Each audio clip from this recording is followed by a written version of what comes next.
Hello. I hope that this is actually working correctly, because I have no idea on what I'm doing.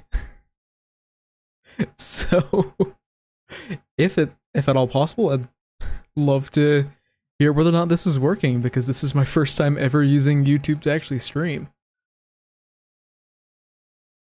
Uh, hmm.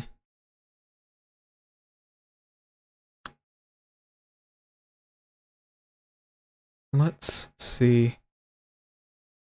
Yeah, the interface is howdy there. Yeah.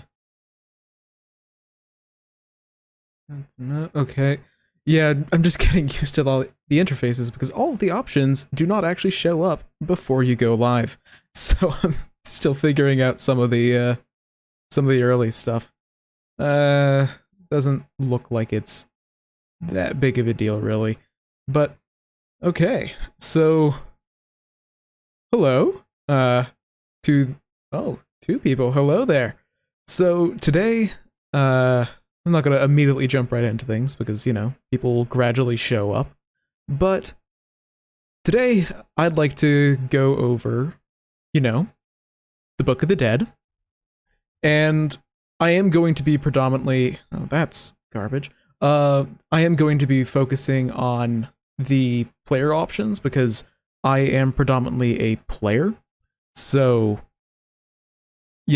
I don't exactly want to spoil all of the monsters that you can find in this book. So I'm going to be focusing on the player options because that's generally speaking what my channel focuses on. So I guess we can just jump right into it because why waste time? There's a lot of stuff in this book, so we kind of have to get to it quickly, or otherwise we're going to have to, we're going to be here all night if we don't get into it. So I am going to be skipping over all of the lore because, there's so much amazing art in this book that, really, if you want to see all the art, because Paizo has amazing art, then I highly, highly recommend, getting yourself. I think around the end of at the end of this month, it should be available just as a PDF for everyone to get, and I really recommend that you try and get that because, again, Paizo puts out a lot of incredibly good work, so please support them. They make a very good game. Seriously, look at this art. But there are going to be, basically, in case you didn't know, the Book of the Dead is built in a couple of different chapters. There's Prayers for the Living, which is the options that are specifically meant for people who are trying to fight against undead. And then there is Hymns of the Dead, which is all of the options that are about, working with necromancers, or being a necromancer, or just straight up being an undead. So we're going to be starting with Prayers of the Living, and we're going to be going over, apparently there's some new items specifically built for combating and destroying undead, which I didn't know about before getting this PDF. So I'm really looking forward to that. But yeah, let's just start with the backgrounds. I'm not going to be going over all of the lore because you should buy the book to get all of that, and also there's only so much time in the day, and there's a lot of lore in this book. And I don't know if you want to sit here and watch me read through, what is that, 10 pages of lore? I don't think that that's exactly what people are here for this stream for. So let's get into the backgrounds. So, let's see. I am also going to apologize early on for any of the pronunciations that I make, because they are all going to be wrong. So, I don't... Curandiro? So learn the healing arts from your community, wielding your ceremonial chanta. So it's a tool that you've carved and used with secret oils and herbs. Your process has opened your eyes to the elements of a more mystical cure, malefic spirits, haunts, possession, and more. So it's someone who's kind of a folk healer who's going off to try and vanquish spirits and all that kind of stuff. Which, okay. Constitution, wisdom, and then a trained in medicine and herbalism lore, and inoculation. Okay, that's pretty good. Constitution, wisdom are both very, very good scores. to get boosts in. A lot of classes can make good use out of those. That's good. Medicine's good. Inoculation's good. Herbalism lore is a little bit more specific. I can never say that word right, but it's a little bit more situational, but it's a lore that you get from your background. It being situational is kind of expected. Grave Robber. Well, that's a little bit more on the nose, but seems good for a rogue. So it's all about, looting corpses, which naturally is something that all adventurers do. So it's strength, dexterity, or a free, and get trained in stealth and underworld lore, and experience smuggler. So I'm surprised that isn't a combination already. Stealth and underworld lore is definitely a combination already, but that's still pretty good. And if you ever want to play a creepy person who's stealing corpses, then there is now a background for you. So, Haunted Citizen, grew up in a region where, undead lurk. So, yeah, Ustalov, that's the big one. So you're basically haunted by undead. So, Wisdom, Charisma, get trained in Diplomacy. This is different than I was expecting. I was expecting this to be like Deception or something. But you get trained in Diplomacy and lore skill of your home settlement, but you gain the no cause for alarm skill feat. If I remember correctly, no cause for alarm allows for you to use Diplomacy to reduce the frightened condition of someone, or I think everyone within 10 feet of you. So that's, yeah, that's actually really good. I don't know what I was expecting from Haunted Citizen, but it definitely wasn't that. Necromancer's Apprentice, kind of weird if you take the Necromancer's Apprentice background as a level 1 Necromancer. That would be a little weird. But, obviously Necromancer's Apprentice is pretty straightforward. Constitution or Intelligence, trained in Arcana and Necromancy lore, and quick identification. That is pretty straightforward and pretty good. Yeah, I mean, quick identification is a very nice skill, especially if you're going to be increasing Arcana. And, I mean, Necromancy lore is very good if you're going to be a Necromancer. If you're not going to be a Necromancer, why are you taking Necromancy lore? So, obviously pretty good. Night Watch. Okay, so presumably someone who is on the guard for undead or is just on the graveyard shift. And presumably, in Galarian, the graveyard shift is even more lethal as there is things that actually stalk the night. So you get strength or charisma, and what is a free? Get trained in intimidation in either legal lore or a lore skill of your home settlement. Gain quick coercion. Okay. Personally, I think that it should be charisma or constitution, because in my experience, to go on night shift, you really need a good con to actually stay awake for that long. Yeah, I mean, Necromancy lore is very good for, well, your gym would have to be pretty lenient to allow Necromancy lore for undead. I presume that it would maybe help a little bit more for identifying necromantic spells or items, but I could see it still working for undead. So yeah, that would make the Necromancer's Apprentice a bit better if you're in a campaign where you're dealing with a lot of undead. Pyre Tender. Well, this is grim, which is probably going to be a theme for the rest of the book. Good old funeral pyres, which happen everywhere because if people rise as zombies, it's better to just burn the corpses so they can't rise. Which doesn't work because there are specifically undead that rise whenever their corpses are burned, but it's the thought that counts. So you get dexterity or intelligence. Yeah, that's pretty good. Get trained in crafting and funeral lore. I really hope that funeral lore doesn't come up all that often in your games. But I do love the idea of, oh god, well, I'm really sad that your character died and all, but I can plan a killer funeral for you. And I guess that's actually amazing. Getting alchemical crafting? Alchemical crafting is really, really useful if you're planning to take certain archetypes. So that's actually great. I was not expecting Pyre Tender to give alchemical crafting, although I guess in Galarian they might use lighter fluid as, alchemist fire, so I guess that makes sense. And then the rare background?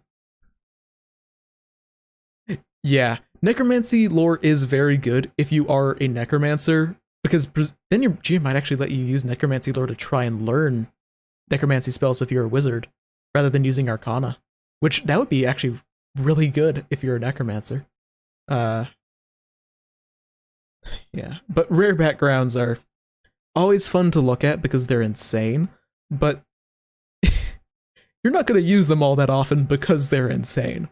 So, Scion of Slayers, you were born into a lineage of undead slayers, so you gotta live up to the family legacy, which, looking at this room, is one heck of a legacy. So, strength or intelligence, one's a free, get trained in athletics and undead lore, and you can cast Disrupt Undead as an innate divine cantrip. And you can use intelligence as your spell. Oh, that is very good. It's almost like it's a rare background. Getting Disrupt Undead is very good at especially being able to use intelligence. That is really good for intelligence-based spellcasters.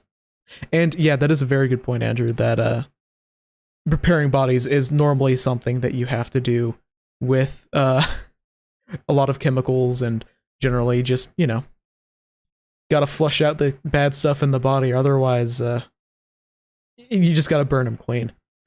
But, okay, so Tombborn. Oh, so your parents got a bit freaky in a site tainted by death, so that's fun.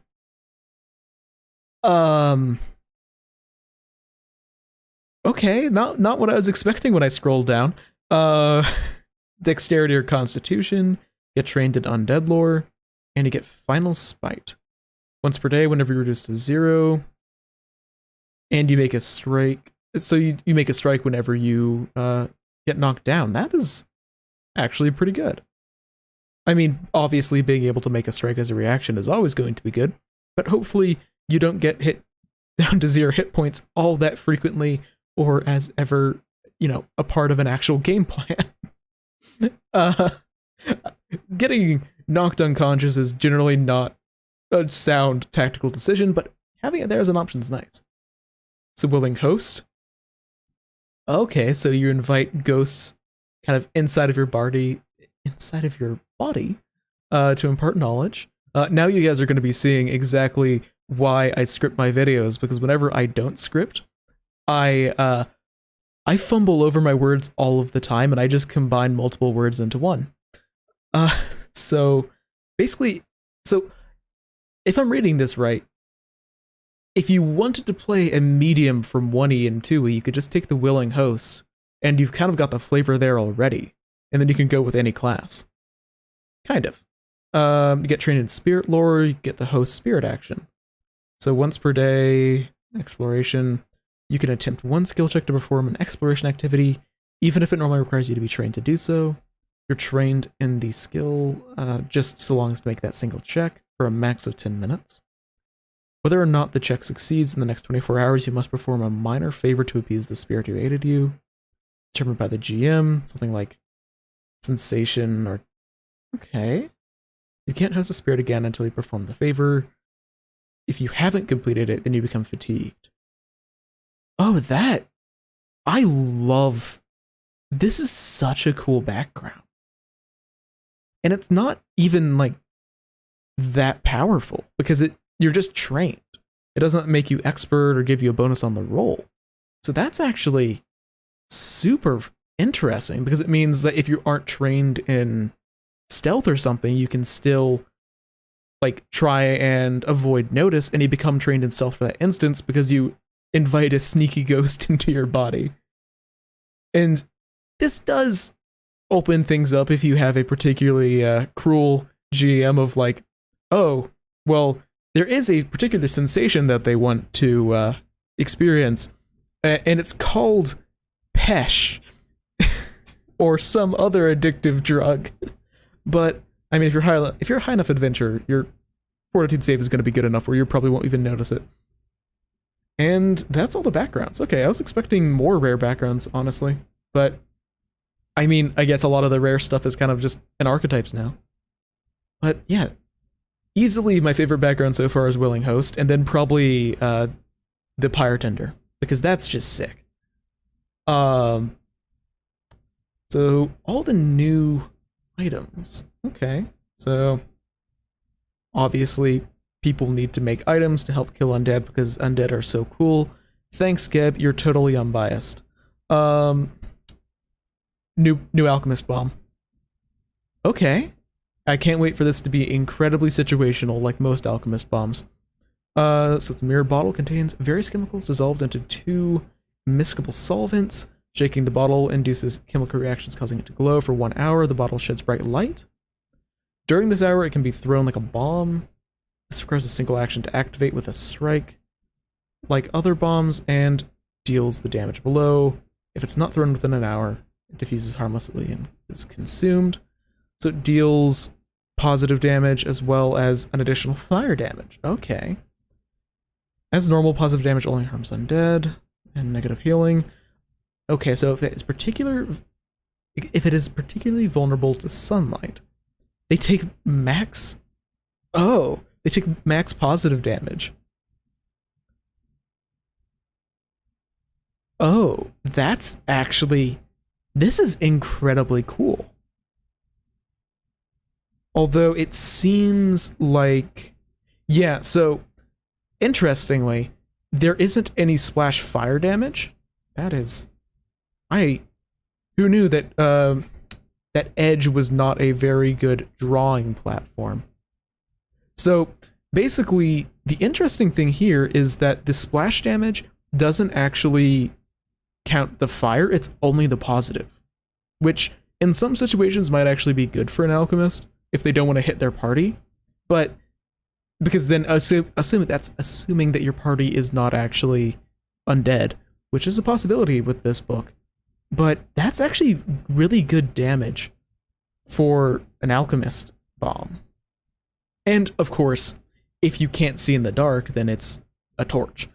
Okay. And then, of course, it increases by 1d4 for each damage type. At level 4, 12. Okay. I don't know enough about alchemist bombs to really compare this to see whether or not, like, the damage is better when compared to the ghost charge bomb, which is the other one that does positive damage. But it still stands out as being pretty interesting. It basically, why would you ever make a sun rod as an alchemist? Whenever you can just make one of these, it's not even uncommon. That's really good, actually. Also, it has the light trait, which I wonder, since it has the light trait, I think this would automatically attempt to counteract any any spell around it with the darkness trait, even though it's alchemical, not magical. So just having like one of these in your back pocket to crack open to try and dispel like a darkness spell that's been cast is actually, it might be pretty good, but we'll have to, I need to check whether or not that's magical, and then of course it is limited by its item level. So if you have a level 2 one in your back pocket and try and crack it open, and a like level 4 darkness, it might be, yeah.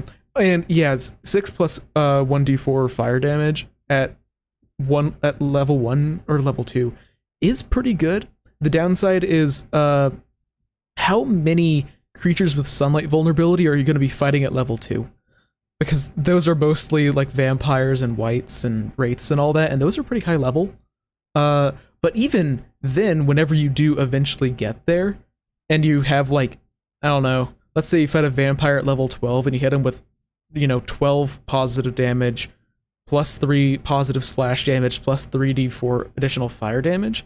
The thing is, that's not like huge damage, but it's consistent damage, which is especially good. Like, I guess the thing is, this is consistent. It might not be super high damage because it's an alchemical bomb, but it's still pretty good. So, okay, something rare. 17th level item, so this is gonna be insane. So it's carved from a branch of the now extinct celestial peach tree. The blade of this +3 greater striking, disrupting holy peachwood short sword has ancient runes that permanently destroy the most powerful of undead if you're willing to pay the price. An undead of 12th level or lower that takes damage from a strike of the sword takes 10d6 positive damage with a basic fortitude save. This damage is separate from the strike itself and isn't included in... Okay. If you, once per day, whenever you critically hit an undead creature with a celestial peachwood sword, they must okay. This is insane. DC 35 fortitude save or just be destroyed. If the undead fails at saving throw and is destroyed, you take 1d6 negative damage per level of the destroyed undead. So, hear me out here. This does negative damage. If you're playing a Damphir, you don't take negative damage. So, you can just whack things all day and have no real penalty to it. So, that's fun. Also, just the 10d6 with a basic fortitude save, yeah, that's only against things that are level 12. But because it is level 12, it's not gonna pass a DC 35 basic fortitude save very often. So that is a huge amount of damage. And yeah, that is a good point for the whole taking negative damage yourself thing, is if you're undead, you don't care. So this is absurd. I mean, obviously it's a rare level 17 item, but against undead that are evil, you're gonna be dealing, what, like 5d6 damage to, or 1d6 of which is good and 1d6 of which is positive. If they're level 12 or lower, they take 10d6 additional positive damage. That's nasty.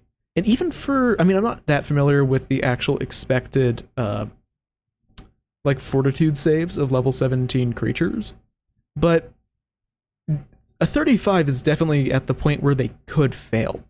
And it isn't even incapacitation. So that's good. And obviously it's not a death effect, because if it was the death effect, undead wouldn't be affected by it. So that's fair. So the Dawn Lights, obviously something from Serenrai. This shining symbol of Serenrai depicts the goddess with her arms held wide. In the center of the symbol is a floating crystal reliquary with a perfect feather floating inside, glowing as bright as a candle with the light of the goddess. I think a candle is 5 feet of dim illumination. That might be a 1A thing, but that's the kind of rule that carries over pretty well. So whenever you cast a spell, once per day for each spell, the Dawnlight casts the first level Disrupt Undead or Light. The Dawnlight spell attack modifier +7, and any spell... And any spell with a light trait is treated as this contract level 1 higher. So, there is a slight typo here, because it's Disrupt Undead, right? It doesn't give a save DC, which Disrupt Undead is a basic fortitude save spell. So, presumably, it would be a DC 17 basic fortitude save, because the attack roll modifier is a +7. But that is a little bit weird. But this is great. So you activate it whenever you cast a spell, and once per day per spell. I don't know if that's per like spell slot. So is this something? It just seems a little bit unclear. If you if you prepare 2 blesses, do you get one for each bless, or only once for, like, you only get it once if you cast a spell once? If you heighten it, is that technically a different spell?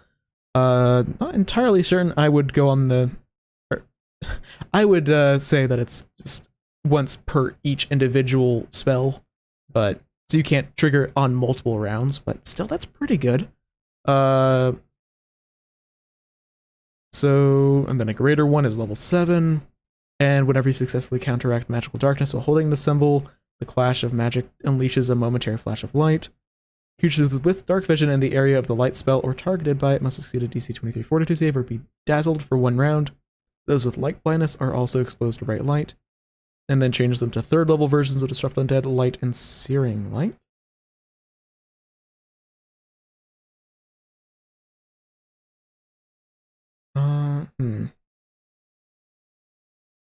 Yeah, this item's worded weird. So, does it cast a Searing Light whenever... Does this effect trigger whenever you cast Disrupt Undead or Light? Or does it activate whenever you cast a spell? Because with the greater one, it lists it lists Searing Light. So if you cast Searing Light, does it trigger the greater dawn light? Or does it trigger on every spell? This is worded weirdly. But I mean, this paragraph, like this one, that is amazingly good. Well, I say it's amazingly good. It can backfire a lot. Because blinding your allies, like blinding the dwarf next to you, who also has dark vision, is a bit of a pain. Seems like Serenre doesn't care that a lot of ancestries actually have dark vision naturally, and it's not all undead. But, I mean, yeah, it's a static DC item, so obviously its actual effectiveness is going to be limited, because if you get this at level 7, by like level 10, it's not going to be that useful. But it's still a super cool idea, even if you don't actually counteract magical darkness all that often. So major, it creates a flash of light, but the DC is 28. The list of spells, the 5th level versions of Just Undead and Light, and 4th level versions of Searing Light and Vital Beacon. I'm forgetting exactly what Vital Beacon is. I think that it's a spell that heals everyone around you, or gives them the ability to heal themselves every once in a while. I remember it being a very good healing spell. That's all that I basically remember. And yes, we're going to be here for a long time. We've hardly gotten through any of this. Okay, so the ectoplasmic tracker. So you activate as it is alchemical. That's good. Alchemists need more alchemical stuff. It sprays all creatures in a 15-foot cone when released. This marks any incorporeal creatures in the cone for 1d4 days. Anyone attempting to track a marked creature gets a +2 item bonus on the check. The tracer has no effect on corporeal creatures, nor incorporeal creatures. Not formed of spiritual essence, such as animate dreams, are purely mental. A marked creature that is aware of the tracer can attempt to remove it. The process is lengthy and unpleasant. It takes 10 minutes. Okay. That's good, but it depends on how noticeable it is. Because obviously if a ghost runs through 10 walls and then takes 10 minutes to scrub itself off, then it's not as good, but it is only a level 3 item and it allows you to even track incorporeal creatures, which is obviously going to be good. Oh, Vital Beacon's amazing then. Yeah, so it's a pool of dice that they can use to heal themselves as an action. D10s increasing by 1 die size per use. Okay, yeah, that's good. It's bothering me of how this actually triggers. Is it when you cast... Is it the first time you cast Disrupt Undead in a day? Or the first time you cast Light? Or is it each time you cast a spell? Which is weird.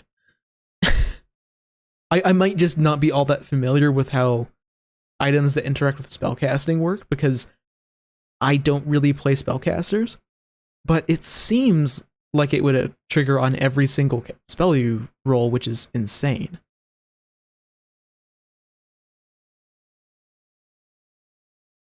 Oh, it's probably you can use this item to create disrupt undead once per day and use it to create light once a day. And then once you get the greater version, you can create a 3rd level disrupt undead once per day, a 3rd level light, and a 3rd level searing light. That makes a lot more sense. I have deciphered it. This is the other reason why I script all my videos. It's because I'm a dumbass most of the time. So level 9, consumable, enchantment, magical. Okay. Stay hydrated, folks. This lavish meal of meats, fresh and dried fruits, grains, and wine smells absolutely scrumptious, especially to undead. Yeah, I mean, a free vital beacon is insanely good. Even if it is only 4th level, like level 11, that's still a lot of free healing. Especially every day. So you spend an hour setting up the feast to feed one undead creature who must be present throughout the entire process. Must be willing, but the food smells delicious and feeds any unusual hunger they have. So normally undead motivated by hunger will be willing to dine. Incorporeal creatures consume the various essences. After it has been consumed, they become friendly for 24 hours. Or until you piss them off. Also sates their hunger. Oh, that's interesting. That's one heck of a bargaining tool against ghouls who are permanently hungry.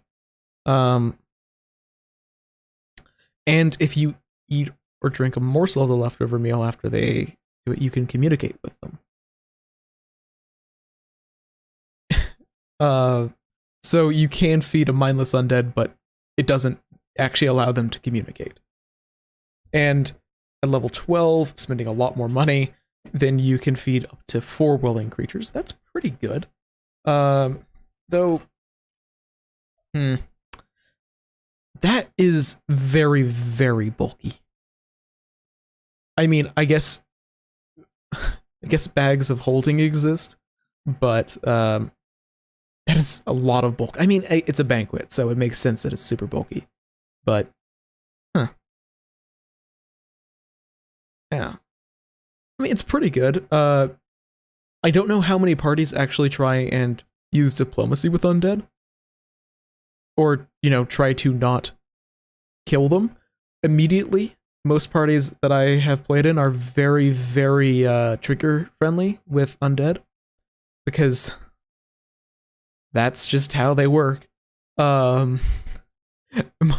Most adventurers are shoot first, ask questions later, but this is pretty useful if you need to talk or treat with a vampire, because it works no matter what their hunger is, so it will still satiate them for blood.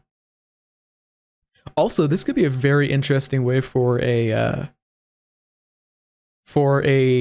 vampire or some other intelligent undead that really wants to eat things but is required to eat or drink blood or something.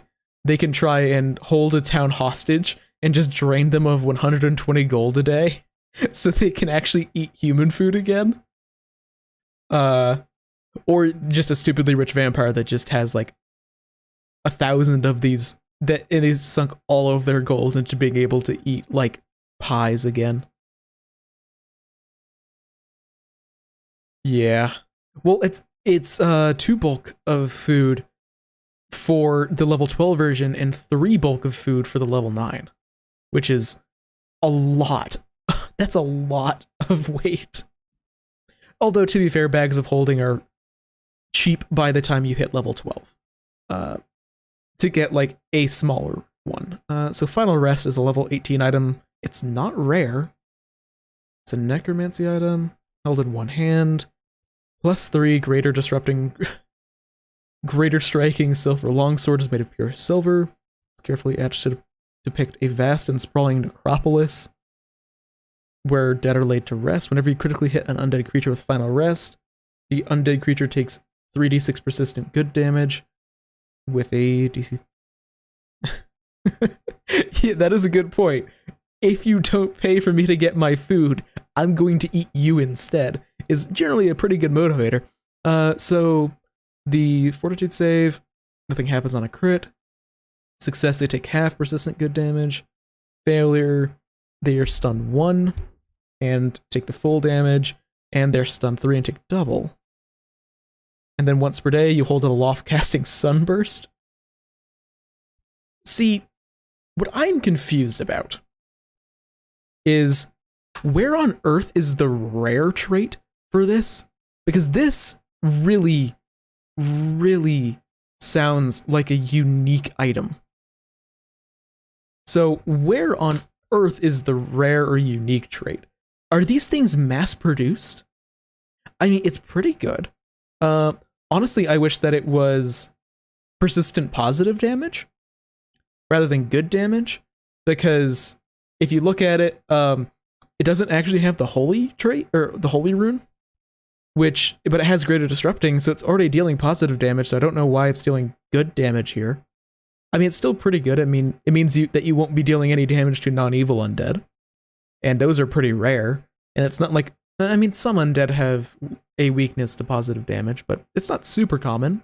But, I mean, it's still good, and especially the stunned on the failures, that's very good. And Sunburst, who doesn't love a good Sunburst? Especially since you can quote so many things by holding your sword aloft and then firebang everywhere. There's so many good quotes that you can use there. So Grim Ring, level 5, it's Detection, Divination, Divine Invested. It is uncommon. Sculpted with the visage of a grinning skull. While wearing it, you can attempt to detect the presence of nearby undead as an exploration activity. This reveals the presence or absence of undead, but doesn't pinpoint their locations. This can't detect undead who are maxed by an illusion that is 2nd level or higher. If the undead is hiding or disguised, it's a secret perception check against their self or deception. Once per day, you gain the drained effect from undead. Reduce the value of the drained by 1. Okay, yeah, this is pretty good. I wish that you could get higher level versions of it. So you could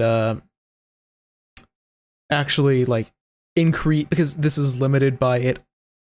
Like if they can cast a 3rd level illusion spell to disguise themselves, you can't detect them. So wish you could get like a higher level version so you could, you know, actually get so you could affect, you know, undead wizards. That's basically what I'm trying to say.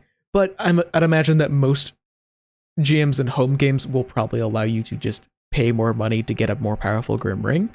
But the rest of it, like getting the +2 item bonus on your check to find people, that scales great until you get another item that gives just a bonus on all perception checks. So generally it's pretty good. Being able to reduce the drained value is also very good. And also that is a good point of purest silver being pretty rare. But by the point that you can afford this, you probably can get your hand on silver. That is also just a thing that kind of bothers me about like rare and uncommon stuff, is that high level, you can probably get your hands on almost anything that's rare. But regardless, so Lady's Spiral, +1 disrupting striking whip as a single pattern of anointed leather. Ends in an oak spike that has been sanctified with ashes from the boneyard. If the spike is used to stake a vampire that's vulnerable to being staked, they are immediately destroyed without having to sever its head or anoint it with holy water. If it's buried with a creature, that creature cannot rise as an undead as long as the whip remains by its side. Okay. That's interesting. It doesn't even give an option for like whoever's trying to raise this person to even like, you can't even roll a check to try and overcome the level 7 item, even if you're a level 20 necromancer. But I mean, if you're going to be raising someone, you've probably already dug up their body. So this is more of something where you can bury them in a graveyard. If they ever try to raise the entire graveyard all at once, you can stop them. It's still pretty good. I mean, it's a +1 disrupting striking whip, so if you're good with whips, this is pretty good. And the whole vampire killing thing, it might be useful. I hope that if your GM gives you one of these, that you're going to be fighting vampires, because otherwise, why are you getting this as a why is your GM going to give you this if you're not going to be fighting vampires? Life salt. Okay. You activate it by striking with it. This crystal vial contains salts blessed by channeling life-giving energies into waters purified by holy fire. Simple thrown ranged weapon with a range of 10 feet. Unlike an alchemical bomb, it doesn't add the manipulate trait to the attack roll. On a hit against undead, it deals 1 persistent positive damage, and the undead must make a DC 20 will save or be unable to attack you, as long as it takes the positive damage. Okay. That's interesting. I mean, it's obviously not much positive damage. I mean, 1 is basically nothing even at level 1, and it's a level 5 item.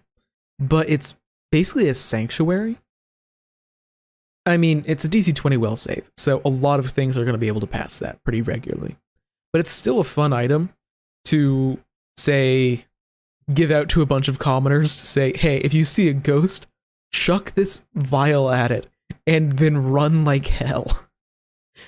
That seems to be more the kind of... this seems less useful for adventurers and more as just a general world-building sort of item. Even if it is very pricey for a commoner. Oh. So earlier, there was a very, very expensive sword made out of peachwood. So now we can actually see what peachwood is. So peachwood, often cultivated by Pharasman priests, can ward against the undead, even incorporeal ones, although it loses its magical properties when it comes contact with metal, requiring advanced carpentry. Okay, so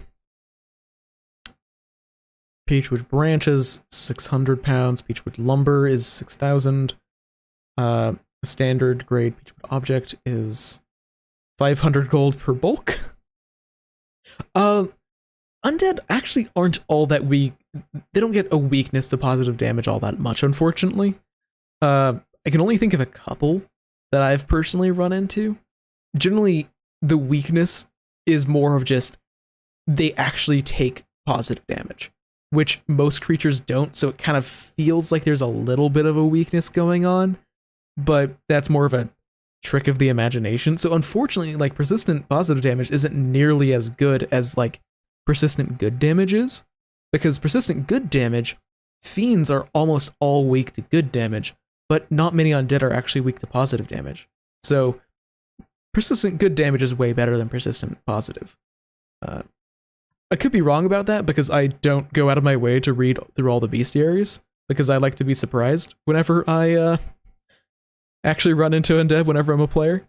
But my general impression is that there isn't all that many undead that are weak to it, but that could be wrong with this book coming out. Okay, so what does it do? So, I mean, that's what it is, but what are the actual... Oh, it's there. So Peachwood Talisman is... You have... Oh, it's a talisman that you have to use while you're an expert in perception. Smells of sandalwood from the blessing placed upon it. After activation for the next minute, you can sense attacks from undead. You aren't flat-footed to hidden, undetected, or flanking undead of your level or lower, or undead of your level or lower using surprise attack. However, they can still help their allies flank. That is actually super cool. So it's basically screw undead rogues. And, or if you're going to be wading into, you know, an army of skeletons, they can't flank you now. I mean, it's pretty good. I mean, it's a talisman. It's not going to be incredibly powerful, but it's still good. And every character is inevitably going to be an expert in perception. And the important thing is, unlike a lot of talismans, this scales incredibly well with level because it doesn't have any static DCs and it's purely based off of your level. This actually scales pretty well. If it scaled based on the item level, so if it was like,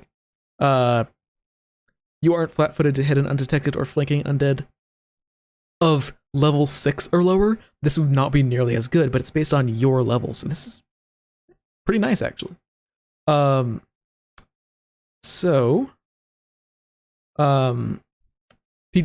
Peachwood Weapon is level 12. Peachwood weapons are particular auburn tinge to them when under direct sunlight. They're treated as darkwood for any undead creature's resistances or weaknesses related to darkwood, which allows a Peachwood weapon to bypasses a Jiangxi's resistance. Okay, well, I don't know anything about Jiangxi's, so that goes completely over my head. In addition, Peachwood weapons bypass a small portion of resistances of any undead creature. Strikes with a Peachwood weapon treat their resistances against physical damage as too lower for standard grade or far lower for high grade. That counts incorporeal creatures.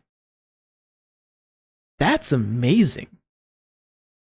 If you're going to be fighting a lot of undead, because a fair amount of undead do actually, like, a fair amount of undead have resistance to physical damage, and all incorporeal creatures have resistance to physical damage. Now, if you have a ghost touch weapon, then you don't have to deal with that. But this just allows for you to, say, get more damage whenever you're hitting a skeleton with a slashing weapon. Yeah, I know that Jiangxi's are like Qianjia vampires that come from like a lot of Eastern traditions. I just know literally nothing about their stat blocks. So all of my knowledge on vampires for Pathfinder are the stereotypical gothic vampires, and I just don't know anything about Jiangxi's. I think no. Are those the one that hop? They might be the ones that hop. I know that there's a damn fair feat that allows for you to move, but you have to specifically leap around, and it's funny. So undead detection die. So this liquid is in a test tube, as clear as water. This is alchemical. That is important for alchemists. Alchemists need everything that they can get. You can drop in a sample collected from the environment or a creature to reveal what kind of undead. The water changes color as seen on the table, or remains clear if it doesn't work. The higher an undead's level or number of undead in contact, the more intense the color. This isn't a foolproof way to identify, since any contact with undead, okay. If an undead has been disguising its undead nature or presence in the area, they DC 20 deception or stealth check for the creature when its die is activated. Not success, okay. This can't protect it if it actively uses undead abilities on an area or creature that can't attempt to remove any evidence. This is great, because the thing is, yeah, it's DC 20, which in deception or stealth, almost all like intelligent undead are probably going to have at least one of those. But if an alchemist makes this, I believe that there's a way for them to be able to use their class DC instead of that DC 20, which makes this actually, scale and gives alchemists something cool that they can use whenever they're fighting against undead, which alchemists need everything that they can get. Plus, it's a cool investigatory sort of thing, and it's uncommon. What are the odds that undead who are trying to disguise themselves actually know that this thing even exists? So they might not, let's say a vampire takes people back to their, I don't know, their studio apartment to feed on people there. They're a very poor vampire, so they can't afford their castle just yet. So they feed on people back at wherever they sleep, or rest in their coffin, or all that sort of stuff. If they don't know about this uncommon alchemical item, what are the odds that they're going to be specifically trying to hide from it? So that's actually really sick, and let's see. Okay. So vampires are red, shocker. Whites are orange. Okay. My incredibly bad pen wasn't working correctly there for a second. So okay. some of these I just feel like they just had to choose. Uh, like, red makes sense for a vampire, but none of the others really match. Doesn't really matter all that much, though. Okay, so folk remedies. If I remember correctly, this is not actually... yeah, this isn't really mechanical. This is what are folk remedies that people around Galarian actually use, and do any of them actually work? Which, generally speaking, is sometimes. For example, like, some vampires are repulsed by mirrors. Others, or like some others, like revenants, are mesmerized or confused. Some undead just don't care. So,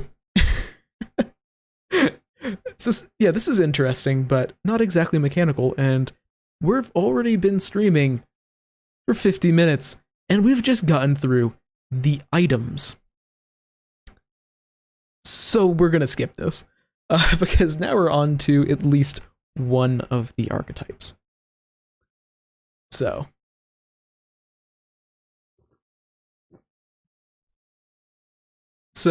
you pacify restless spirits, ghosts, and haunts, capturing fragments of them and using their vengeful energies to fuel your own powers, while purifying the spirit. You store these ghosts in a magical vessel called a spirit dwelling. This might be a treasured family heirloom, an item that you've crafted, or even just an old trinket that you found.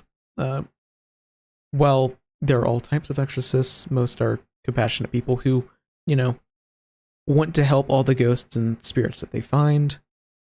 They collect spirits expressly for the purposes of offering them comfort, guidance, and absolution. After an exorcist does their thing, these spirits are freed from their burdens, emotions, and regrets and are reabsorbed into the river of souls. Though they rarely gather in one place, a lot of religions have them because, you know, it's Galarian. There are undead literally everywhere. This is an actual career choice. So, particularly from, I don't actually know that god, Avasha the True Spark. I need to look into them, because if they're Imperial Lord of Dancers, I don't know what that has to do with exorcism. But Serenre, Pharasma, and even Shalin, that makes sense. All three of those.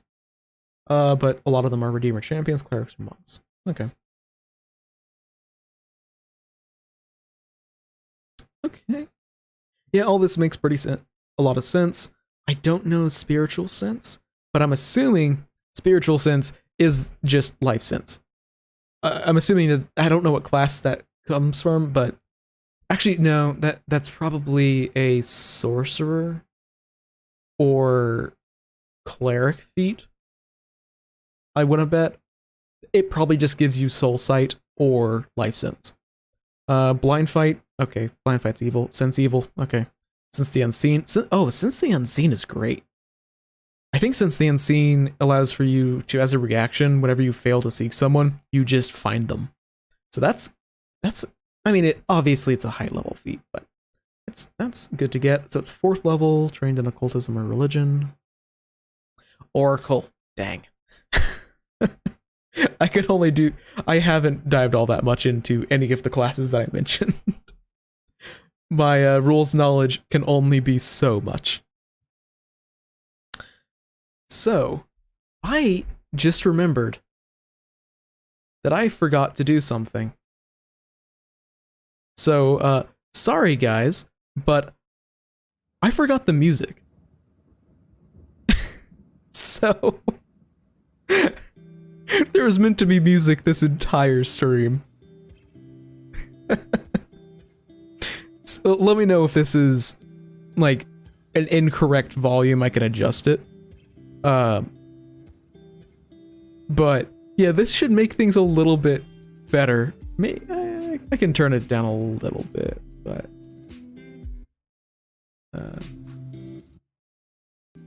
I don't know why I'm adjusting YouTube when I literally have an option to adjust the volume in OBS. Okay, so... I generally have a specific vibe I'm going for.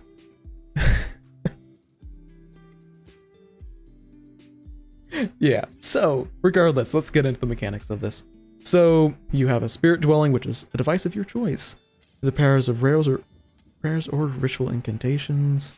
Becomes a spirit dwelling. It's a lure for lost spirits. Each day, it attracts a spirit wisp who comes to dwell inside. If your spirit dwelling contains no wisps, you can spend 10 minutes in a minor ritual to cast your spirit dwelling around an area and attract another wisp. You can also capture stronger spirit remnants from vanquished undead spirits, as explained in the sidebar. Okay. So it glows if it has any spirits in it. As an exorcist, you do more than just collect them. You also rid them of their burgeons. Each day, any spirit wisps are remaining in your dwelling from the period. Basically, if they're in your mirror or whatever it is, I'm just saying mirror because mirror. They're purified and they go away.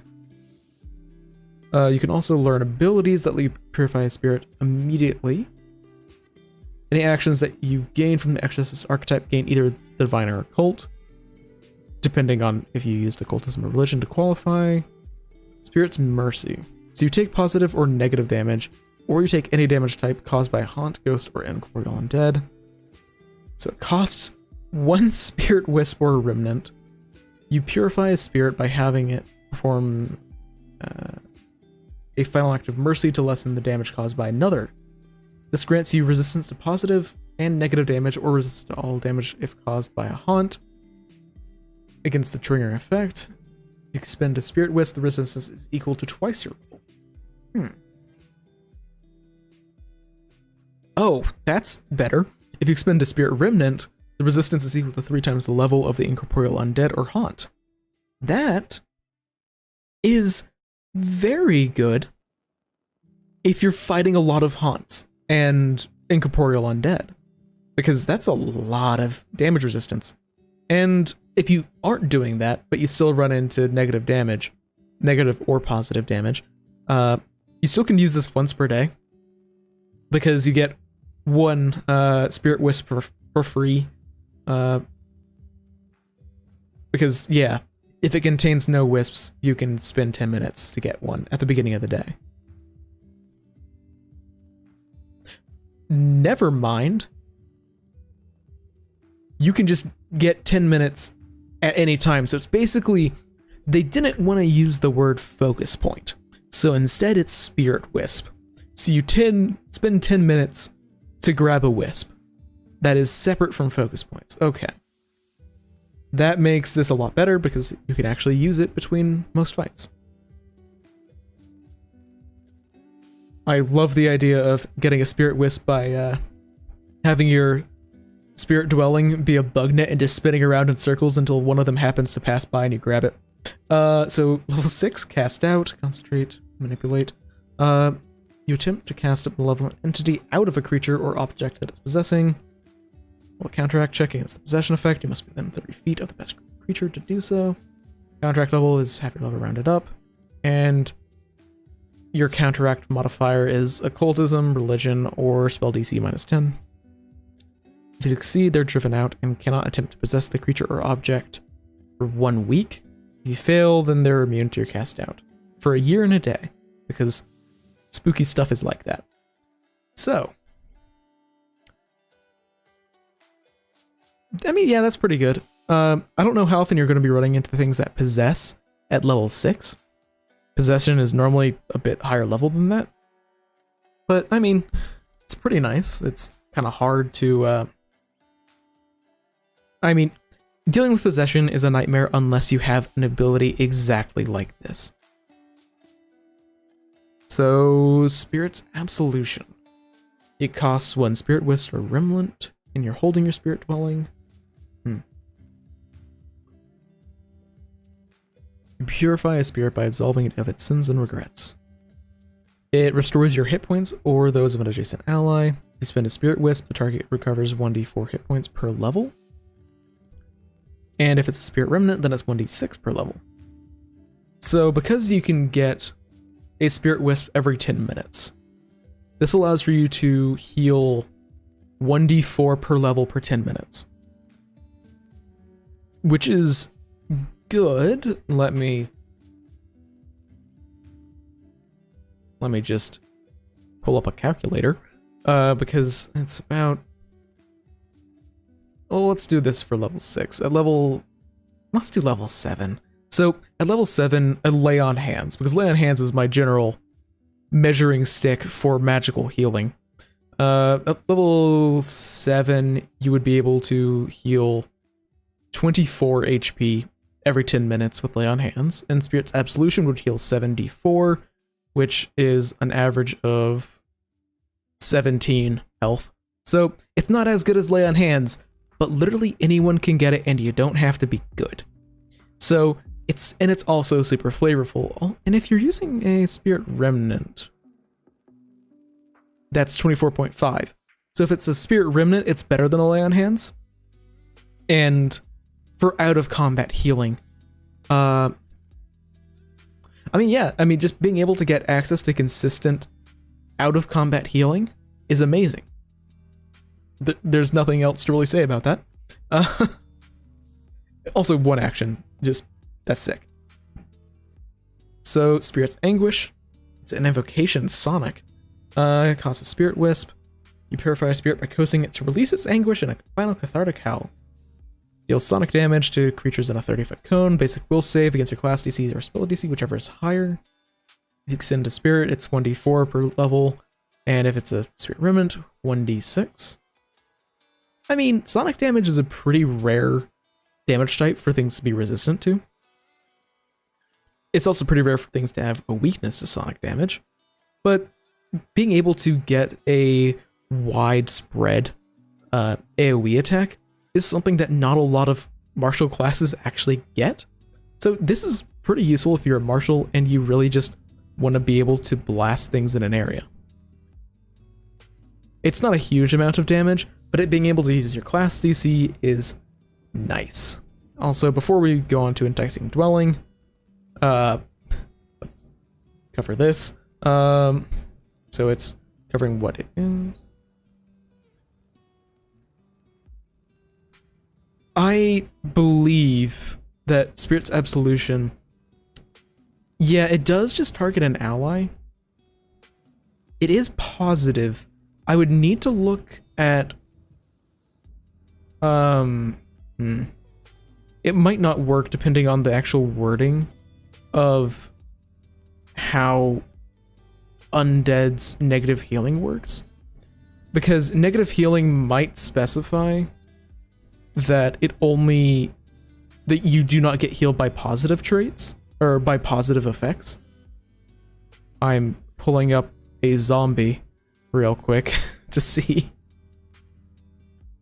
It would feel weird if that wasn't implemented and you could heal an undead by using that.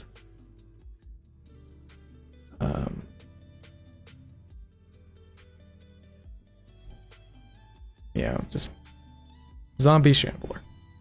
So yeah, they have negative healing and negative healing, positive injury. It's damaged by positive damage and is not healed by positive healing effects. So yeah, it doesn't specify that you have to target a living creature, but negative healing means it cannot get healed by a positive healing effect. So yeah, you can't heal undead with this. Unfortunately. That would be kind of funny of a character who is undead running around pacifying other spirits because they're just tired of being bugged by ghosts, even though they are a ghost. Okay, so basically to get a Spirit Remnant, you have to spend 3 actions within the minute of destroying a haunt, ghost, or other incorporeal undead. Oh, so there's no check involved.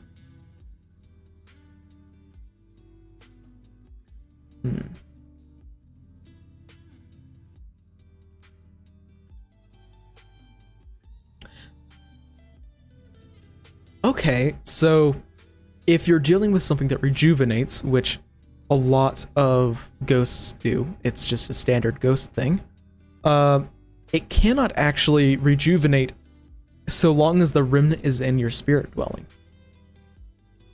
So if there's a ghost that you just don't know how to get rid of permanently, you can just lock him in your spirit dwelling and never let him free.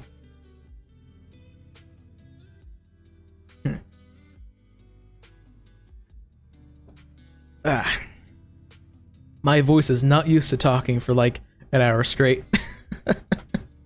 So the last feat of the archetype seems to be Enticing Dwelling, which allows you, whenever you spend 10 minutes and at your basic daily preparations, you get 2 wisps instead of 1, which allows for you to actually use Spirit's Absolution twice to double the amount of healing. Yeah, that's good. It's not very fancy, but it does allow you to use all of the cool functionalities of the item a bit more. So you can use Spirit's Mercy more often, you can use Spirit's Absolution and Spirit's Anguish more. Yeah, that's cool. It is not exactly an interesting feat, but allows for you to use the other interesting feats a lot more often, which is always good. So, Hallowed Necromancer.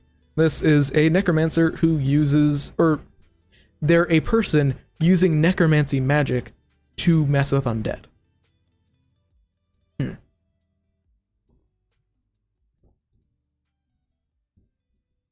Yeah, so necromancy is a very interesting school of magic with a lot of cool abilities, but unfortunately, a lot of people use it for, unscrupulous means. So, have come to recognize the evil intrinsic of the existence of the dead, the fundamental wrongness of using universal energy of death to create an appearance of life. So they learn to conduct positive energy and direct it with great effect against the undead that they encounter.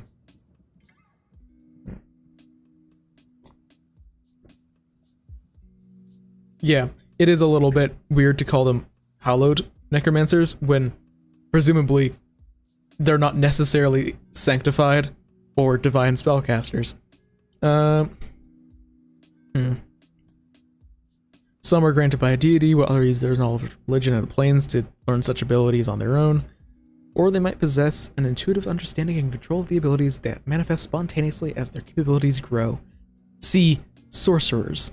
Despite this variance, they all share yada yada yada. Yeah, they're necromancers who want to stop the perversion of necromancy by causing, undead. And this is something that I have had a little bit spoiled for me, which is that you cannot actually take this archetype feat at level 2. Because you have to have a good alignment, you have to be able to cast spells using spell slots, you have to be able to cast at least one necromancy spell, and you have to be an expert in religion.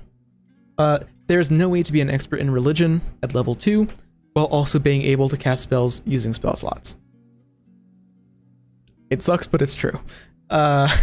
You can be an expert at religion as a rogue, but you can't use spell slots then, and the earliest you can be an expert in religion for any class that does use spell slots is level 3, so presumably that is supposed to be trained in religion, or this is supposed to be a level 4 dedication. But typos are going to exist, so I'm not that surprised. So you can blend Hallowed Necromancy into your own spellcasting to bolster the living and destroy the undead. Gained Hallowed Ground as a focus spell. Cost 1 focus point. You be focused by meditating. Okay. Casting spells that create, heal, or otherwise aid or promote undead is anathema to you, and as is cooperation with the undead. Interesting that it doesn't specify evil undead, it's just all undead. So if you happen to run into that one good vampire, screw that one good vampire. So if you perform acts that are anathema to your principles, you lose access to all feats from this archetype. Don't do it. Although you can always atone. Okay. Considering that there is another level 4 feat, I'm assuming that this should be trained rather than expert. Because there's literally no way to be able to take both the dedication at level 2, so you can take this at level 4.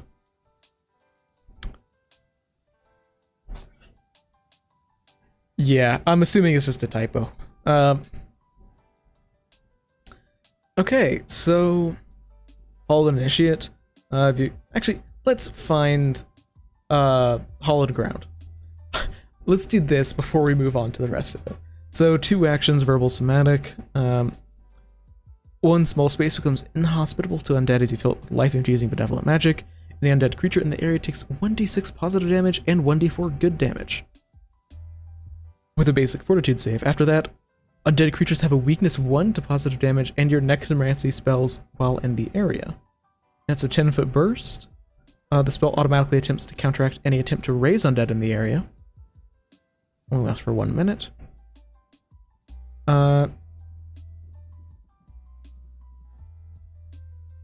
Okay, so it allows you to apply weakness to creatures, no matter, or a weakness of positive damage, no matter the actual result of their saving throw, because the weakness is separate from the save, and also weakness to all of your necromancy spells, which is fun. Automatically attempts to counteract anything that tries to raise undead is pretty good. Some undead have the ability to raise people that they kill in combat, which can get very dangerous very quickly. Screw shadows, let's just say that. So that's pretty good. If you're fighting a lot of undead that work like that, then that's good. So then Hallowed Initiate. You get an additional focus spell either from the Necromancy School Call of Grave or the Initiate domain spell of the Death Domain, Death's Call.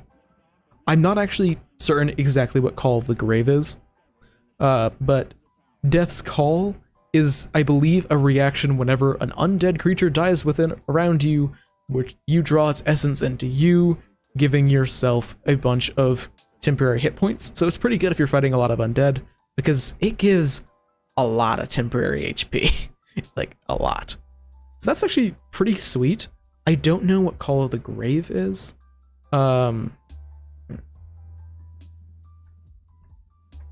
I keep on forgetting that I am also at a computer and I can just search things.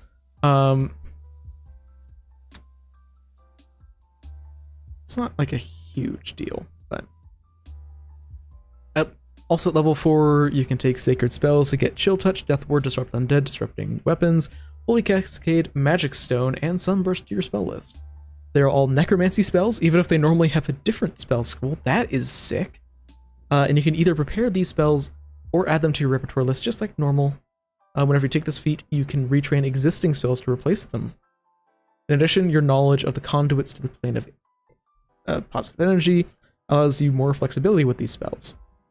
Choose one of the two benefits. If you're a prepared spellcaster, you can spend 10 minutes to replace one of the spells you prepared with a spell at the same level from the sacred spells. You can do this while refocusing. Okay. If you're a spontaneous spellcaster with the signature spells, and add 2 of the spells from the list to your sacred spells to your repertoire. They are signature spells in addition to your normal ones. Okay. That is sick, because it means you're almost always going to have access to these spells, which is good, because these are pretty good. I don't know why Magic Stone is in there. Not gonna lie to you. I don't get why making a stone magical is associated with the Hallowed necromancy, Hallowed necromancer archetype. I guess so you can throw rocks at ghosts. Screw ghosts. Throw rocks at ghosts. But I think that the standout part of this feat is actually that these are all necromancy spells for you, even if they're normally a different, like, spell school. Because that means that for a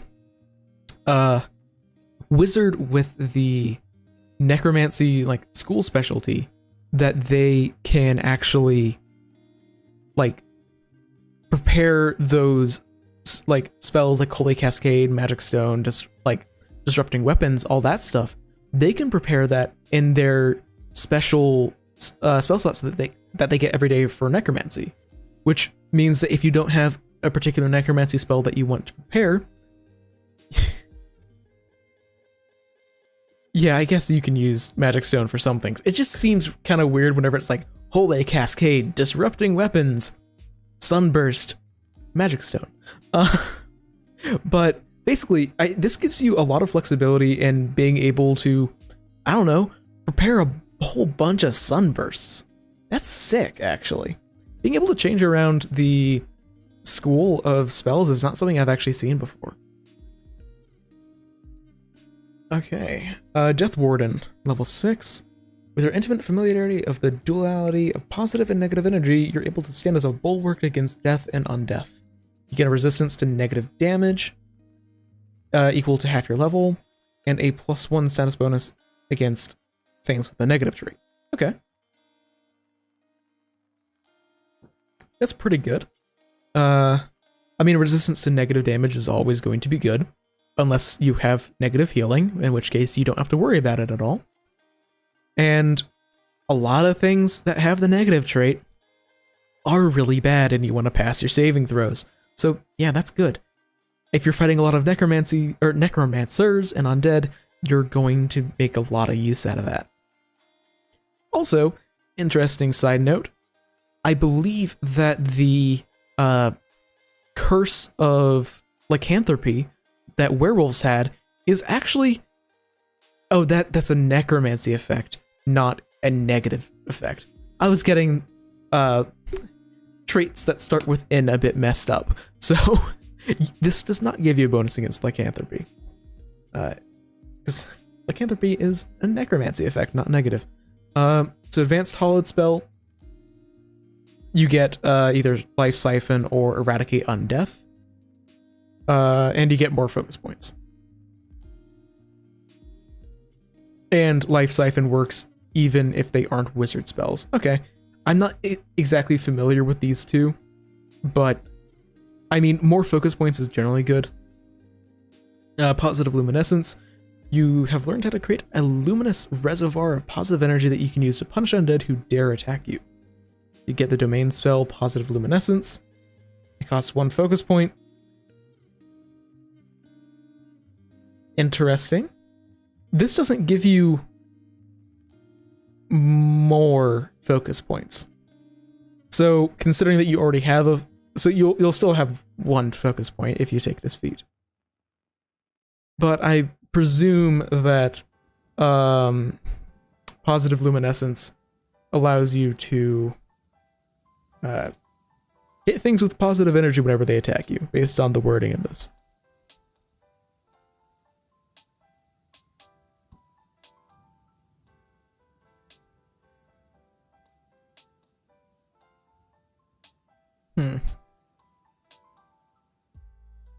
While my search is loading, because Archives of Nethys takes a long time to load to double check stuff like that, especially while I'm streaming.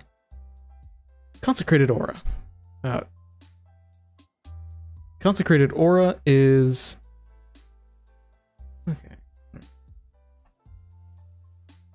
Okay. Consecrated Aura. Your body radiates positive energy, making your presence disorienting to undead, encouraging them to move away from you. It plays into the instincts flowing through their bodies from negative energy, and can thus even affect mindless. You get an aura of positive energy in a 20-foot emanation. Each undead that ends its turn in the aura must succeed at a will save against your spell DC or become frightened 1 or frightened 2 in a critical failure. If they succeed, they're immune for 1 minute. That's very good. That's amazing. If you're fighting against a bunch of, like, some undead don't have great will saves. So in that sort of situation, you can get a lot of use out of that. Because, I mean, being able to apply frightened passively is genuinely good. I mean, it's level 14, so I really hope that it's good. But still, I'm pleasantly surprised with that. And let's see. Yeah, the Positive Luminescence. You grow with bright light, and you get an internal pool of light called a luminescence. Oh, this is a complicated focus spell.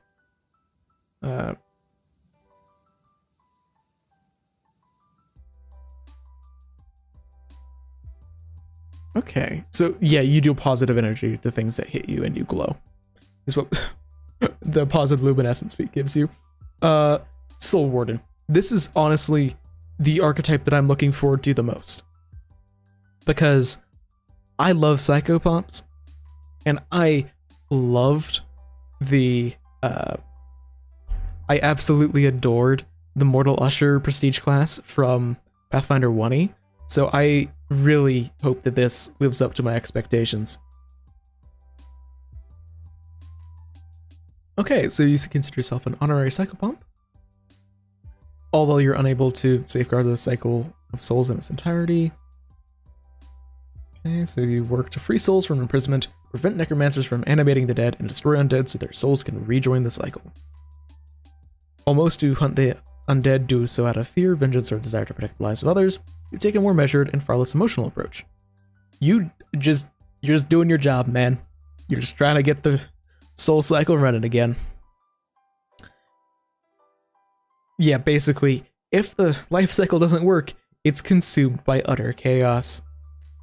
Not all soul wardens worship Pharasma or one of the psychopomp ushers, especially, or nearly all worship Pharasma or one of the psychopomp ushers, especially Barzak the Passage.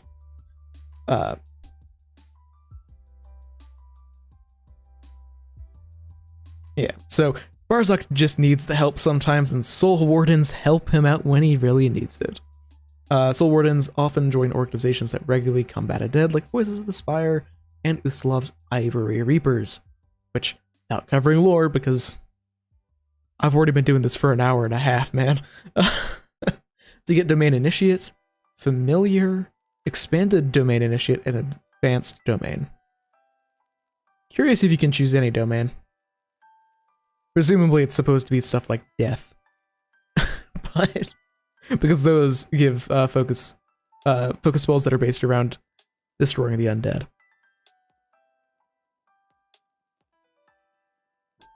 Okay, so you're trained in occultism or religion, or you have to be trained in one or two, and you worship Pharasma or Psychopomp Usher.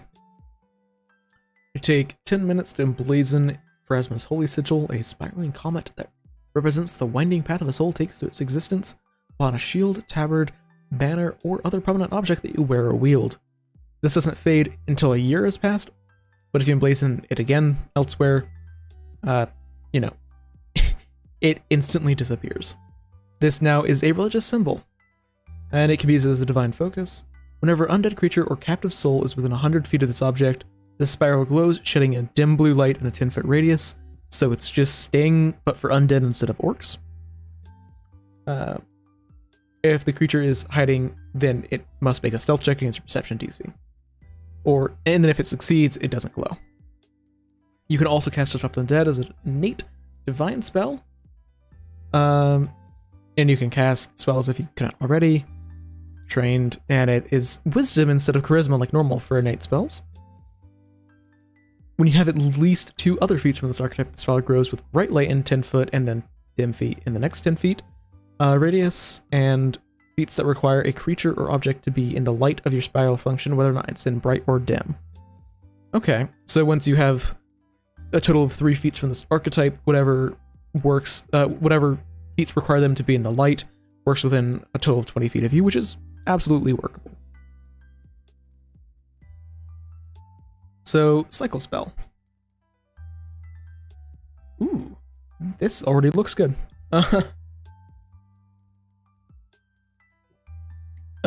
So you can choose from Bless, Disrupting Weapons, or Heal. You must make this selection whenever you take the feat and cannot be chosen again. Once per day, while your spell is glowing, you can cast the selected spell as a Divine Innate spell. Let me just point this out real quick. Bless doesn't need to scale with level, and these spells don't heighten.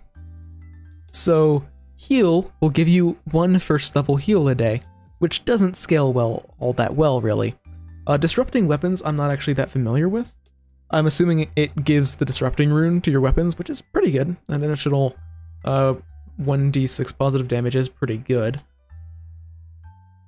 But Bless scales incredibly well, so I would highly suggest Bless. That is very good. And I'm just looking up Disrupting Weapons real quick to see if it's actually good. So up to 2 weapons, each of which must be wielded by your own ally within touch. They deal additional 1d4 positive damage to undead. Yeah, I think Bless is better than that. Bless just, you're more likely to crit. And you're more likely to hit, which increases your damage by a bit more than 1d4. But Psychopomp Familiar. So Psychopomp Familiar requires that you have the familiar feat. Or at least that you have a familiar, which you can get because that is a bonus, like, it's an additional feat. You can also take it, which it's going to be kind of hard to get by level 4, unless you get one automatically as part of your class. But your familiar becomes a masked psychopomp, an extraplanar guardian of the cycle of souls. This familiar continues to use all the same rules as other familiars, but one of its abilities must always be speech, and as the monitor in psychopomp traits. As normal, it takes up a ability every day. You can select 3 abilities or master abilities each day instead of 2, but one must be from the following: Soul Sight, which is life sense up to 30 feet, which is amazing, and Spirit Touch, which it can touch incorporeal creatures, which allows for you to use spell delivery, as if your familiar gets the benefit of Ghost Touch. So, please, if you get Spirit Touch, please ask the marshals in your party to please be kind and to not use your familiar as an improvised Ghost Touch weapon. However, getting a turtle familiar, having it have a little mask on top of it, and then handing it over to the barbarian to bash a ghost skull in is a hilarious idea. Maybe I should not be allowed to have familiars if my first thought was how to use it as a weapon. Okay, moving on. Liberate Soul. Once per hour for 2 actions while your spell is glowing. To shatter the bonds of an imprisoned soul, you attempt to counteract a possession effect, or an effect, object, or spell that is imprisoning a soul, such as Bind Soul, a soul gem, or it devours devoured souls. Must be within 60 feet, or of a creature or object, or the receptacle of this thing. Your counteract level is half your level rounded up, and it's your divine spell DC minus 10 is the modifier. If it fails, you cannot use Liberate Soul against that particular effect unless circumstances have drastically changed.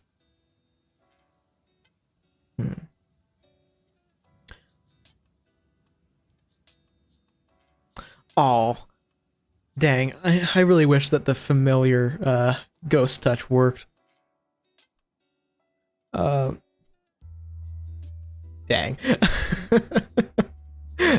But, I mean, this is pretty good. It's almost explicitly just better than the Exorcist's ability to get people, or to stop possessions from happening. Although that one did allow you to use religion, occultism, or your spell DC. And this requires you to use your spell DC, so it's not as good for, people who don't get good proficiency with spells, but it's still pretty good. Yeah, I mean, being able to get rid of people who are being possessed, or possessing things out of people's body is good, because possession is a nightmare to deal with under normal circumstances. So, being able to deal with that is just nice. Spiral Sword. 1 minute, or 1 action, once per 10 minutes, you chase a spiral in the air while intoning prayers to Pharasma, gaining her blessing. For 3 rounds, your strikes and spells deal additional damage against undead, creatures in possession of an imprisoned soul, or creatures you have witnessed create or command undead. You gain a status bonus to damage equal to the number of weapon damage dice. Spells you cast from spell slots gain a status bonus to damage equal to the level of the spell. And this only applies to spells that deal damage and don't have a duration. So, Fireball. If your spell is glowing, you can target a willing creature in its light. If you do, they get the bonus damage instead of you. So, pass it off to your Flurry Ranger, or whoever is going to be making the most attacks. That's pretty good. I mean, it's not a huge bonus to damage. That's going to be somewhere between 1 and 4. Considering it's a level 6 feat, you're probably going to be getting a +2 bonus to damage from it. So that's pretty good. +2 damage, or plus a bonus to damage of +2 is pretty good. I don't think the bonus to spells is great, because at level 6, if you cast a fireball, that's 3 additional damage to 66, which ultimately isn't all that much, really. I mean, it works great for martials. Enhanced Psychopomp. Your Psychopomp's continued service in Pharasma's name brings favor from the goddess. It might change appearance, look like a different, more powerful kind of Psychopomp. Although,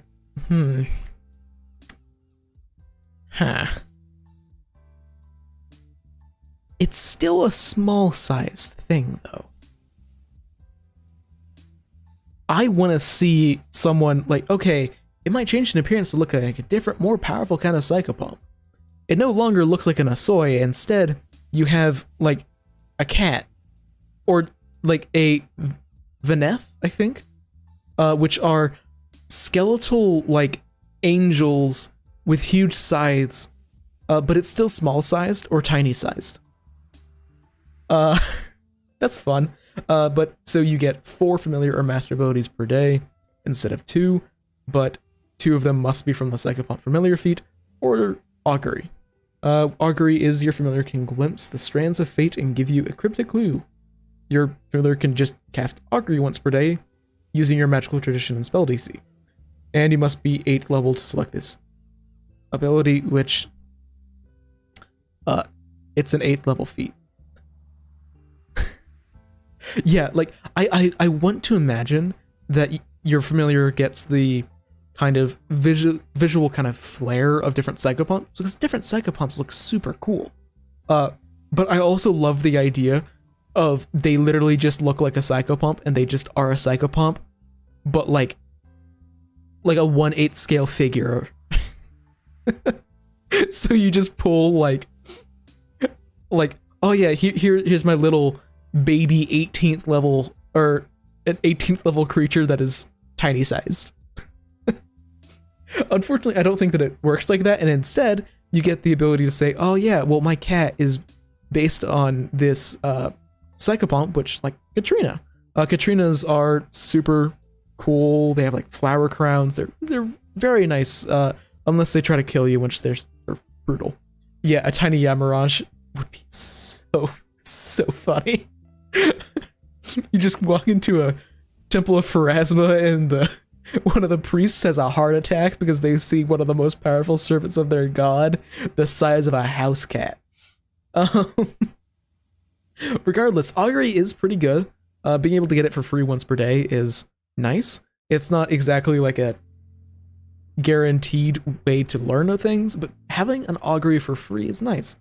Although your GM is going to hate you, because divination spells, if they're not prepared for them, can just be annoying. But you're getting to level 8, GMs are going to have to deal with a lot of annoying things regardless. Safeguard Soul at level 8. It's Abjuration and Divine. You've girded your soul against the outside interference. You gain a +2 status bonus against death effects, possession effects, and effects that attempt to manipulate or steal your soul.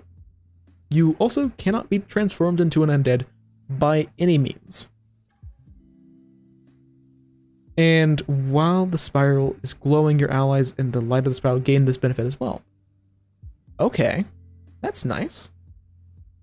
So while you're fighting undead, you get a bonus against death effects, possession effects, and effects that attempt to manipulate or steal your soul, unless the undead is hiding that it's an undead. That's pretty good.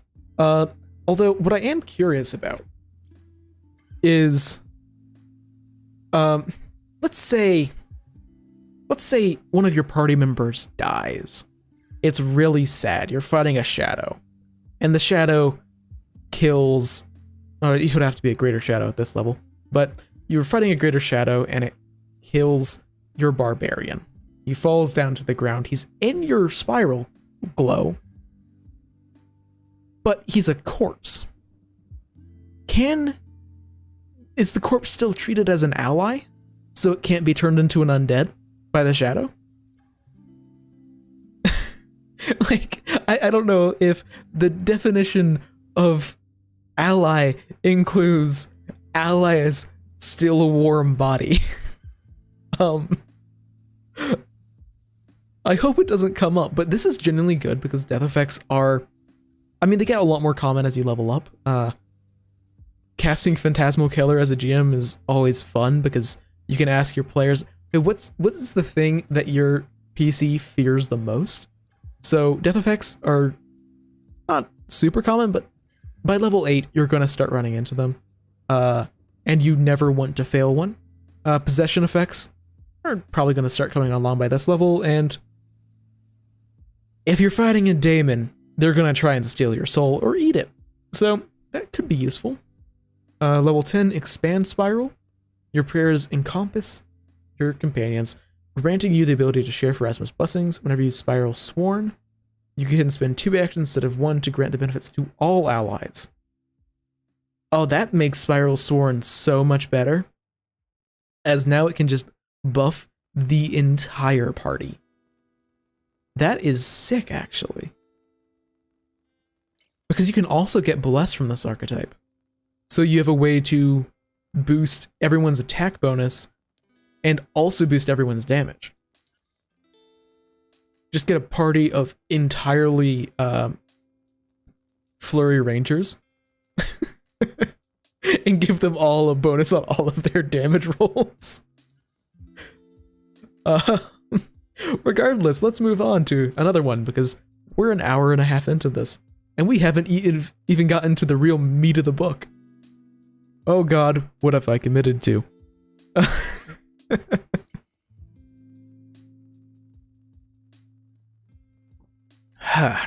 Why does Paizo put out so much stuff? I'm not going to be able to talk tomorrow.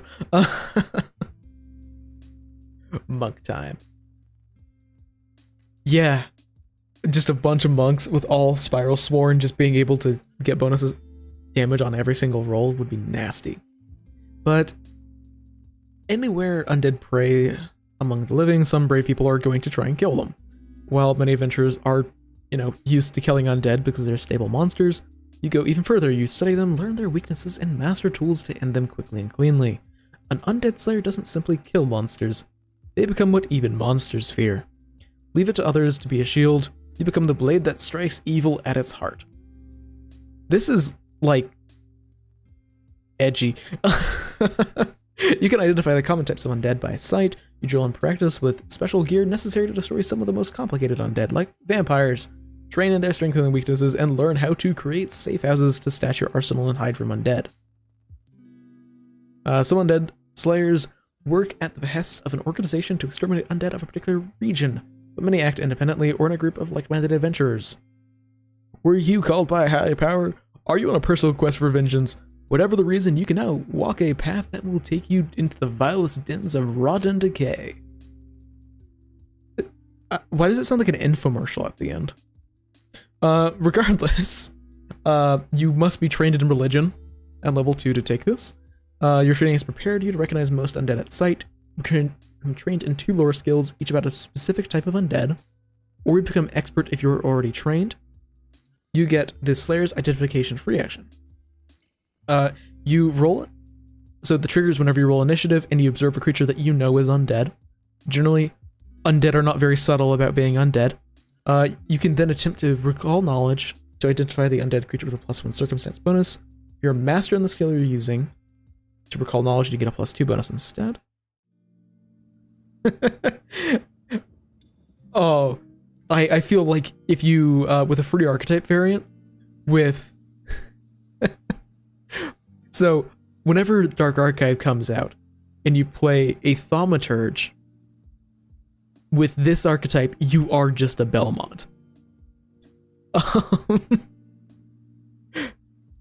So, yeah, this is great. Being able to recall knowledge as a free action on undead is great.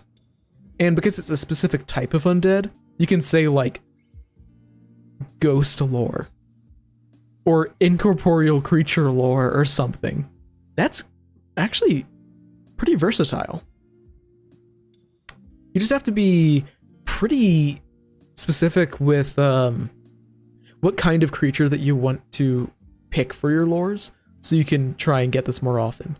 Although it is important that you can do this with literally any undead creature. You don't have to have the lore for it. It's just better if you have the lore. So Blessed Medicine. This is interesting. A fortune effect at level 4?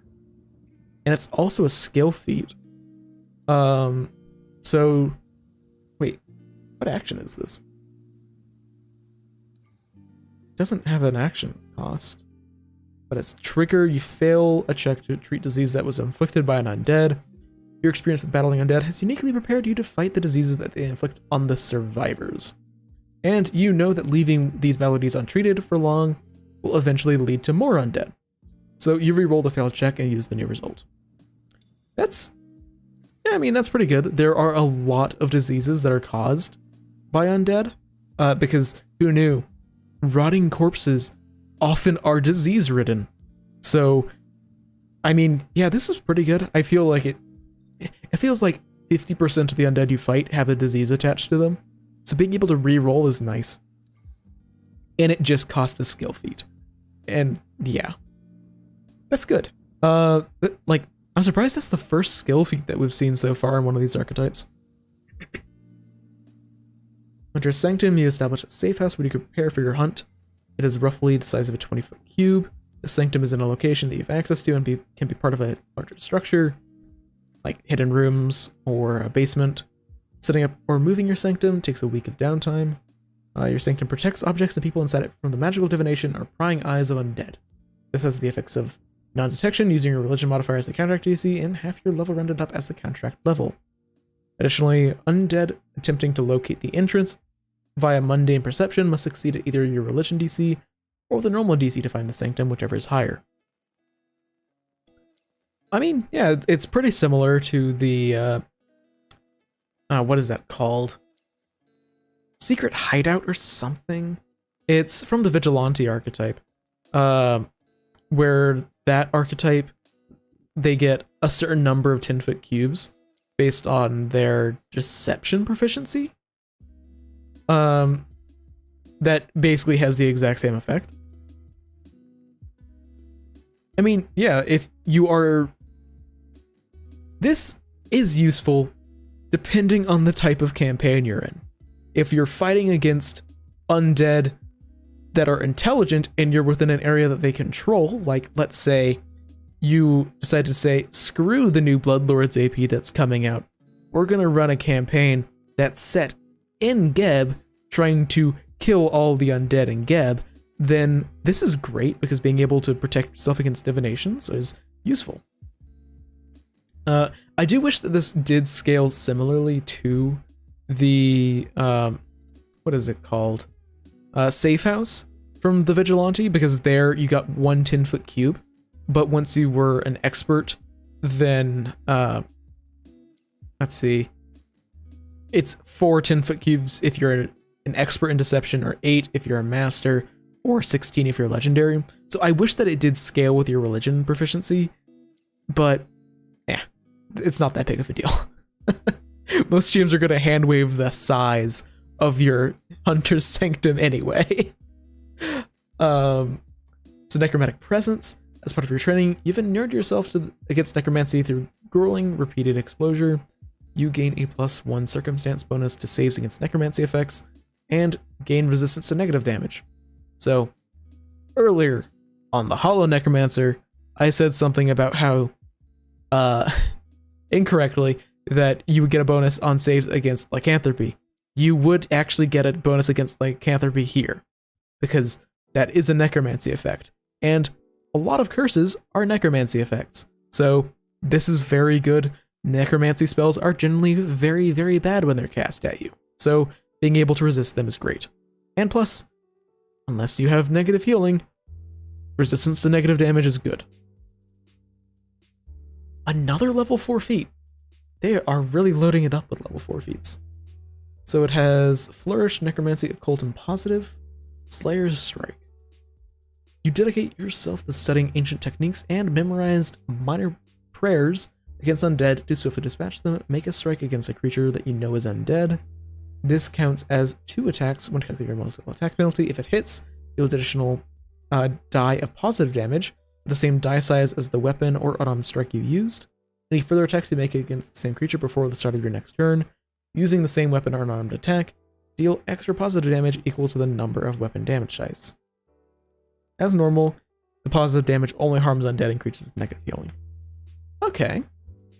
Oh, also, if you're at least 10th level, this is 2 extra weapon damage dice, and 18th level, it's 3. So it's power attack, but specifically for killing undead. That's good. Again, I mean, the additional damage is pretty good.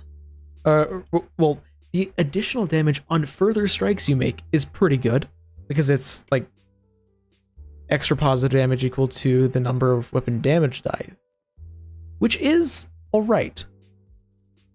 But this does count as 2 attacks for multiple attack penalty. So for a lot of characters, your additional attacks are not going to be all that effective unless you're maybe like have an attack of opportunity, then that would get the bonus.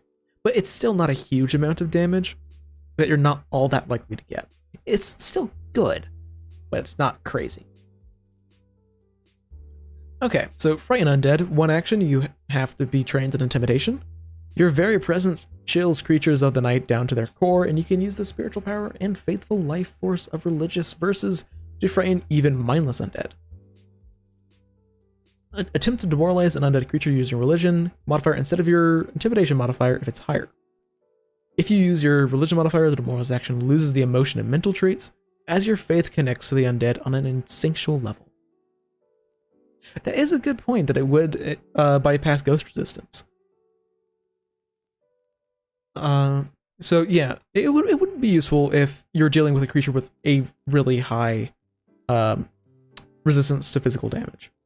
But Frighten Undead, that's fun.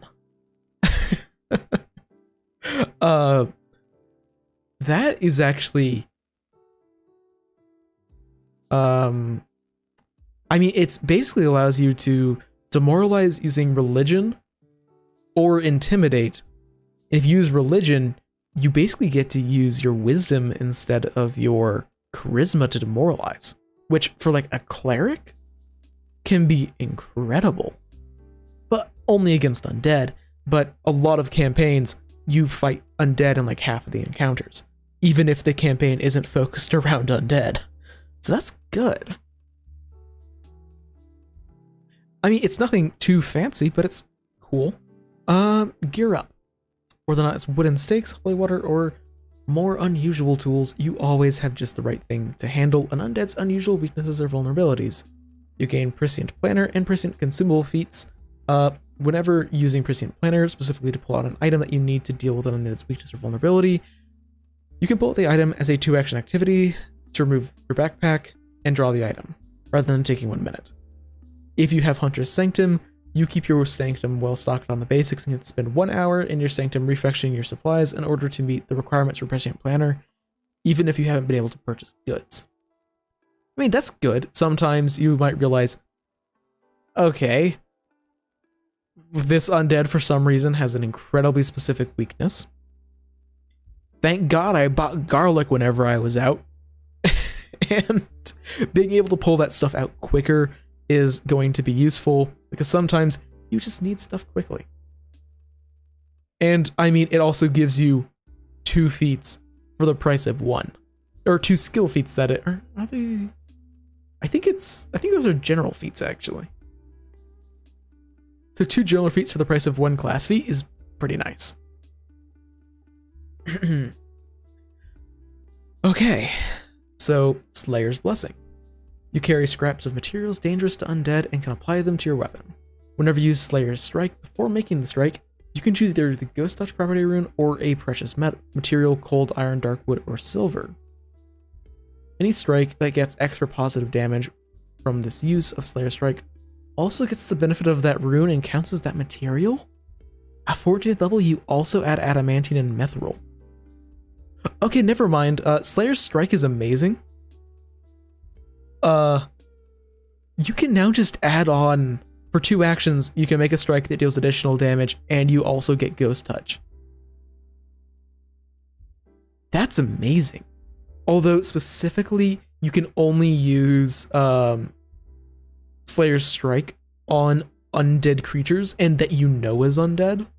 So, you can't use Slayer's Blessing to, say, get silver whenever you're attacking a demon, or not a demon, a devil, to bypass its DR, because you know that a devil isn't undead. But that's still good. Like, just being able to get Ghost Touch means that you don't have to buy a Ghost Touch rune to be able to adequately fight ghosts, which will save you a lot of money, and it means you can get other runes on your weapons. And it also means you can use any weapon against a ghost without having to worry, oh, now I have to pull out my Ghost Touch weapon that I don't normally keep drawn because it's not my main weapon. That's really nice, actually. Slayer's Presence, you have to frighten undead. Your very presence strikes fear. Whenever you use Slayer's Identification and succeed on your check, you can frighten undead as a free action targeting the creature that you identified. Anytime that you critically succeed to frighten undead, if the target... Oh my god! if its level is lower than yours, and you get a critical success on frighten undead, they are fleeing for 1 round. That's good. So, you kick down a door, you know exactly what a zombie is, the zombie knows that you know what it is, and it runs away from you. That's really fun. Being able to potentially frighten someone and also make them fleeing and just remove them from the fight is very nice. And all this stuff here is lore. Okay, we're done with Prayers for the Living. And now we get some very pretty art. And Hymns for the Dead. There are Reanimator archetype, undead allies, playable undead. There are like ghost, ghoul, lich, mummy, vampire, zombies, and the skeleton ancestry. Oh god, there's a lot to go over. Okay. So, I might be going a little bit faster from here on. Oh, I didn't know about this. There are class feats, actually, that you can take to be a better necromancer. Let's go over those.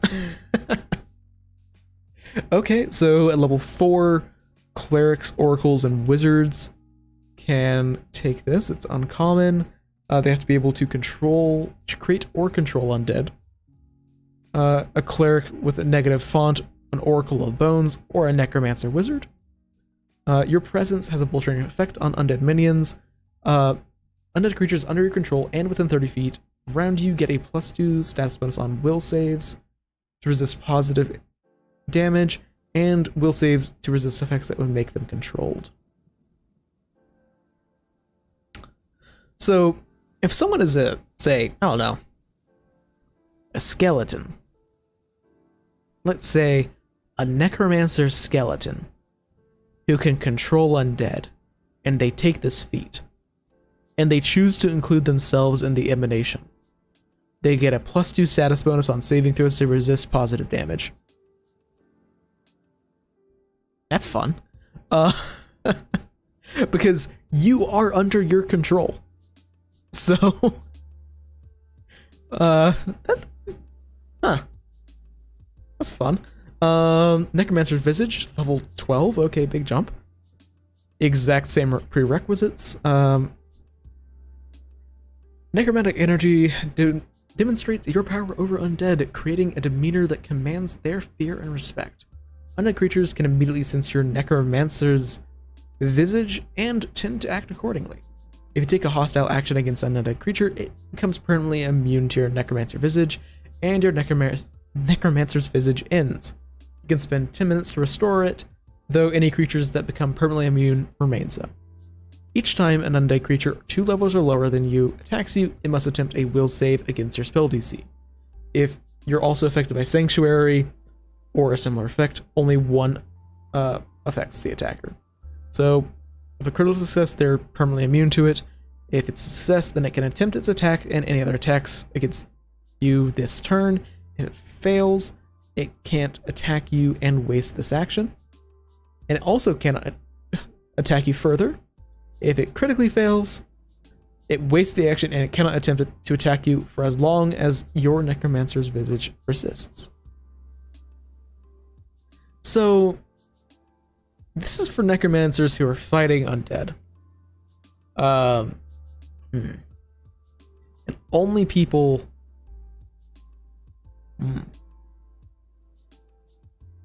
Let's see. This is just undead creatures. But each time that they are 2 levels or more lower than you. Okay, so it's a way to protect yourself against undead, which is pretty good if you're going to be a caster at the back, which presumably you are going to be as a cleric, oracle, or wizard. It's pretty good. It's additional protection that you don't have to spend a spell slot on. Oh god. Sepulchral Sublimation is level 14 feat. That can be taken by necromancer, wizards, cleric with a negative font, or oracle of bones who can all permanently create or control undead.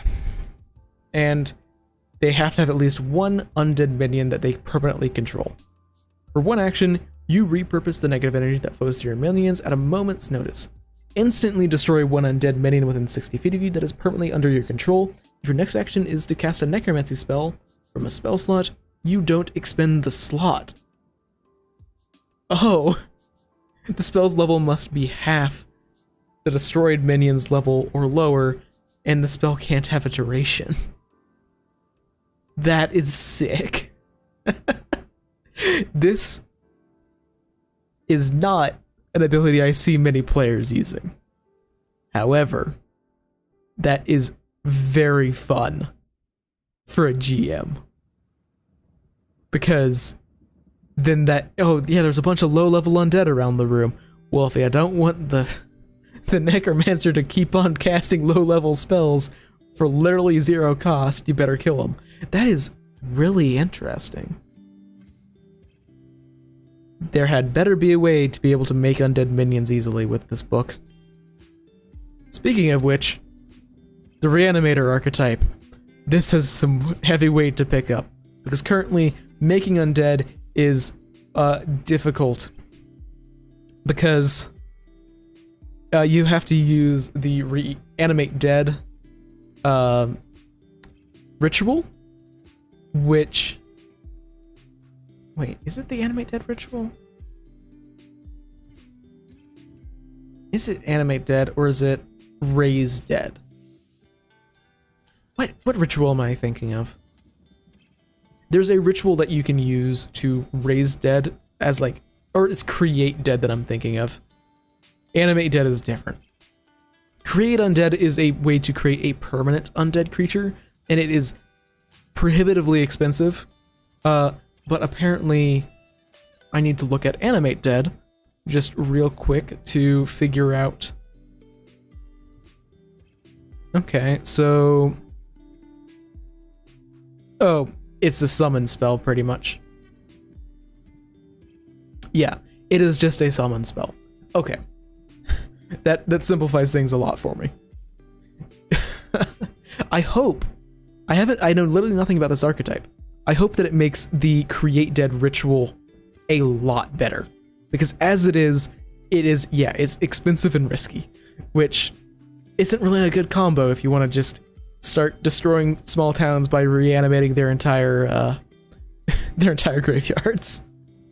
So presumably a reanimator is focused around doing this. Corpses hold great power and potential, perfect construction materials for creations of unsurpassed wonder. Okay. So you get Undying Conviction, which is something from this book. let me check. Okay, yeah, you get these 3 feats. You can take them no matter what class you are, so long as you can actually take this archetype. So level 2, you have to be able to cast Animate Dead with a spell slot. Animate Dead is a arcane, divine, or occult spell, so you can't take this with a druid, most likely, without taking multi-class feats. So you've dedicated your studies to the art of raising and commanding undead. If you're a spontaneous spellcaster with Animate Dead in your repertoire, it becomes a signature spell in addition to your usual signature spells.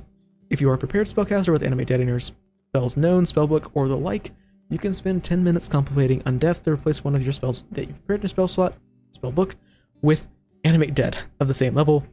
In addition, if you're able to target the mostly intact remains of an appropriate type of dead creature while casting Animate Dead, the undead you animate gains a +1 status bonus on attack rolls, AC, saving throws, and skill checks. So it's a way to, summon a stronger version of an undead using a conveniently placed corpse. That's okay. It's not crazy because summoning creatures is generally already a little bit lackluster, but it's less lackluster with this. Because a +1 status bonus is absolutely nothing to scoff at. Okay, Deathly Secrets. That's, It's always weird to me whenever there's like a second level feat for like a second level dedication. And then the next one is level 6. But I guess you can take Undying Conviction. That's probably what you're supposed to do, is take Undying Conviction at level 4. So Deathly Secrets. No means of creating or ruling the undead is beyond your grasp, even those of magical traditions not your own. Either learn Eyes of the Dead or Subjugate Undead. It's a focus spell, which are probably next page. If you don't already have one, you get a focus point, which you can meditate over the earthly remains of a dead sentient creature. So what I'm hearing is carry a skull in your pocket so you can actually refocus. So let's just scroll down and see those. So Eyes of the Dead. Wait, is it Eyes of the Dead? Yeah, it is. 3 actions, range of 1 mile, targets one undead creature under your control. Sustain for a minute. So you perceive through the senses of the target creature. You attempt perception checks using your own perception, but you have any special sense that the target does, like low light vision or dark vision, or depending on the level, even something like presumably life sense. Or if you somehow manage to get to a point where you can summon a banshee, which I don't know if you ever can, actually, now that I think about it. I don't think you can. If you find a way to control a banshee, then it has a heartbeat sense. So you would technically have those special senses. For the duration of the trance, your own senses are muted, but you can still communicate. This lack of awareness makes you flat-footed. You can't take actions with the attack or move trait, nor can you cast spells. Once it heightens to 6th level, it increases to 100 miles and the duration is up to 10 minutes. And you can actually telepathically communicate with a target for the duration of the trance, though it's not commanded to actually follow any of your commands. That's pretty good. Subjugate Undead. Range 30 feet, 1 undead creature with a level no less than your level -4. Duration varies. You attempt to seize control of them and can attempt a will save. Resist the effect. If the target is already being controlled by another creature, the controlling creature must also roll as a saving throw, and the undead uses the better of the 2 results. Casting Subjugate Undead ends any previous Subjugate Undead, so you can only have 1 in effect at a time. Critical success, they are unaffected and is temporarily immune for 24 hours. A success, nothing happens. Failure, they become a minion for 1 minute. And they're dismissed if you take a hostile action against them. And as critical failure, you control them for 10 minutes. That is a very good focus spell. That's very good. But only if you're fighting other spellcasters, really. Or fighting other necromancers, that is. Which, to be fair, necromancers are probably going to fight other necromancers. They're generally kind of that kind of people. So, then Macabre Virtuoso. Have to be an expert in Arcana, occultism, or religion. Pretty reasonable for, you know, the type of people who are going to be reanimators. You know the secrets behind the creation of far more advanced. You learn create undead to create 2 types of common undead.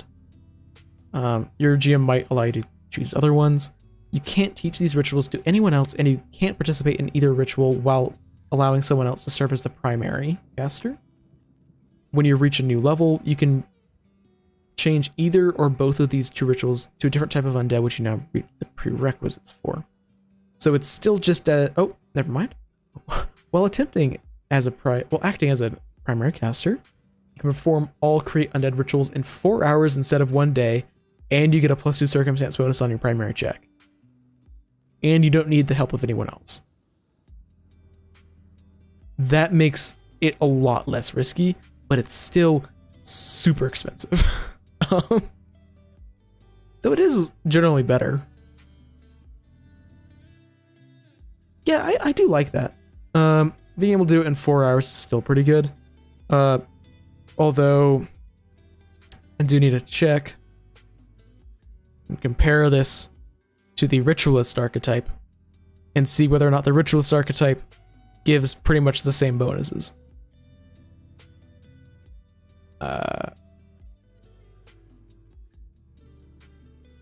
Because, you know, I just need to make sure. So the ritualist dedication gives the +2 circumstance bonus, and okay, efficient. Okay, if you take the ritualist dedication and the efficient rituals feat, so that's 2 feats, you get the benefits of Macabre Virtuoso. However, that's 2 feats to get the effects of 1 6th level feat. So it's still pretty good. Bonds of Death, once per day is a free action. When you cast Animate Dead, you sway with the motions of your spell to animate the dead, channeling your power to sustain 2 at the same time. You sustain your previous casting of Animate Dead, binding the necromantic energies of the 2 spells together with a metaphysical twine. So you can sustain 2 Animate Deads as a single sustain. That's pretty good. And especially since if there are 2 corpses nearby, you can give them a bonus on all of their rolls, which is, yeah, that's good. Summoning is still not all that efficient, really, but this definitely makes it better. Okay, this gives focus spells that I'm not personally aware of, so I can't tell you whether or not those are good. A Master of the Undead requires Deathly Secrets. Oh, Deathly Secrets is the one that gives these special ones. You either learn Malignant Sustenance from the core rulebook or Grasping Grave. Never mind, I am reading the wrong feat. I am tired. You have reached the pinnacle of the reanimator's craft, the ability to raise nearly any corpse or skeleton as a gruesome mockery of the creature it once was. You learn the Shambling Horror focus spell. Let's look at that. Whatever it is, this already sounds like the kind of thing that you should give as a GM to any necromancer the party fights, just so you can potentially traumatize your party by casting it on someone who dies. So as a range of touch, it has 3 actions to cast a corpse of a gargantuan or smaller creature that has a level no greater than your level -4 and has died since the last sunrise. Very specific, but it's undead. In necromancy, of course, it's going to be weird like that. It'll last for 10 minutes. You animate the corpse of a fallen creature as an undead minion under your control. The reanimated creature is an undead skeleton or zombie. Choose a skeleton or zombie stat block of the same size as the original creature and of a level no higher than the creature's original level. Shambling Horror keeps speeds it had in life, as well as melee strikes that deal only physical damage. These attacks use the highest attack modifier for the skeleton or zombie you chose. Some of the skeletons or zombies' abilities might not make sense for the shambling horror. Some abilities they had might not persist in undeath. As the minion trait, you can't control more than one at once. If you create a new one while one is already under your control, you must choose one to release, causing it to lose the minion trait. They expire whenever the spell duration does. After the duration expires, you can cast Shambling Horror again on the same corpse to animate it. However, after the next sunrise, you can no longer animate the corpse. So it's a way to get a minion using a focus spell that is, you know, kind of tanky. I do wish, though, that the bonus from the Reanimator dedication worked with Shambling Horror. Because it's animating a corpse. I feel like it should get the same buffs as Animate Dead gets. So, I would personally house rule that in a game that I was running. But regardless, that's the Reanimator archetype. Pretty happy with it. I mean, it's focused around Animate Dead, so you'll get mixed results because it's a summoning spell. But it's still pretty good, and specifically Eyes of the Dead and Subjugate Undead are very cool.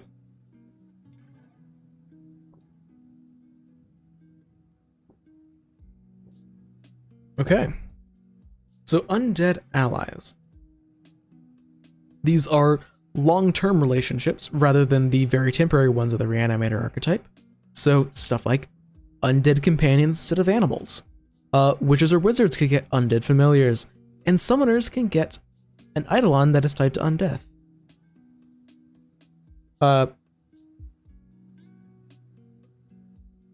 Oh, and of course, undead masters who can keep multiple undead companions at once and ensure their continued loyalty. So, undead eidolon. This I've been looking forward to a lot. Oh, that's cute. Your eidolon is an undead spirit pulled from the ethereal or negative energy plane, embodied and bound to your life force in an unusual, potentially antithetical way that even other summoners can't really understand. Undead eidolons take about every possible imaginable shape and form as their body manifests from their connection to you.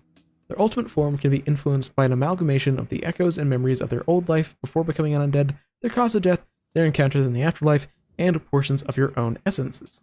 Together, you and your eidolon need to explore the mysteries of life, death, and undeath to fully understand what your bond means to both of your futures. Divine, as expected. Pretty similar sort of... pretty similar stat blocks to most other eidolons. It's trained, or it makes you trained in intimidation and religion. It's dark vision and knows necral. That's pretty rare. Initial is negative essence, then symbiosis is drain life, and transcendence is rejuvenation. So your undead eidolon has a link directly to your life force, which grants a twilight state between living and undeath. This renders it a living creature and therefore susceptible to any ailments that bother only the living, though it does have resistance to it. So your eidolon has negative healing, and it heals from negative energy effects that heal undead, and is damaged by positive. It's negative healing. It doesn't have the normal undead immunities, but it does get a +2 circumstance bonus to saves against death effects, disease, and poisons, and non-damaging effects that only target undead. Additionally, its necrotic essence stanches its wounds easily. The fat check to remove persistent bleed damage is DC 10, or 5 after aid. Interestingly, this doesn't give you negative healing. So, your eidolon will get hurt by harm at the same time, or sorry, your eidolon will get healed by harm at the same time that you get hurt by it. Which allows you for you to get healed by lay on hands, while your eidolon can be a bit more risky with it. That's interesting. I was expecting it to give the summoner negative healing as well. So drain life. Your link with it sustains you, but it still craves the life essence of the living, whether through blood or pure essence. For 2 actions, it strikes a living creature and drains some of the creature's life force. To feed your shared link, your Eidolon strikes a living enemy. If the strike hits and deals damage, it gets a fortitude save. On a critical hit, it gets 1 degree worse. Okay, so your Eidolon drains a small amount of life force. If they succeed, they take additional negative damage equal to half your level. If they fail, they take additional negative damage equal to half your level, and it's drained 1. And your Eidolon gains temporary hit points equal to the enemy's level, which lasts for a minute. And it's drained 2 and gets temporary hit points equal to double the enemy's level. That's pretty nice, because thankfully this only applies drained 1 or drained 2. It doesn't like increase the drained value of the target, because that would be broken as all hell. But there's nothing saying that you can't hit someone 1 turn with this and then hit them the next turn and the next turn, and eventually they're going to fail. And yeah, the additional damage is pretty good, but it's more that each time that they fail, the drain value will decrease their overall health, but also their fortitude save, making you more likely to actually get a fail or critical failure result due to them having a lower fortitude save on, like, you know, basically the more you hit someone with this, the better it gets, and the more temporary HP that you'll be able to get. Rejuvenation. Let's see. Allows for you to both rejuvenate when defeated. The first time each day that your turn begins while you're dying, you instantly regain a number of hit points equal to 3 times your level and wake up. This still increases your wounded value. You can immediately manifest your Eidolon as a free action. You then immediately take your turn as normal. This is fun and also very risky. But I mean, healing for 3 times your level, that's a fair amount of health. And you can summon or manifest your Eidolon, and then it gets a full turn.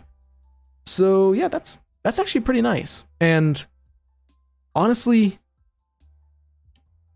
a summoner's probably going to go down a fair amount. Because, yeah, summoners are often going to be frontline characters, especially with this Eidolon. Because if you kind of have to be frontline to use drain life. So you're going to be taking a lot of damage. You're bound to go down. So being able to immediately pop back up and say, no, fuck you, eat Eidolon, is a lot of fun.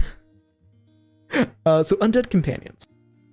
These are loyal but not sapient entities that follow your orders, whether as an undead animal or an undead humanoid, rendered mindless or nearly so by undeath. They work like animal companions in most ways. Most of them are uncommon, typically only available to those with the Undead Master archetype, which I'll get to. The GM might determine that a fallen animal companion can be animated as one of the following with the proper create undead ritual. Undead companions typically have a lower statistics than a normal animal companion to compensate for their immunities, which is fair. Undead are immune to a lot of conditions and effects. So they would have to be a bit lower in their general statistics. So apart from the following differences, a undead companion functions as an animal companion, including the limitations of a companion's items regardless of if they have a humanoid shape. So you can't start strapping on magic items to a zombie because that would be broken. So an undead companion has the undead trait rather than the animal trait. They have negative healing and are immune to death effects, disease, and poison. Unlike most undead, they aren't immune to becoming unconscious, and become unconscious and dying rather than being destroyed instantly at 0, meaning that, you know, they don't die instantly. So undead companions are mindless. This makes them immune to all mental effects. The only skills in which a mindless companion are trained are acrobatics and athletics, and it can't become trained in any other skills.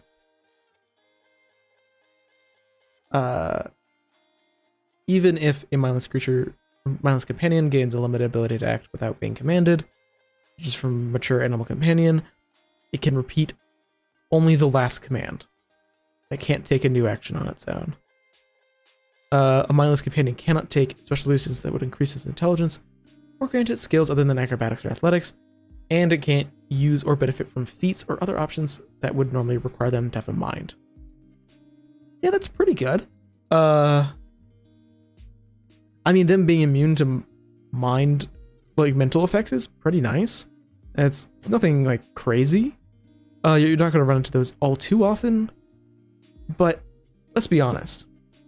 Most of the time, you're going to be relying on your companions for acrobatics and athletics, so it's not a huge loss. Okay. So Ghost. Your companion is a ghost bound to an item in your possession. Due to this bond, they can move beyond the area of a single dwelling, but it's easier to disrupt than most incorporeal creatures. So it can take most forms, they aren't sapient, and is unable to speak with the living. So they can make a ghostly touch, which deals 1d8 negative. Doesn't apply the ghost strength modifier. Thankfully, as you know, it is a very good thing that they don't have the strength modifier, guys. I wonder why they don't get their strength modifier. It gets 4 hit points. Okay. Anchored incorporeality. But it has a fly speed, which is great. It is dumb as a brick. Where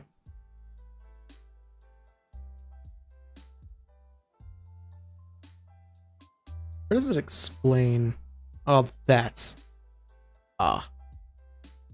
cool. 37. Okay, anchored incorporeality. Well, most ghosts are bound to the site where they're... yeah. Yeah, let me just hit someone for 1d8 minus 5 negative damage. That'll be good.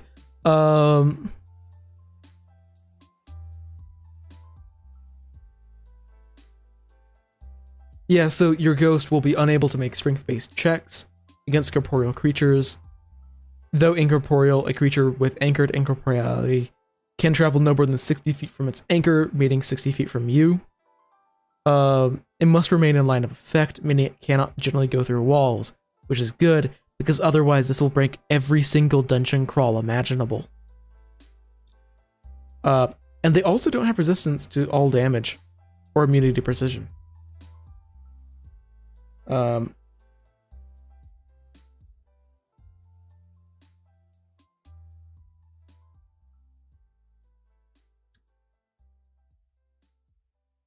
Okay, so you might actually be able to take ghosts with you. So if you find a particular ghost that you like, you can convert them into a companion, which is fun. They're still going to use the stat block, of course, but yeah. Okay, and the support benefit is it spooks and scares people. Until your next turn, if you hit and deal damage, they become frightened 1, and their advanced maneuver is once per hour.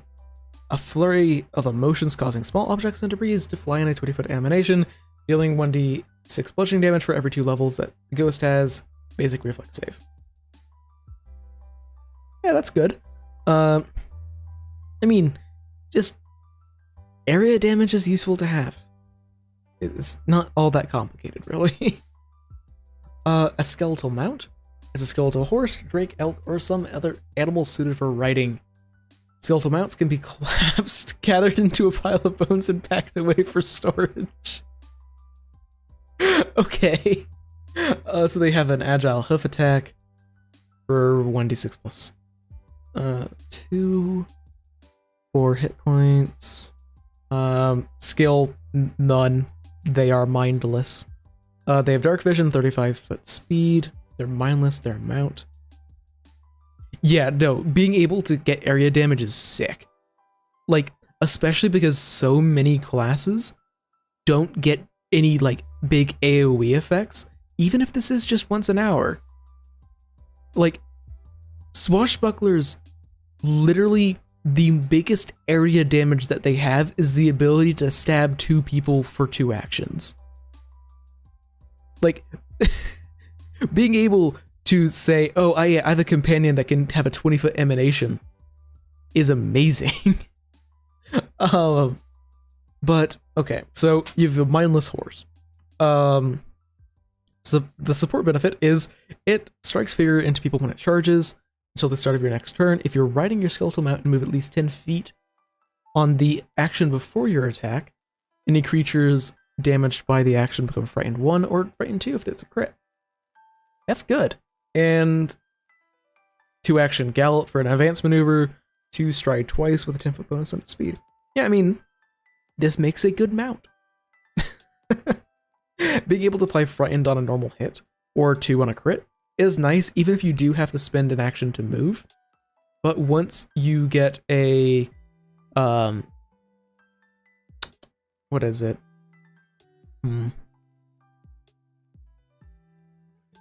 Like the mature animal companion feat. That's what I was looking for. That gives you an additional action every turn, and though it's mindless, I'd imagine if you just tell it to move every turn, so it would move, and then you can attack someone to get the support benefit. So, Skeletal Servant, it's a humanoid skeleton, it's mindless, but it's capable of assisting in rudimentary chores. It can also be collapsed for easy storage. What does that mean? Like, how much bulk is a horse skeleton?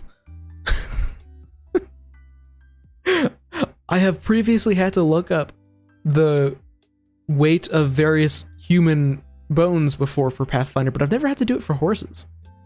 Like, what does this mean? What size piezo? Yeah, it's about what you would expect. It's not all that fancy, but it does get a Jaws attack. Yeah, 2 bulk is reasonable.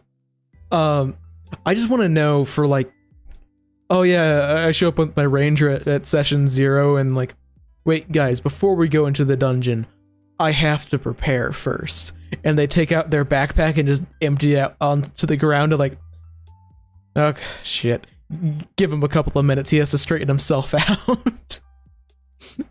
Regardless, the skeleton servant, their support benefit is they jab bones into your enemies to distract them while you attack. Until the start of your next turn, when a strike you make hits and deals damage, that target becomes flat-footed. Okay. It's not fancy, but it's good. So, Screaming Skull, 2 actions, auditory, emotion, fear, mental. The skeleton removes its skull and throws it, making a jaw strike with a range of 20 feet. Regardless of whether or not it hits, the target and all enemies within 10 feet must attempt to will save or become frightened 1 or frightened 2 on a critical failure.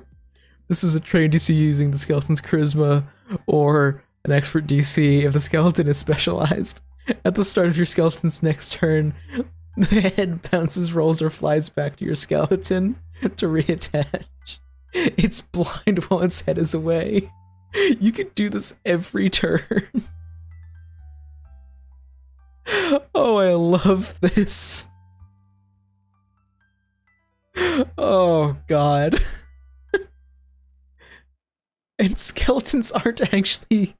They're fairly charismatic. It's not going to have a great DC, but that is an AoE demoralize every single turn by a skeleton yeeting a skull at someone.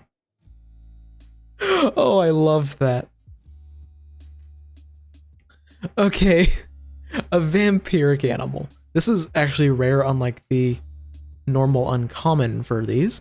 So your companion is a wolf, weasel, or fox, or other predator with fangs and the bloodthirst of a vampire. They often serve vampires who willingly share their blood to bind the animal to their vampiric whims. Small or medium-sized, 1d8 piercing jaws. Though they don't actually have any agile attacks. Okay, reasonable stats. They're trained in survival. They have low light, scent, 30-foot speed. Vampiric animal companions are particularly attuned to the scent of blood. If a creature has persistent bleed damage, your vampiric animal companion can smell them from 120 feet away rather than 30. Okay, yeah, that's good if you have a way to consistently apply persistent bleed. And support benefit, they senses blood when it tears into your enemies. Until the start of your next turn, your strikes that deal damage also deal 1d6 persistent bleed. If it is a nimble, this companion, then this increases to 2d6. Speaking of consistent ways to apply bleed damage, here we have a consistent way to apply bleed damage. It's kind of hard to get away from a vampire when you're bleeding out, even if you're invisible. So Blood Feast. 2 actions, they attack a bleeding flow and drink its blood. They attempt to strike against a creature that is currently taking persistent bleed damage. This strike deals 2d8 additional damage. If it hits and deals damage, they regain temporary HP equal to half your level that lasts for 1 minute. Yeah, that's good. Drink the blood, puppy. Drink the blood, comma, puppy. I feel like I needed to clarify. So, zombies. Your companion is a mindless zombie created from a soulless dead body, be it animal or humanoid. The stats below list a fifth strike, but this can be replaced by a claw or other similar option that would be better suited to the form. That is one heck of a con score. Oh my god. All the other undead have had like 4 hit points. Zombies have 10. Oh. and a +4 con. Oh, these are tanky. They're gonna have terrible ACs. But I need to check. Like, I'm not all that familiar really with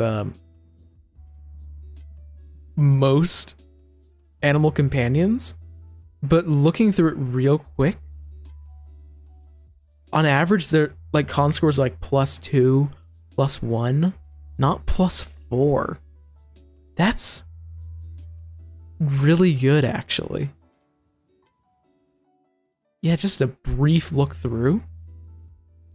And most of them have like, oh, maybe 8 hit points a level, not 10 plus an amazing con. These are amazingly tanky. I mean, it doesn't look like they're going to be actually all that good for dealing damage, but like that is terrible. Yeah. Yeah, zombies are going to be tanky as hell, which, to be fair, if I was expecting anything of a zombie companion, it would be that it's tanky. And it's also incredibly slow. At least it has dark vision. So the zombie emits an aura of rot, causing wounds to fester until start of your next turn. Each time that you hit a zombie, a creature that's within 10 feet of the zombie, and you deal damage, they take additional 1d6 damage.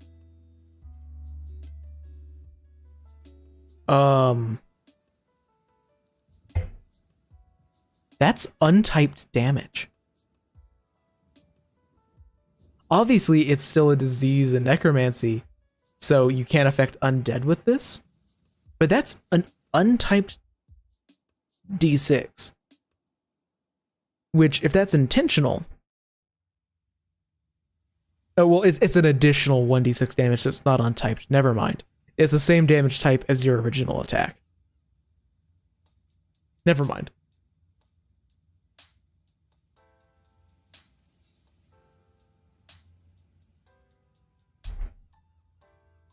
Oh, okay. So it's 10. So, got it. I've never played a ranger, and I've never considered having an animal companion, so I'm not very familiar with their rules. So it would be 10 + 6 + con. So it would still have a lot of hit points because it has a +4 con. But it won't be as stupidly tanky. But I mean, it's an additional 1d6 damage. Now that I'm thinking about it, without any save, which is actually great. I now very much like the support benefit. Okay. Take a taste. While the zombie has a creature grabbed or restrained, they try and grasp and take a bite. They make a jaws strike against the creature. This strike uses the same statistics as its normal strike, except that it's a d10. But bite isn't... So it's a jaws strike.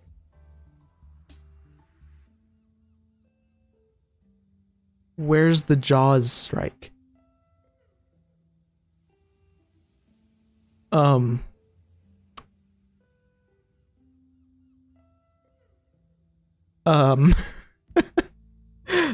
Looking at others, it's just a D10 piercing.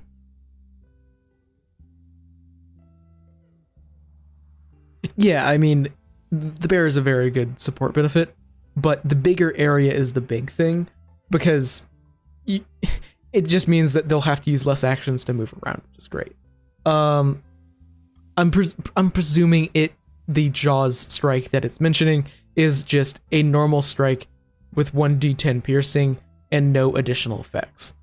And what matters here is it would not be agile, meaning that if you use a grapple, and then if you use a grapple to grab someone, and then you make a Jaws strike, it was not an agile attack.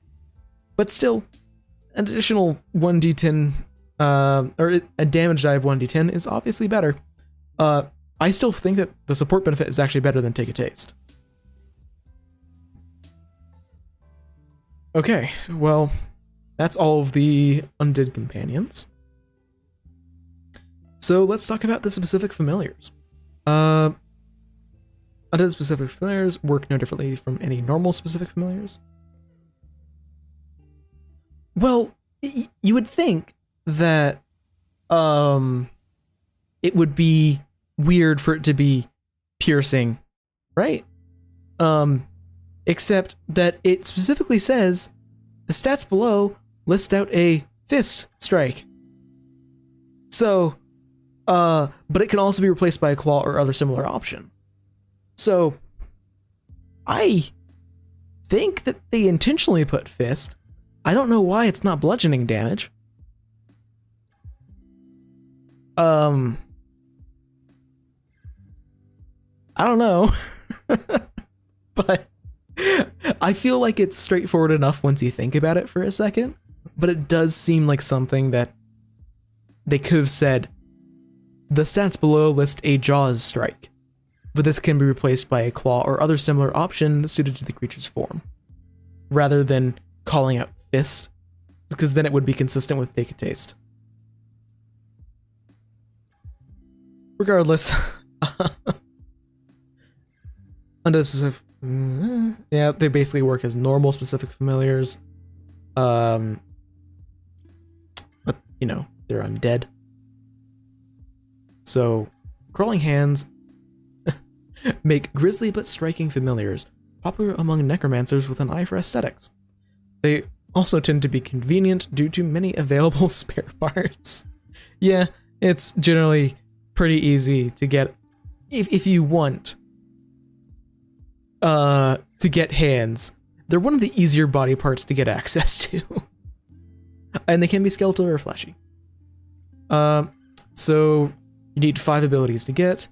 The Grant Mail and Dexterity, Spell Delivery, Undead, and Valet. Lend a Hand.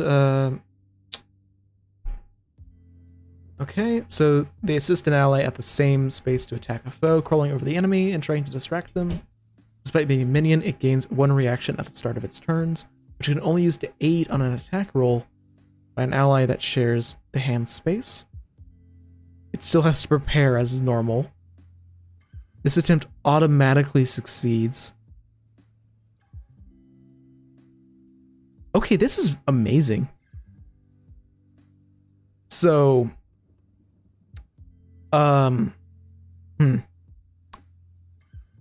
if you get a crawling hand familiar as a or if you have a crawling hand familiar that has the independent familiar action, so it gets one action every turn for free, and then you just toss it onto your fighter, and they prepare to aid that fighter every turn. That fighter gets a +1 circumstance bonus on their first attack roll every turn. That's good. I mean, yeah, that's just nice. And Undead, it has negative healing, and it is destroyed if it hits 0. About expected. Old friend. Oh. Paizo, stop making Undead cute. Sometimes the spirit of a cherished pet returns to the boneyard to continue aiding its beloved owner. These tiny animal ghosts tend to be bound to anchors such as favorite toys, collars, or carved representations of who they were in life. An old friend is less likely to be evil than other undead familiars, as is its master. Oh, that's just cute. And sad. It is actually an incorporeal familiar. Incorporeal spirit requires 4 abilities. Once per hour, they can cast a 2nd level invisibility spell on themselves. Anchored incorporeality, so they can't leave line of sight, and undead. Okay. Oh, and it grants flyer. Okay. That's good. Thank you. Polongs are wicked, invisible spirits created by the blood of murder victims, bound to glass bottles and fed with the blood of their master. They're often used to possess and sicken their master's enemies. Polongs can't be found or acquired, only created, a process that takes up to 2 weeks. If a Polong's bottle is ever destroyed, or if its master fails to provide the daily feeding of blood, it withers and dies. It requires 8 abilities. So please take the familiar master dedication and get improved familiar, because 8 abilities is absurd. But it grants flyer, lifelink, skilled for society, spellcasting, and speech. It must be anchored into a bottle, and for 2 actions, which have the incapacitation, mental, necromancy, occult, and possession traits, the Polong attempts to possess an adjacent corporeal creature. The creature must attempt a will save against your class DC or spell DC, whichever is higher. On a failure, it merges into the creature's body for 1 minute or 24 hours on a critical failure. It can observe through the creature's senses but is unable to control them. They are drained 1 while this possession lasts. While possessing a creature, a Polong can ignore distance and line of effect limitation from its anchored corporeality ability. Yeah, no, like 8 abilities is absurd. That's the highest I've ever seen for a specific familiar. But, so whenever a Polong is possessing a creature, they can ignore distance and line of effect from anchored incorporeality. Whenever it ends, it immediately returns to the bottle.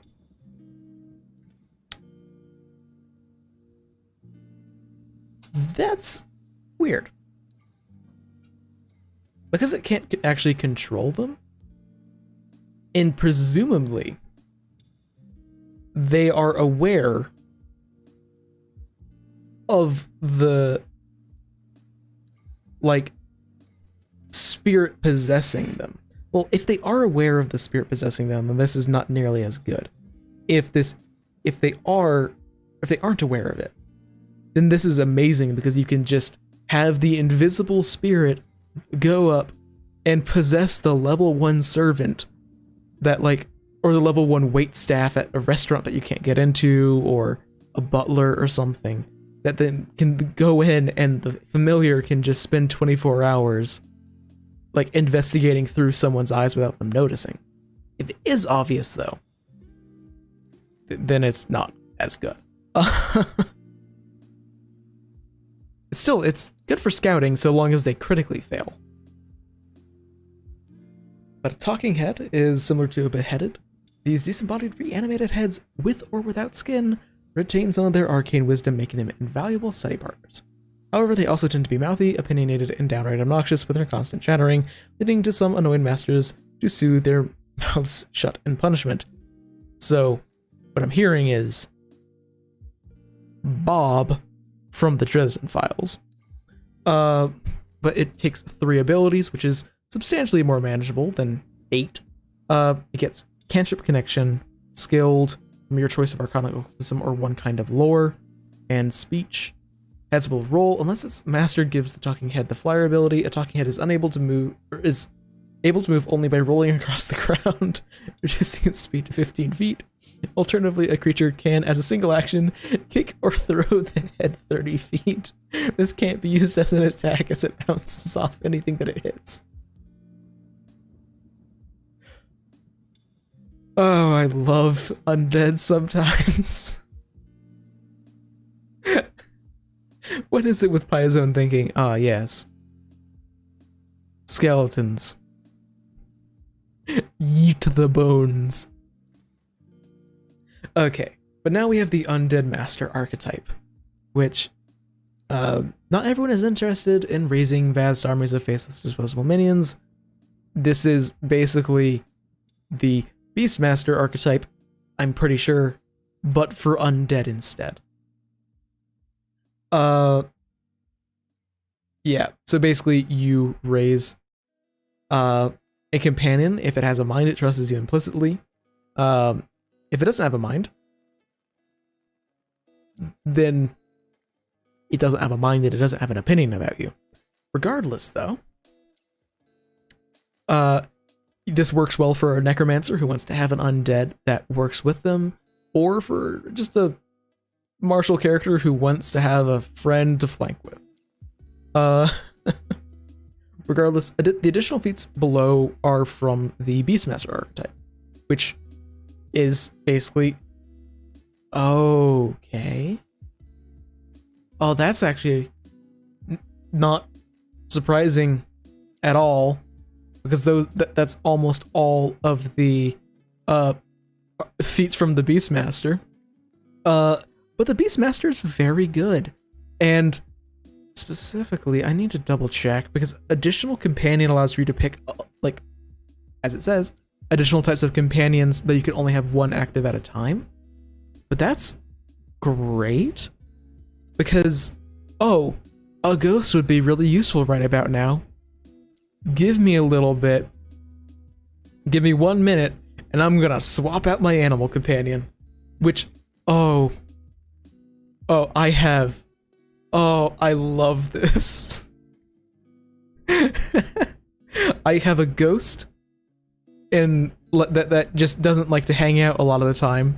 I have a skeleton, and then I also have a skeletal horse in my backpack, and I'd have to dump out the bones and let them rearrange each other.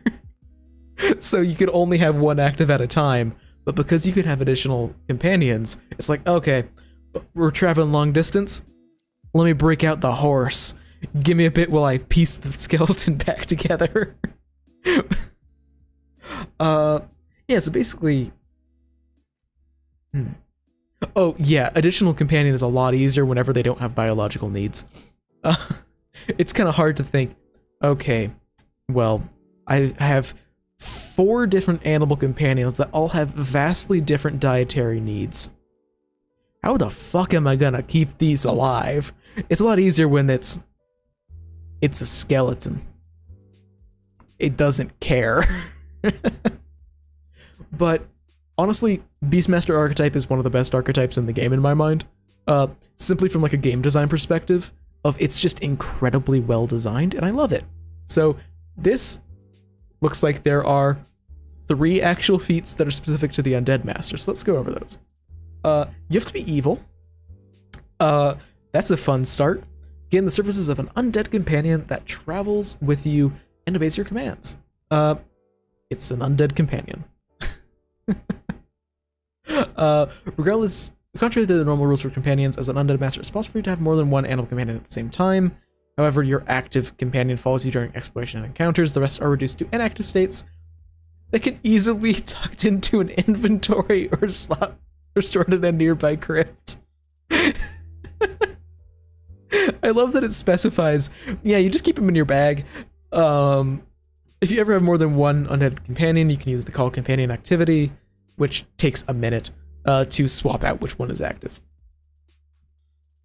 At level 8, you can take Guardian Ghosts, which is a reaction that once per 10 minutes, whenever you would take damage from a strike while you have one of your undead companions adjacent to you, you magically divert some of the harm from an incoming attack away from yourself, forcing your undead companion to take it in your stead. Reduce the damage you take from the triggering restrict by 2 plus your level. Your adjacent undead companion loses a number of hit points equal to the amount of damage reduced. If you have more than one adjacent undead companion, you can choose which one loses hit points. You can't divert the damage from a temporary fragment from their master's call. So, hear me out. You know how we talked earlier about how zombie companions have a stupid amount of hit points? They are a literal meat shield for you. Their master's call is level 12 feet. For one action, you have to have Undead Master, Call Companion, at least one inactive undead companion whose remains or anchor you are currently in your possession. That means you pull one of your inactive companions from their rest to provide a companion support benefit. A fragment of your companion materializes or assembles itself in an unoccupied square of your choice within 30 feet of you. Granting you its support benefit, and then it disappears on your next turn. If it takes any damage from before your turn, it disappears and collapses, and the support benefit ends immediately.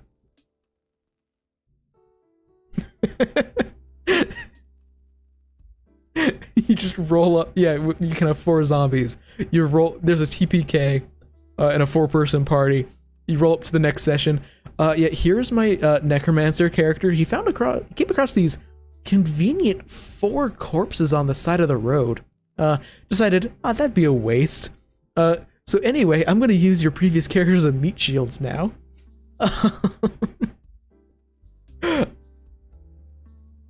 And with their master's call, I wonder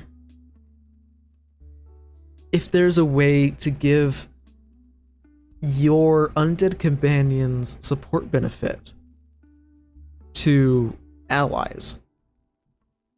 I don't think that there is, because I'm thinking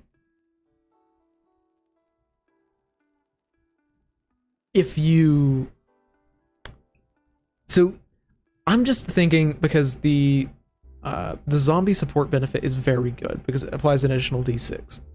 Could you use their master's call multiple times to get out multiple zombie support benefits to add like 2 additional damage onto your strikes? Obviously, I mean, maybe using their master's call and then with an independent their master's call like twice and then flurry of blowsing. So each additional attack gets 2 additional d6 damage. Okay. Yeah, so you can't give them to your allies, but they would work with, like, let's say a flurry ranger has a target, is next to a target that they've hunted prey. They use their master's call twice, creating 2 different fragments of their zombie friends that are inactive, and then they use twin takedown, and then they're also hasted, so they attack a creature 3 times with a reduced multiple attack penalty and additional 2d6 damage on top of each attack. Oh, additional 4d6. Yep. That is a build I will never play. It would be a lot of fun. But I am unlikely to ever actually use this archetype, but it's a very fun one. There are way too many character options from this book that I want to play in the Bloodlords AP. Too many to choose from. Also, can we just have some appreciation for this art? Because at least the way that... I might be...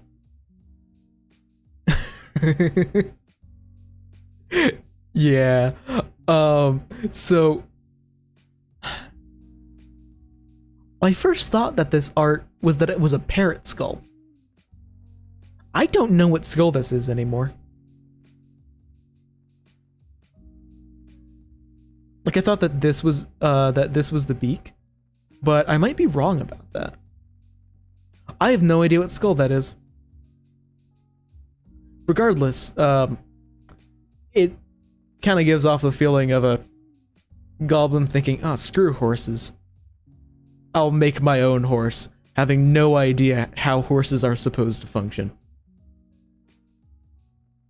That would make sense. And I haven't seen many frog or toad corpses, so.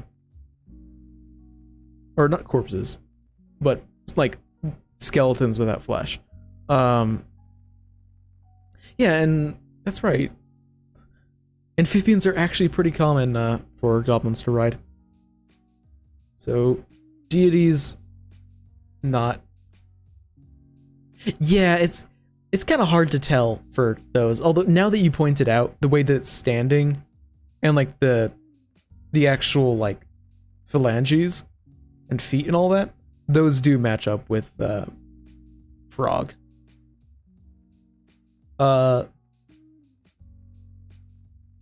Not going to cover these unless there's something particularly fun. Except that Chiron looks ready to party.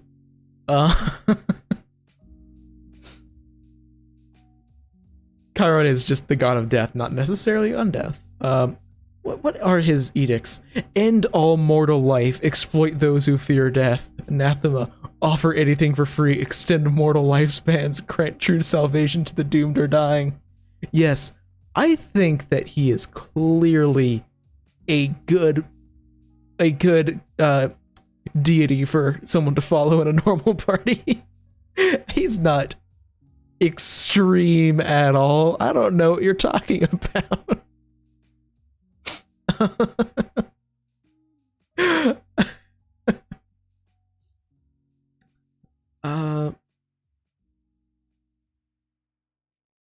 Yeah, Zura was, an Aslanti queen who was thought of to be one of the first vampires. Wait a minute.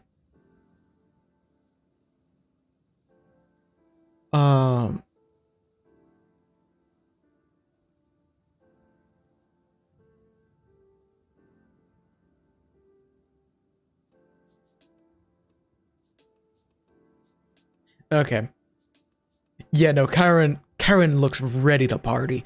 I just wanted to check the lore here real quick, because Geb might have actually been alive at the same time that she was.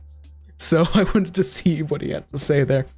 Regardless, now we get to the real meat. Playing Undead. So, yeah. Few undead can be called heroes, but a small number overcome the challenges of life to become something more. Durable and adaptable, they might even become adventurers and thrive. The tools in this section help you play undead as a player character. So, this is a complicated section, I am going to assume. Yep, most of these are represented as archetypes, as the skeleton is an exception though, because whenever you're reduced to bones, your old body doesn't make a difference anymore. Because these types of undead characters occur so seldom, because the game using them needs to make special adjustments, they are all rare. Okay, so the basic benefits that all the archetypes and the skeleton give, all the same basic benefits detailed here. Okay, so you know Necrol, you get low light vision, and if you already had dark vision, or you get dark vision if you already had low light, you have negative healing, negative survival. Unlike normal undead, you aren't destroyed when you reach 0, which would suck. Instead, powerful negative energy attempts to keep you from being destroyed. You basically function under the same normal dying rules as normal, except a lot of things that normally work to bring people back from dying, like stabilize, don't work on you. And whenever you die, you're destroyed instead, just like normal undead. You're also immune to death effects. This keeps you from being automatically killed, or from having your dying value automatically increase, but it doesn't make you immune to the other parts of them. For example, like, Phantasmal Killer would still do mental damage and still make you frightened, and the Lethal Finisher Swashbuckler attack would, you know, still do all the additional precision damage, it just wouldn't instantly kill you. You get a +1 circumstance bonus on saves against, or saving throws or any other defense against disease or poison. And this is the fun part that I've had spoiled a little bit for me, is you don't eat or drink the same food as humans. And you usually have thirst and hunger related to your undead state, such as a ghoul's hunger for humanoid flesh, a zombie's craving for brains, and a vampire's desire for blood. Additionally, while you don't sleep, you do enter like a state of stasis for 4 hours a day, which allows for your undead flesh to re-knit and recover naturally. Most undead choose to do this whenever the sun is at its highest because spooky undead. And this is clearly, I think, a mummy monk, considering the way that they're breaking their sarcophagus open in half. So advanced undead benefits are dark vision. You get dark vision if you don't already have it. Your bonus against disease and poison increases to +2, and you get poison resistance equal to half your level, and you get a +1 circumstance bonus to saving throws or any other defense against any effects that would make you paralyzed or have the sleep trait. Fun fact, I don't think this has changed since I last looked this up. Sleep trait. I think there are 3 effects in the entire game with the sleep trait. So, paralysis is a much bigger deal. Sleep is just not an uncommon thing to show up. I'm double checking now, but there's 2 spells, only one of which is offensive. Sweet Dream, which is an offensive focus spell, and then like 5 pieces of equipment and 1 curse. It's not gonna come up all that often, but hey, it might.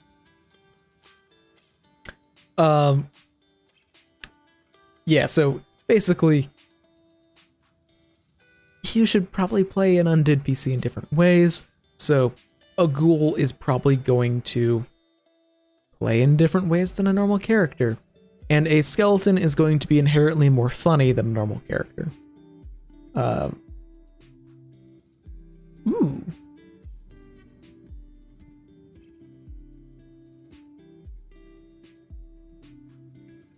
Okay, I didn't know this was a thing. Stitch Flesh.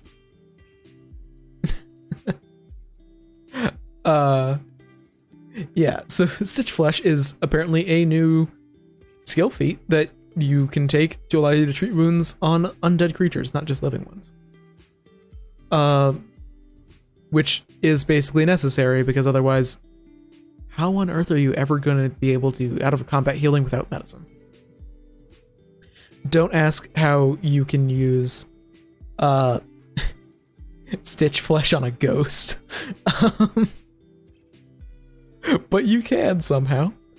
You're going to have to make a lot of considerations, like any people who have harm.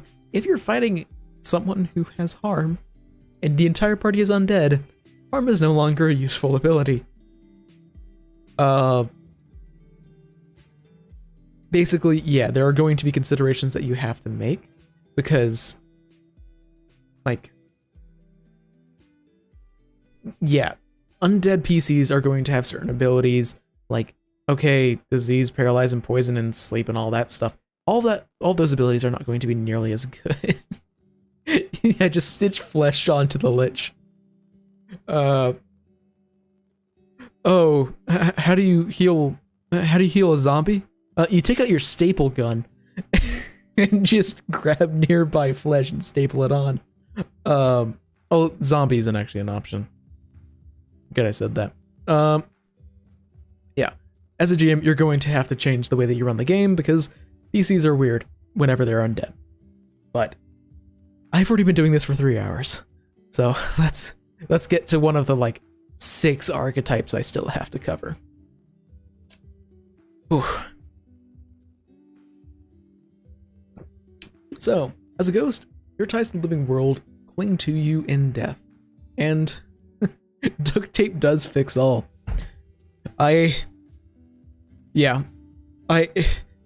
Engineering surpasses all things. Duct tape is truly the most important invention. So as a ghost, your soul carries on, but your body's gone. Your mind probably has changed, since most ghosts experience stronger, more volatile emotions and are frequently overcome by their past highs. Motivations can change over time, but are generally strong. Like being, logical about things and thinking about the future are generally not as important as a ghost's fundamental desires. The prerequisite for being a ghost is that you've died and have returned as a ghost.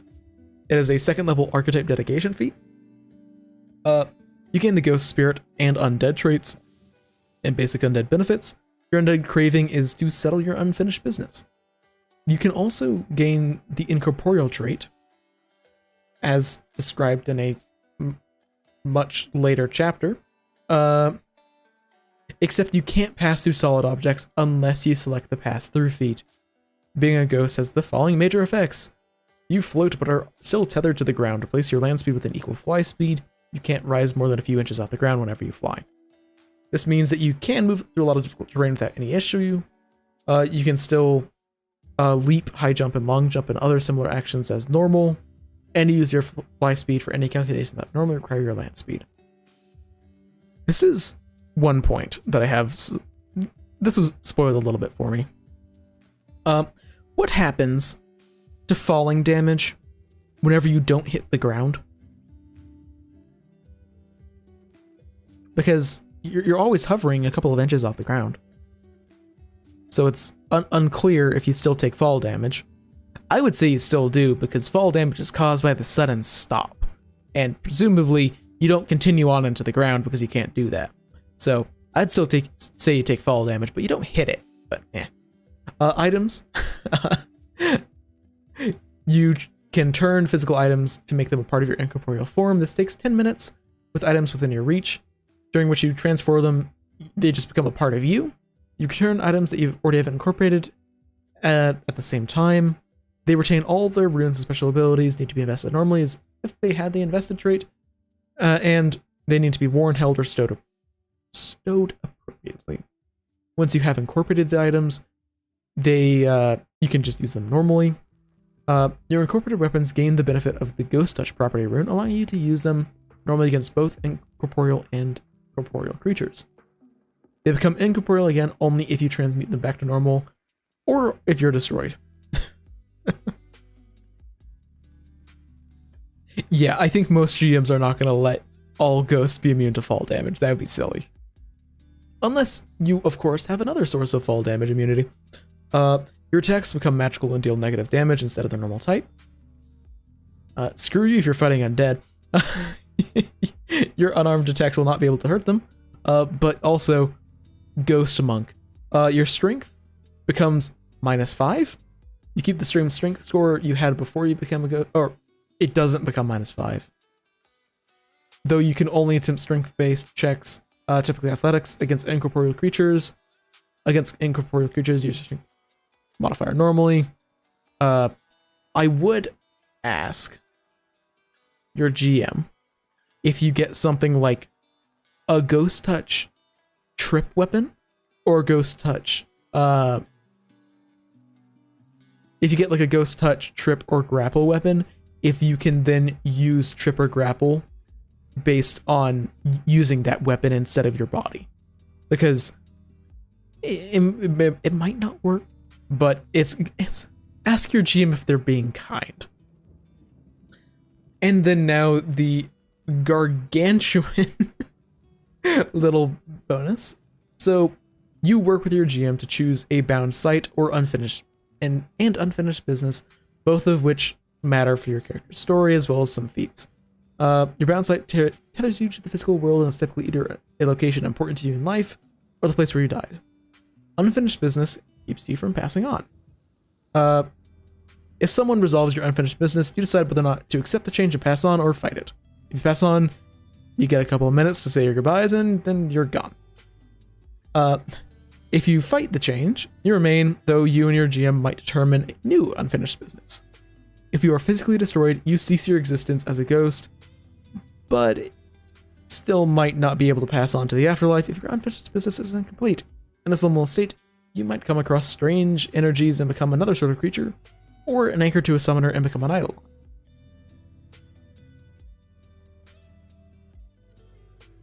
Yeah, Ghost Touch of Hand Wraps and Mighty Blows was actually the first thing I thought of, because then technically your entire body is Ghost Touch. At level 4, you can take Frightful Moan. Once per 10 minutes, you lament your fate, just being a real Debbie Downer, causing every living creature within 30 feet to attempt a will save against your class DC or spell DC, whichever is higher. On a success, they are temporarily immune for 1 minute. To any Frightful Moan, not just yours. If they fail, they're frightened 1, and critical failure, they're frightened 2. Group Demoralize is very good. This is amazing. Yeah, it's 2 actions, but it's basically free. It's a consistent way to be able to intimidate a lot of people at the same time. It's good. Ghostly Resistance. It becomes innately weaker, but it also gains resistance to many types of damage. Your maximum HP is reduced by your level, but you gain resistance 1 to all damage except for force positive and any damage done by a weapon with a Ghost Touch rune. This increases to 2 if the source is non-magical. At 10th level, it increases to 2 or 4 if it's non-magical, and at 16th, it increases to 3 or 5 if it's non-magical. Yeah, unfortunately, you cannot exclude the party. Unless they're all undead, in which case they're not living. But, I mean, you can't always rely on that, and hopefully the party's alive. And it is a 30-foot emanation, so it would be pretty hard in combat to avoid getting your allies in it. But, hey, if your allies are frightened, they're frightened. Ghosts aren't logical, but the ghostly resistance is actually, I would say, resistance 1 to all damage is worth your HP being reduced. Because if you get hit by an attack with like a flaming weapon, so it's 2 sources of damage, this applies twice.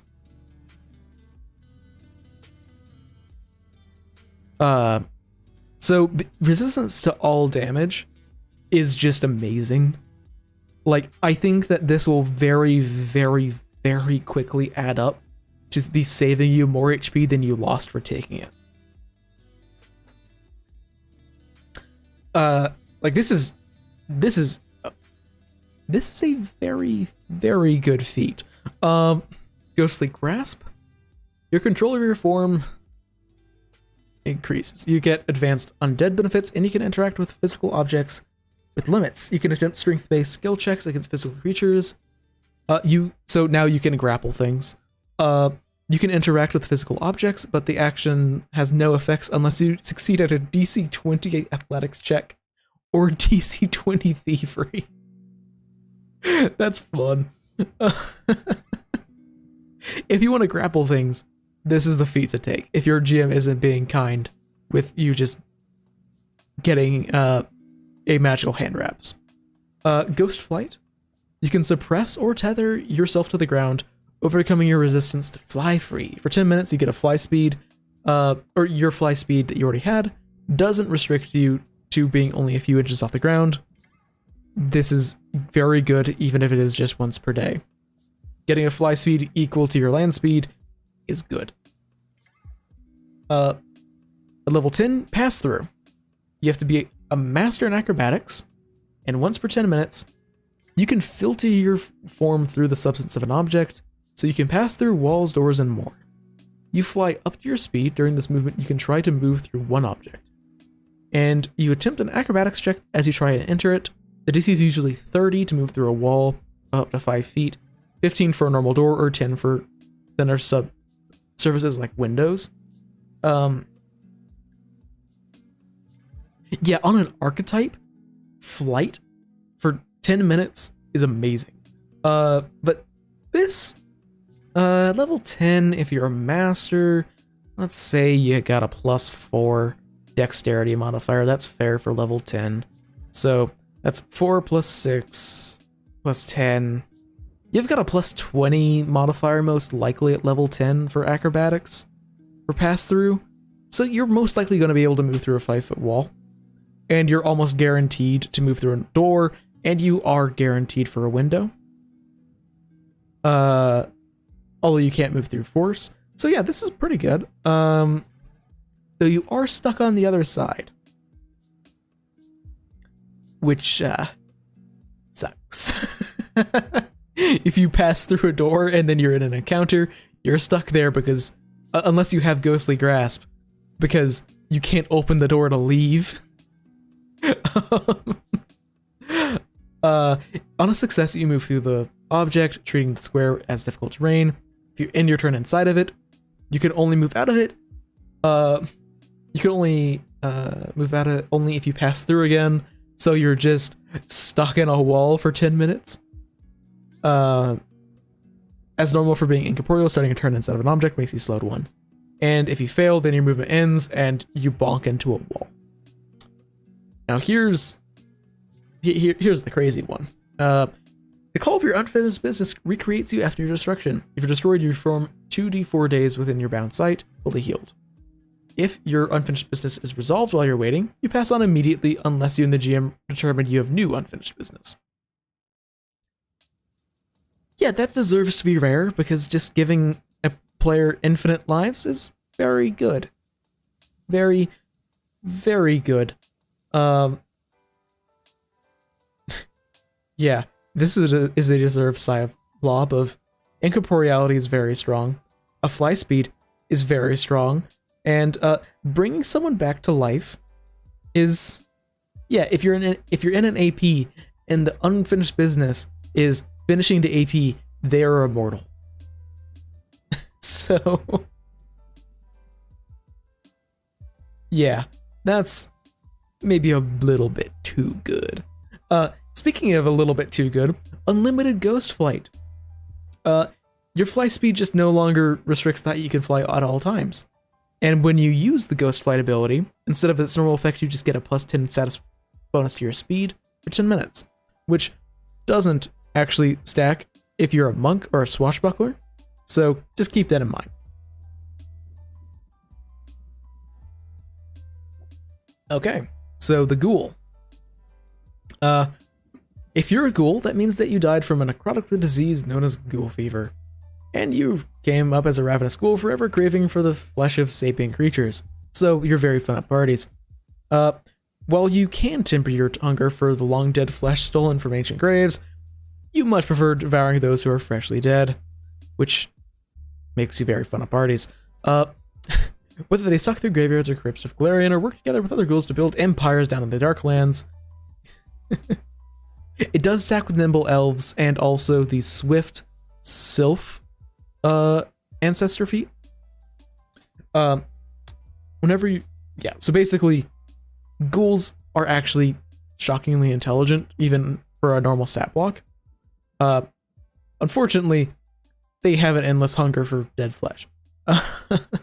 Ghouls who go for more than a few days without feeding, find themselves in constant pain, and for more than a week are probably just going to become bestial and unintelligent. Oh, look at the friend. Whenever you succumb to ghoul fever, you don't lose your mind or your memories. You're still the same personality, but warped with the never-ending need to consume flesh. If you're a fighter, you're still a fighter, but your prime directive is to consume flesh. A rogue is going to be trying to consume flesh. Most societies don't allow this, so they have to do it in secret, or just, become a serial killer. Like, you could try and become an undertaker or something, and just exclusively work with closed casket funerals. Yeah, there are actual, ghoul secret societies, and caste system based on their hierarchy on how much flesh one is consumed and can provide for other ghouls. I'm just going to say, This is literally just Tokyo Ghoul, if that's your jam. Interesting.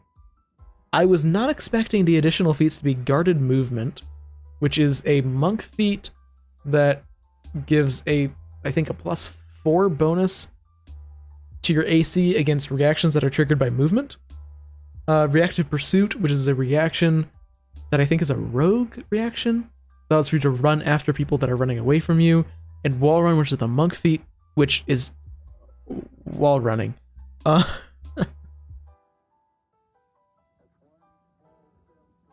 Yep, so whenever you become a ghoul, your ears become pointed, and your skin grows bluish and pale, your fingernails become claws, and your teeth become razor sharp, and your tongue is long and pointed.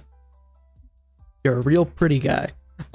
You gain the ghoul and undead traits, basic undead benefits, and you want to eat dead people, especially freshly dead sapient creatures.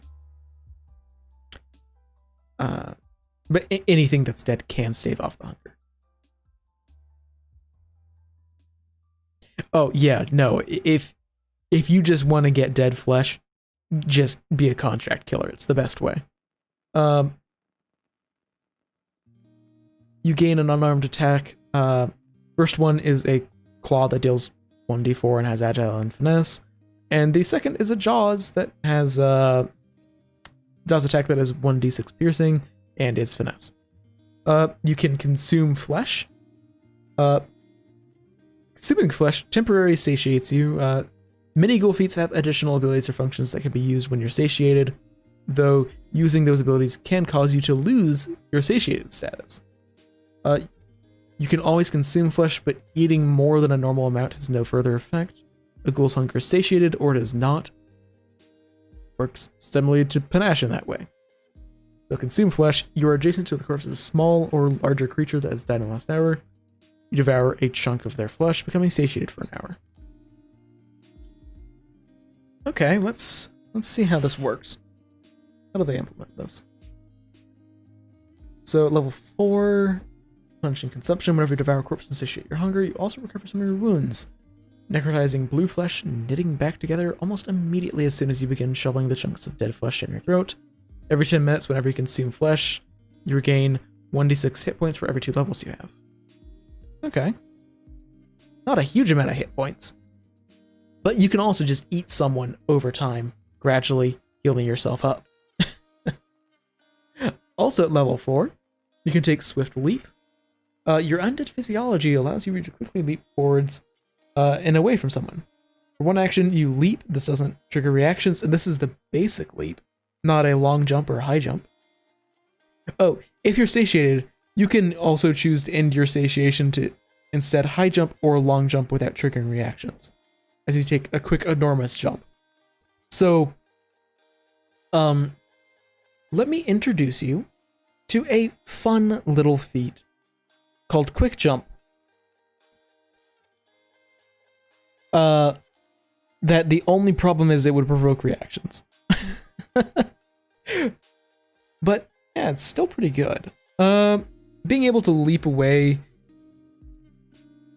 If you have a good athletics, long jump can be really good for getting away over difficult terrain. And especially it's very, very good if you have Cloud Leap. But that's a 15th level feat. So not many characters actually get there. But level 6, Feverish Enzymes. Pleasant Fangs have an infectious enzyme. For 2 actions, this attack deals negative damage instead of its normal type. On a hit, they have any healing that it receives until the start of your next turn. Target or an adjacent ally can spend 2 actions to squeeze the enzymes out of the wound and remove the effect. If you're satiated, you can end the satiation to boost your enzymes, increasing the duration to 1 minute. I hope your enemies don't heal all that often, because those are the most annoying fights.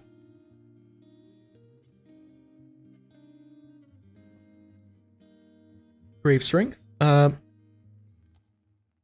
flesh you eat makes you stronger, giving you strange insights into the minds of sapient creatures you have devoured, and bringing you closer to a state of undead perfection. You get advanced undead benefits and a +5 status bonus to your speed while you're satiated. Again, status bonus, it won't stack with the monk. But it will stack with being a elf. Paralyzing Slash is, oddly enough, an occult effect, specifically. You have to have feverish enzymes. Your enzymes can paralyze your foes rather than just making it harder for them to heal. Strike with your claw or jaws. If you hit a living non-elf, it causes them to be paralyzed unless it succeeds at a fortitude save against your class DC or spell DC. Regardless of the result, they're temporarily immune for 24 hours.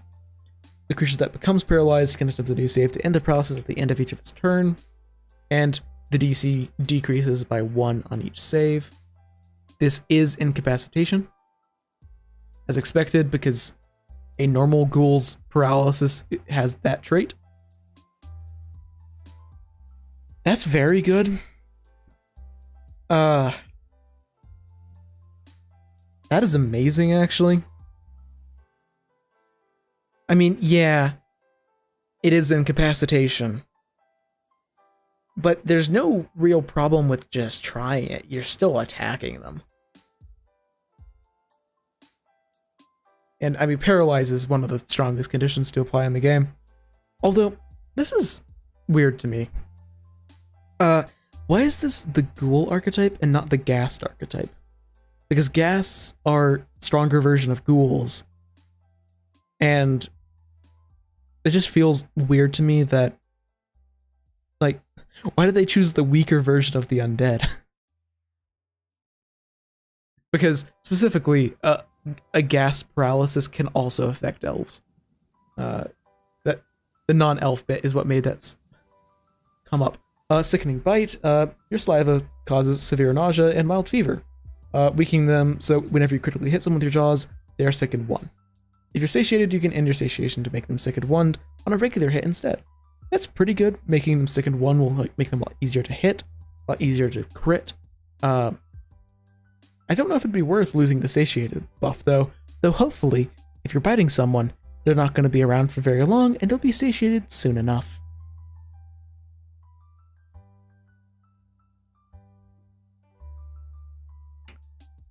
Okay, if you consume flesh while you're satiated, you become fully satiated, which means that you stay fully satiated for 3 hours, after which you become satiated for 1 hour, so a total of 4 hours. If you're fully satiated when an ability would end your satiation, you cease being fully satiated but remain satiated. If you have grave strength, you get a plus 10 bonus to your speed when fully satiated instead of plus 5. So basically, you have 2 charges of being satiated before you don't have it anymore. Which allows for you to use your abilities a lot more often and a bit more frivolously. Corpse Stench. Your body exudes an overwhelming scent of decay and a type of emanation, so putrid it nauseates creatures within it. A creature that starts its turn in the aura must succeed at a fortitude save against your class DC or spell DC, or be sickened 1, plus slowed 1 on a critical failure. While within the aura, they take a -2 circumstance penalty to saves against diseases, and to recover against the sickened. If they succeed on a save, then it's temporarily immune to corpse stench for 1 minute. That's very good. But this is absolutely going to affect your entire party. Because this is any creature. Not any living creature. Any creature. It's also olfactory, which there are not many effects that give you bonuses against olfactory effects. This is very strong, and unfortunately, you can't turn this off. So, good luck. This is very good, and a little bit problematic for a team-based party. Regardless, the Lich. This is probably going to be really complicated. So, yeah, it's a level 12 feat. So, you have devised an incredibly evil ritual to tear the soul out of your own body and you painstakingly made a receptacle to house your freed soul. Immortality lies within your grasp. It requires more than magical knowledge. It's an incredibly difficult task to do and takes a very long time. Mispronouncing a single word would probably just instantly kill you. Yes, the Lich. Yeah, let's just skim this real quick. Yeah, pretty much all Liches are going to be obsessed with their soul cage, because if it gets destroyed or damaged, they're probably gonna go kaput. But oftentimes they can pretty much make it near indestructible, but that takes a very long time. There is one slight problem with this feat that I have seen some people talking about, which is the prerequisites for this are being a living creature, being able to cast 6th level spells or higher, being an expert in crafting, and completed the ritual to become a lich and crafted a soul cage. I think the problem is you can't make a soul cage unless you have the dedication. Meaning you can't qualify for the dedication because you haven't made your soul cage. So presumably, most GMs are just going to say, okay, you can research and make the soul cage by locking into saying you want to take the lich dedication. Most GMs that are going to allow you to even be a lich in the first place are going to be a bit lenient with it. But regardless, once you actually do take this, you finally successfully make a soul cage and put your soul in there. You gain undead traits and basic undead benefits, and your undead craving is for knowledge. More knowledge. You gain a unique soul cage, which is a magic item that houses your soul. Whenever you would die, your soul flees back to the soul cage to allow you to be rebuilt. As long as your soul cage exists, you cannot truly be destroyed.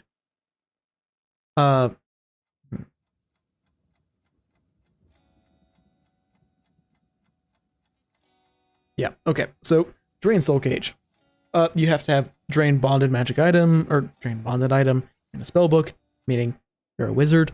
You can make your Soul Cage into your bonded item, allowing you to harness its abundant magical energy. Once per day, whenever you use that Drain Bonded Item, you can choose any spell in your spellbook that you can cast, even if you haven't prepared or cast it that day. Your Soul Cage doesn't need to be on your person for you to use this.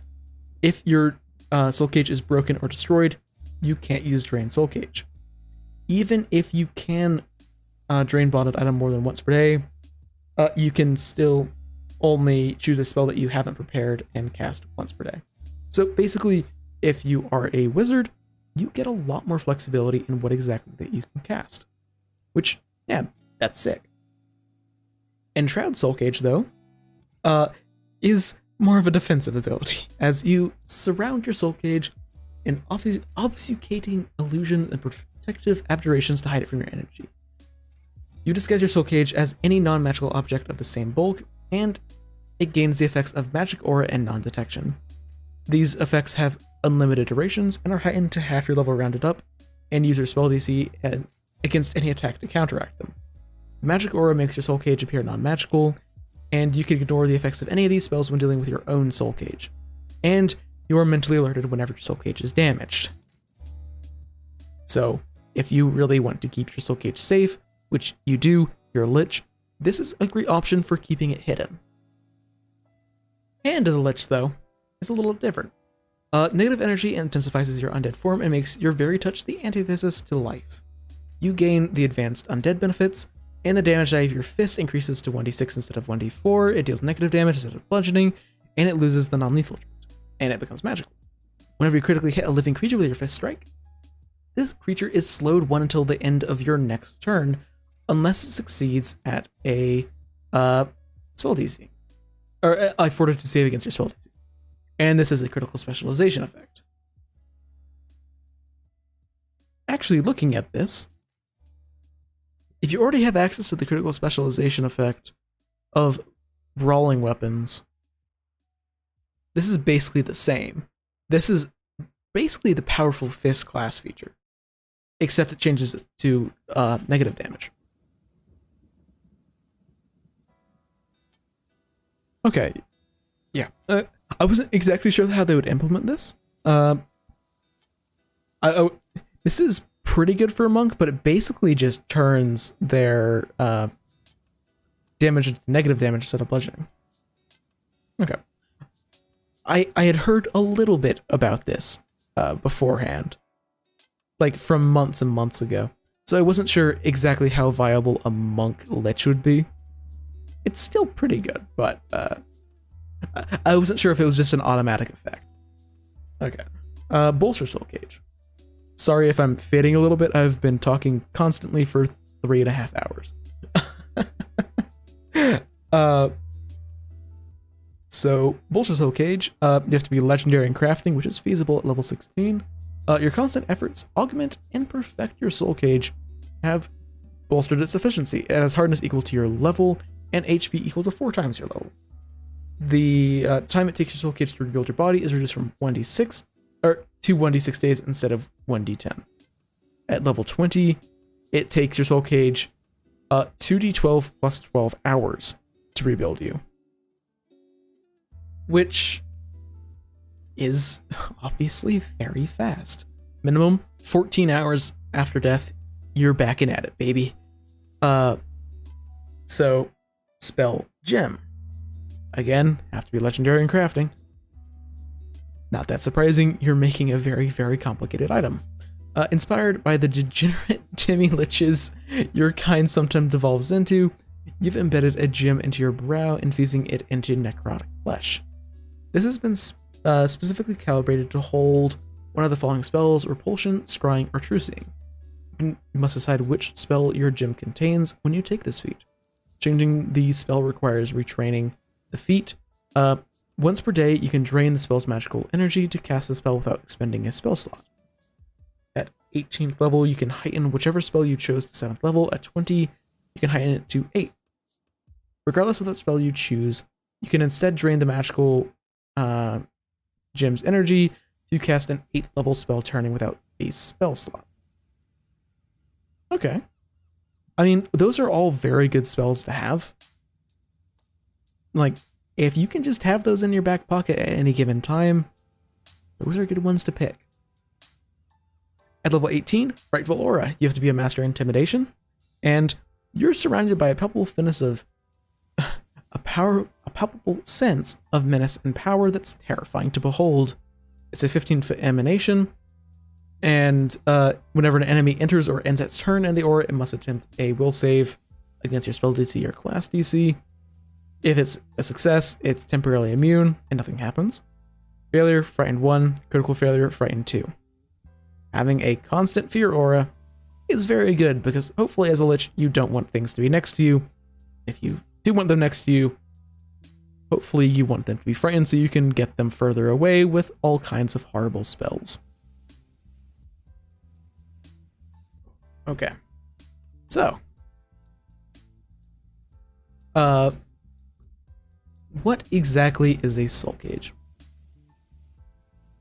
Oh, yeah, here's the problem. So that I mentioned earlier, to craft a soul cage, you have to have the Lich dedication. And to take Lich dedication, you have to have crafted a soul cage. So it's kind of this unfortunate infinite loop of both of them requiring each other. But most jams are just going to allow you to make the soul cage first. But as you craft your soul cage, you trap your soul within it. Whenever you're destroyed, your soul goes back to the soul cage, which reforms it in 1d10 days. Afterwards, you manifest next to it, fully healed in a new body, though lacking any equipment that you may have had. Destroying the soul cage prevents you from returning. So once you destroy the soul cage, then once you die again, you're dead for good. You choose the form whenever you craft it. It could be a miniature little cage, a ring, an amulet, or a crown, or a tea kettle. A tea kettle works pretty dang good if you're trying to make it inconspicuous. You can work with your gem to adjust the usage or bulk of it as needed, though a soul cage is rarely more than like bulk. The soul cage has a hardness of 9 and 36 HP. If it's destroyed and you aren't, you can attempt to find your soul and trap it again, building a new soul cage. This is no trivial task and often takes an entire adventure to accomplish. If you don't find your soul again, though, you suffer a long decline, which presumably is going to end up with you as a demi-lich and probably not a playable character anymore. Yeah, this is not actually... That is fragile for a level 12 item. Keep it safe and keep it secret. Okay. So the mummy archetype. Mummy is a pretty common funeral rite across all of Galarian, but it's particularly common in Galarian. Or not Galarian. In Osirian. I am tired. Some willingly undergo the process. And not all mummies are alive, but some are actually intentionally brought into unlife to serve as guardians for particular tombs and crypts.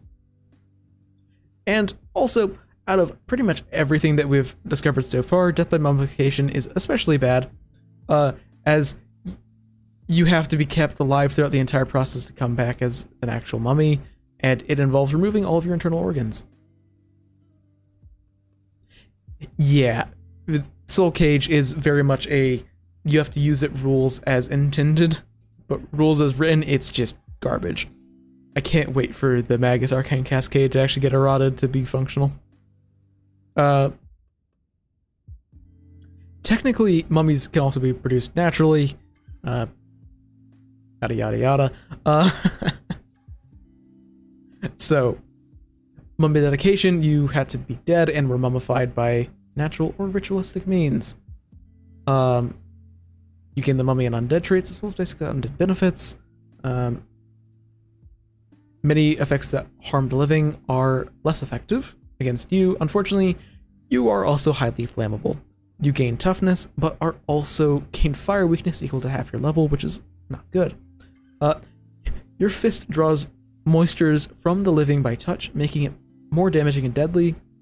This increases your fist from a 1d4 to a 1d6, and it loses non-lethal.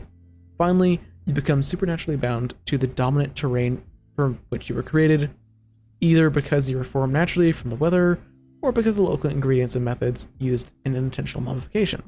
Choose Arctic, desert, mountain, or swamp. This choice can't be changed once you make... this choice cannot be changed once you make it, and it will affect other feats.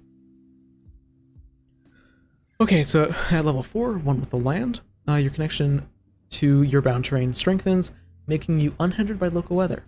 Whenever you're bound terrain, you ignore the effects of non-magical difficult terrain. In addition, your experience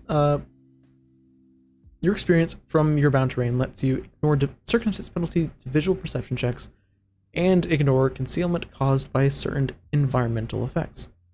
The types you ignore depend on your terrain. Arctic, it's ice and snow. Desert, it's dust and sand. Mountains, it is clouds or mist. And swamp, it is rain or murky water. Pretty self-explanatory due to being formed in a particular type of terrain. You're more accustomed to it. Semblance of Life is a free action that you can use whenever you deal damage to a living creature with your fist strike or with desiccating inhalation, which I presume is something that is later level. As a free action, whenever you do this, you draw the moisture you've drained from others into your own flesh, temporarily taking the appearance of life. This has the effects of illusory disguise, except you only appear as yourself while you were a living humanoid. That is a very specific feat. I feel like I might be missing something because I haven't actually seen the mummy. Level 6, you can get grave mummification. Due to exposure to the elements, magic, alchemy, and other phenomena intensify the changes from your mummification, you get advanced undead benefits. In addition, you get resistance equal to half your level against any damage you take from your bound terrain, including dangerous temperatures, weather, hazardous terrain, and environmental hazards. That's very specific unless you're spending a lot of time out in that terrain, and your GM actually likes to use those types of rules. So, Mummy's Despair. For 2 actions once per hour, you force your mental anguish outward, projecting it upon those around you.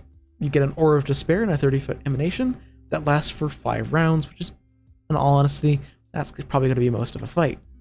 A creature that enters or begins its turn must succeed at a will save against the higher of your class DC or spell DC, or be frightened 1 or frightened 2 on a critical failure, and it's immune if it, succeeds on its saving throw.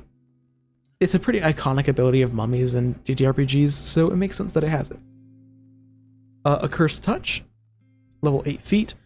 It's a supernatural curse that animates you, imbuing your most powerful attacks with a terrible curse. Whenever you critically hit with a fist strike, negative energy binds to it. This is both a curse and a disease. This is 2d6 persistent negative damage, and while the creature has this negative damage, it is stupefied 1.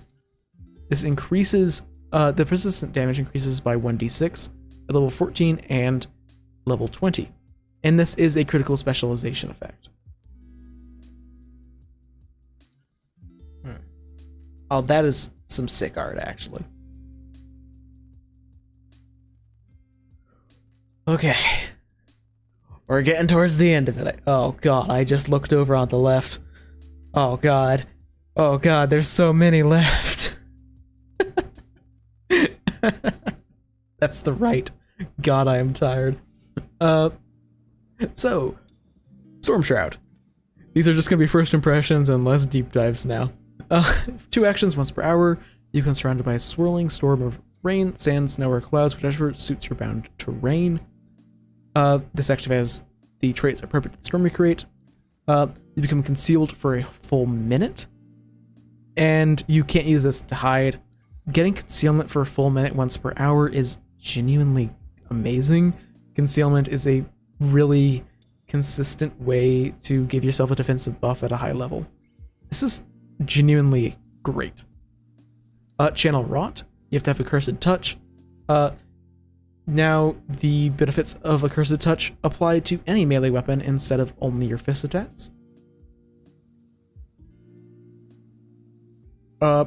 Ensnaring Wrappings. You have to be an expert in athletics, and as a reaction, whenever your strike deals physical damage to a creature that is within arm's reach and is not more than 1 size category larger than you, some of your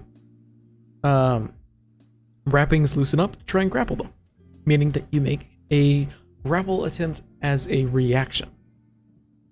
That's pretty good. You're still going to have to deal with multiple attack penalty, but it's still action compression, which is always going to be good. Drain Form. Once per day, as a single action, you crumble to pieces, becoming composed of the very terrain from which you were bound, with the effects of gaseous form, or you reconstitute into your normal form. The substance you're formed of depends on your bound terrain, and the actions depend on the corresponding traits or traits. So you become made out of snow if you are from Arctic, sand if you're from, deserts, made up of clouds if you're from mountain, and you turn into a bun man if you're from a swamp. So, level 12, you can take Desiccating Inhalation. So for 2 actions, once per hour, you draw the moisture in from nearby creatures, draining them dry to heal your own wounds. In a 30-foot cone, creatures take 68 negative damage with a basic reflex save against your class DC. A creature that critically fails is also drained 1. As long as at least 1 creature was damaged by Desiccating Inhalation, you heal HP equal to your level. At level 14 and for every 2 levels after, the damage increases by 1d8. Again, I've said this a couple times throughout this stream, that being able to consistently, or not consistently, but having the ability to do AoE damage is honestly pretty huge, because a lot of classes just don't have that capability at all. Even if it isn't a huge amount of damage, it's still some AoE damage, which most classes don't have. Greater Despair improves Mummy's Despair, allowing you to use it once per 10 minutes instead of once per hour. and a creature that critically fails is paralyzed for 1 round instead of being frightened 2, which is horrifying. Although, unfortunately, Mummy's Despair does get the incapacitation trait, which does make it a little bit worse whenever you're fighting against a higher level creature. But honestly, Mummy's Despair is best when you're fighting a bunch of like lower level creatures, because then there are more things that are going to be within your aura. Okay, skeleton ancestry. This is the thing I was looking forward to most from the night, and finally, I'm getting showed the bones. So skeletons are generally the lowest type of undead. However, animated bones of dragons, giants, and other great beasts can make for really dangerous things, and some powerful living creatures can actually retain their might and intellect upon returning as a skeleton. I'm not going to be reading all of this, as I'm about to hit the 4-hour mark of recording this, and boy, is my voice tired. So, memories of their former life are usually hazy and fractured, which, yeah, is about what I was expecting. Different skeletons think whether or not they are a continuation of the previous life.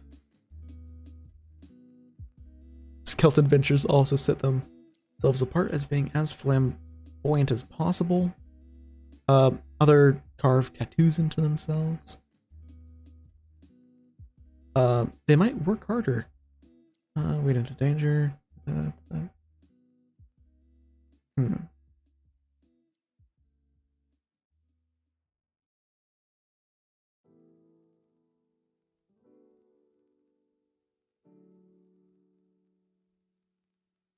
Okay, let's just cover the let's just cover the mechanical stuff. So 6 HP, fair. They're rare, medium-sized, 25 movement speeds, dexterity, charisma, and a free boost. I'm happy that they get a charisma boost because funny skeleton. They get an intelligence flaw, which, to be fair, skeletons are normally mindless, so that is very reasonable. You get common necral skeleton traits. You get basic undead benefits. Your undead hunger. You don't eat flesh like ghouls or drink blood like vampires, but you do collect bones, so you can use them to help yourself mend up. Okay, these names are hilarious. Mace fodder. Lectern. Final sacrifice. Okay, so the heritages. Fodder skeletons, or often humans or those who are physically close to them, are the favorable material for necromancers. They are readily available and their physiology has been studied the most extensively, so these skeletons can be easily mass-produced. Despite their name, fodder skeletons are rather mobile foot soldiers, so you have a base of 30-foot movement speed rather than 25. Compact skeletons are basically, seems like, small-sized. So, yep, they are small instead of medium. They get quick squeeze, even if they aren't trained in acrobatics. And tight spaces, not tight enough for you to require to squeeze, aren't even difficult terrain. So you are very good in tight spots, which, to be fair, you don't even have muscles. Sturdy skeletons are sometimes you want to use a dwarf or an orc because they have thicker bones. So they get 10 hit points from their ancestry instead of 6, and they gain the Die Hard feat. I mean, Die Hard is very good. You're much less likely to die if you had it. And then finally is monstrous skeleton.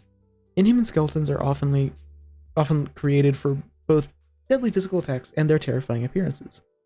Beasts and monstrous humanoids with the strangest skeletons tend to be the centerpiece of the collection of a necromancer skilled enough to raise one. Get a claw, horn, tail, or winged unarmed attack that deals 1d6 damage, a claw deals slashing damage, a horn deals piercing, and a tail or wing deals bludgeoning. They have the finesse and unarmed traits. Okay. Let's go through all of the feats now. Oh. Okay. Not unreasonable amount. As in life, so in death. You gain the adopted ancestry feat. Choose any ancestry, but it is likely to be one that matches both your skeleton heritage and who you were in life. As long as your body is completely covered by armor or clothing, you do not have to attempt a deception check against. Basically, you can impersonate that ancestry. This is a non-magical disguise, so it doesn't work against divination. And if someone is intentionally trying to see whether or not you're a skeleton, they automatically succeed. Collapse once per 10 minutes. Someone critically hits you. You collapse into a pile of bones, mitigating the worst of the damage that you would have taken, and the triggering attack deals only the amount of damage it would do on a normal hit. Any other effects caused by the critical hit still occur. While collapsed, you're flat-footed and cannot act except stand, which reforms you into, a functional skeleton. Play dead. For one action, you lie prone and pretend to be an ordinary skeleton. As long as you don't move or take any actions requiring anything other than your mind, you just appear dead. To see through your ruse, another creature must succeed at a check against your deception DC, either by seeking or recalling knowledge. This ability doesn't work against creatures that already know you're an animate skeleton, unless you've changed your appearance since then. That's pretty good. I also have a interesting idea of it would be hilarious to play a skeleton with the vigilante archetype, where they end up where their social identity is just a skeleton in an alleyway, and they just sit there.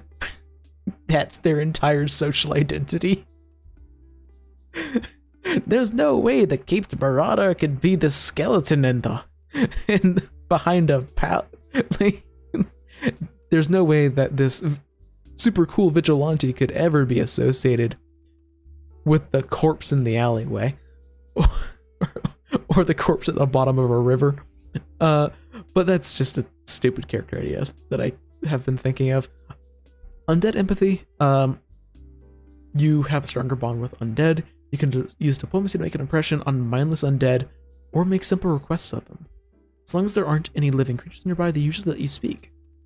If an undead creature currently is in the thrall of a creature who's higher level than you, then you have to get a critical success on your diplomacy check. That is actually super fun. So because you are kind of related to them, you can convince a zombie to do a favor for you. That's actually super fun.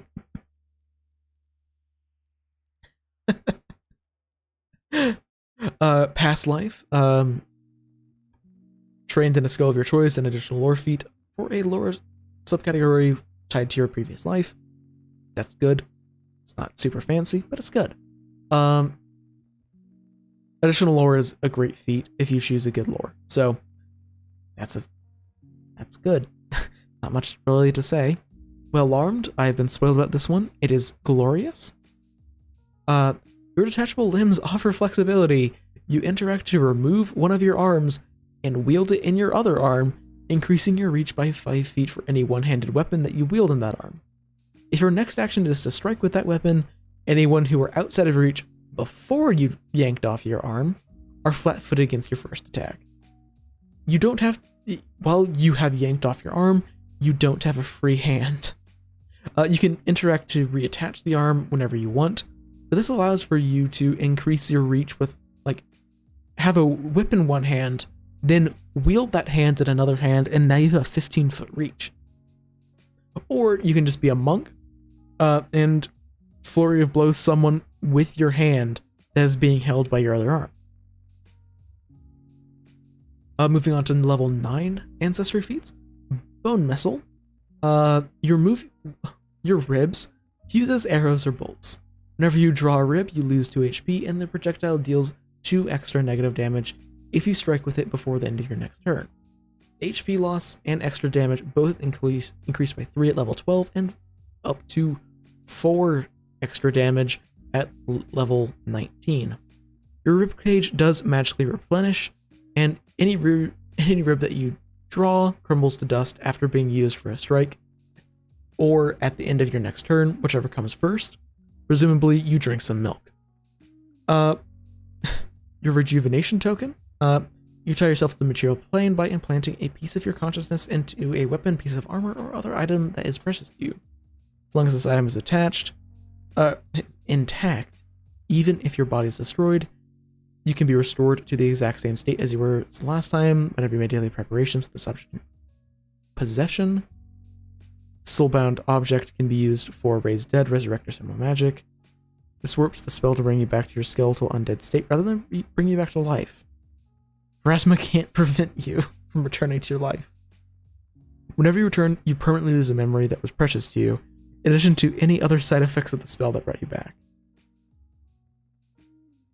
There's a reason why that's uncommon, because that is just insanely powerful. It does kind of remove death as a bit of a downside. Also, just hit the 4-hour mark. I'm tired.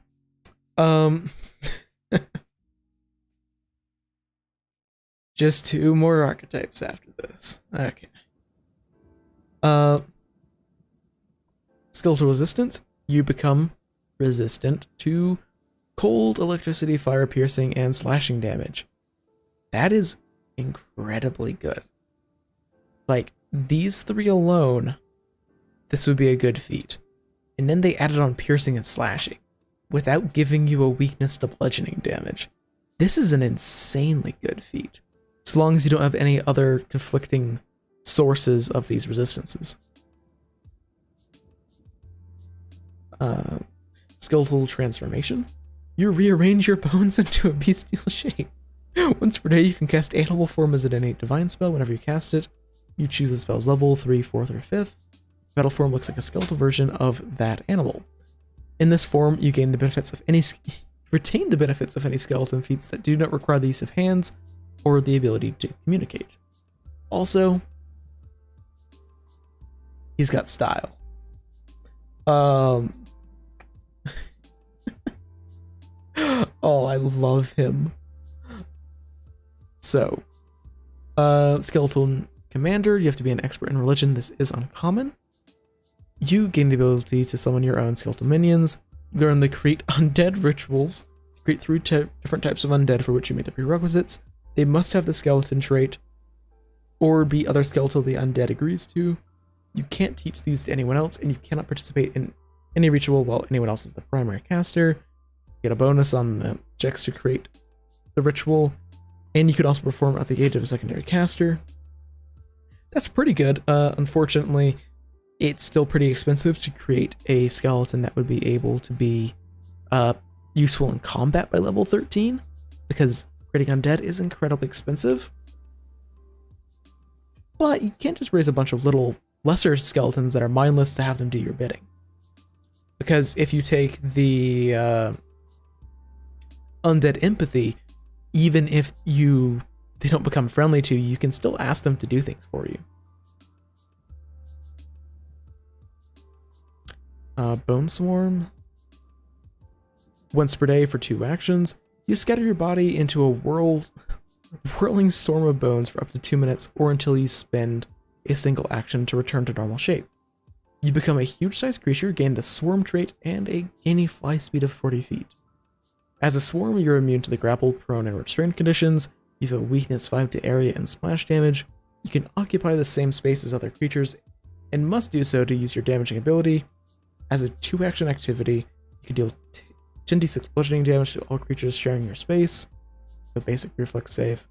You can't speak, cast spells, or use manipulate actions. You don't get Swarm Mind. I don't think this is very good.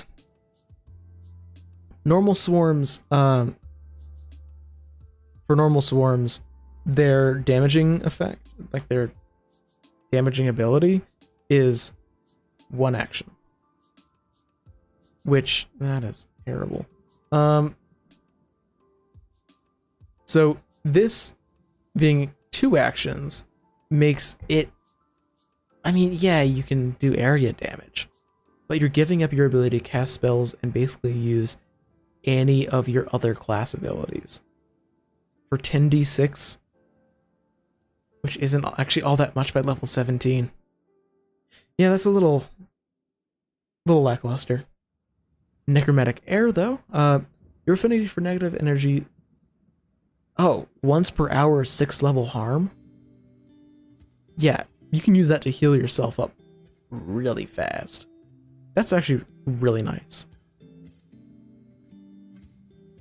I mean, it's a little bit boring, but it's still good. Not everything has to be super flashy, like this fella. Okay. Okay, 2 more archetypes. Okay. I'm half asleep. After being exsanguinated by a vampire, you've risen again, being an immortal undead. You have been killed by a vampire who is drinking your blood. You gain the vampire and undead traits and basic undead benefits. And you have to drink the hunger of the living. Your incisors elongate. Get a jaws unarmed 1d6 piercing attack. And the brawling group would have grapple and unarmed traits.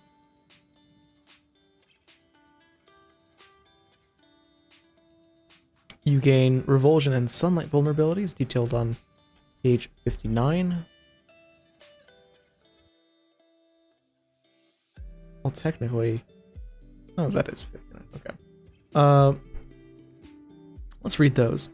So, revulsion, you can't voluntarily become within 10 feet of brandish garlic or a religious symbol of a non-evil deity.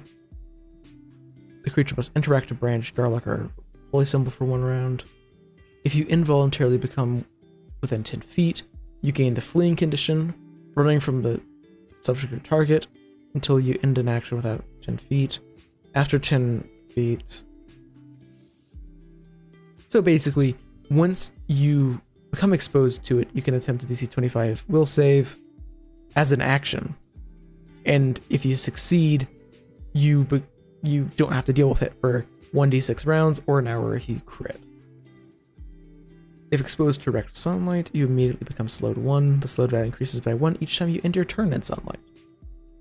If you lose all of your actions, you're destroyed. Due to supernatural aversion to light, you don't cast shadows or show reflection in mirrors. Okay, that's fun. So 3 rounds in sunlight and you're dead. That's terrifying.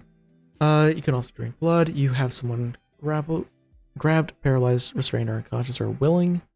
You sink your fangs into their creature and drink their blood. Athletics check against their fortitude DC, or automatically if any other condition. If you succeed, they become drained 1, and you get to HP to their level that lasts for 10 minutes. Further uses don't increase the drained effect or grant more temporary HP. The notable thing, this isn't an attack. So you can do this without the huge penalty for grappling someone and then trying to do it. That's actually pretty nice. I was expecting this to be an attack. Okay, 4th level, constant 15-foot climb speed. That's amazing. A climb speed is the next best thing to a fly speed. Yeah, that's very good. Being trained in deception or diplomacy. Against humanoids, you get a +1 circumstance bonus to certain checks to lie, and diplomacy checks to gather information to make an impression. And once per day, you can cast charm. It requires staring into the opponent's eyes, and it does actually heighten. Meaning that because charm has the incapacitation effect, or not effect, trait, this means it'll actually stay competitive and will be useful against higher level creatures, which is of course good, because non-scaling charm is really, really terrible. Nocturnal kindred, you have to be trained in nature, you have innate connection with other creatures of the night, and can understand them. You can ask questions of and receive answers from bats, rats, and wolves. You get a +1 circumstance bonus to make impression on them. Once per day, you can cast Animal Allies as an innate divine spell using your class DC or spell DC, whichever is higher. The creatures it summons are Bats, Rats, and Wolves. At level 5 and every 2 levels thereafter, the spell is heightened an additional level to 9th level. I mean, that's pretty good. People generally don't pay attention to what Bats, Rats, and Wolves know, and generally speaking, rats get absolutely everywhere. That is a great way to get some information that people might think is private otherwise. Daywalker at level 6. You can tolerate the sun's light. You gain advanced undead benefits, and you cannot be destroyed by sunlight. This doesn't, however, stop you from being slowed, meaning if you get stuck out in the sun for 18 seconds, you are slowed 3 and cannot take any actions, meaning you're just frozen until night falls. Still, it's better than instantly dying. Predatory claws, your nails grow into sharp claws. They're 1d4 slashing attacks that are in the brawling group and have agile, finesse, and unarmed. If you hit the same enemy in 2 consecutive claw strikes, you can attempt a grapple as a free action, provided you take the action immediately after the second strike. Grappling someone with maximum multiple attack penalty is probably not going to work all that well. So if this was able to ignore multiple attack penalty, this would be better. But as it is, yeah, that's not great because that grapple is going to be made with a huge penalty, probably -10. Vicious Fangs. Your Fang strikes deal an additional 1d6 points of persistent bleed damage on a crit, and this increases by 1d6 at level 14 and level 20. Who doesn't love a little bit of persistent bleed damage? It's just nice and fun. Not anything crazy, although if you do have a vampiric animal companion, they can then scent bleeding targets up to 120 feet away. Bat form, level 10.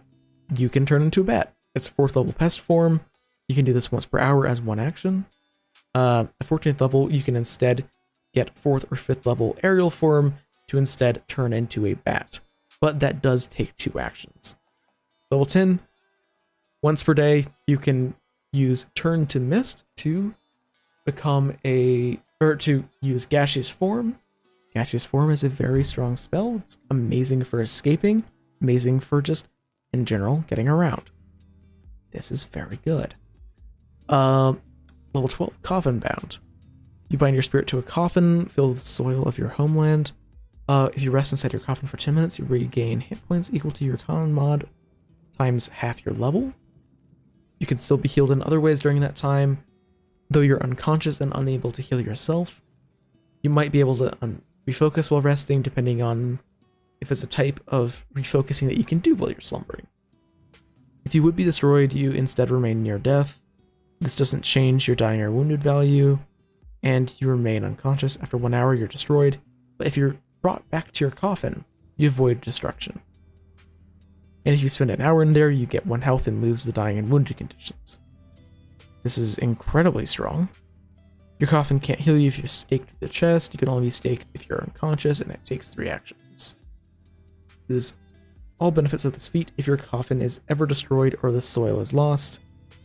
You have to get a new coffin and fill it with soil of your homeland. Obviously, this is uncommon because it can just keep you alive, regardless of being killed in combat, which is a bit of a problematic thing for GMs to have to deal with. So, it's a very understandable uncommon.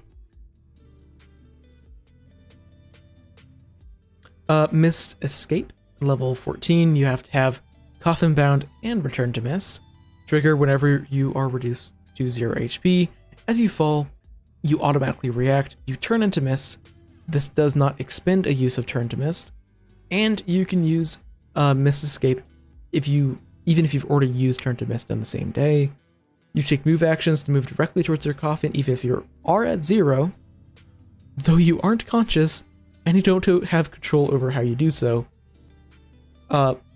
While you are at 0 hit points in this form, you're unaffected by further damage. You just automatically run back to your coffin and try and make it there in 1 hour. This is incredibly strong, because now your party doesn't have to worry about getting you back to your coffin, as you are probably just going to be doing it automatically.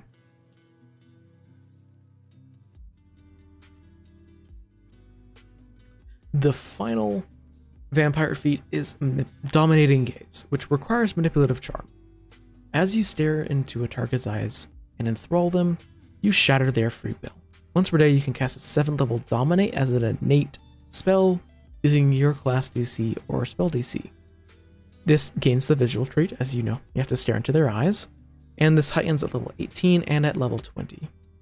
A creature that succeeds its save is temporarily immune to your domination for 24 hours, though in most cases, you can't cast the spell more than once every 24 hours, and if you are destroyed, then all of your Dominate spells from Dominating Gaze immediately end. So, you can build a bunch of thralls up over time if you really want to take the time and spread the love out. Okay, last archetype. And that is the zombie. Most zombies are mindless brutes, but you're a husk zombie, which allows for you to actually retain a little bit of your intelligence.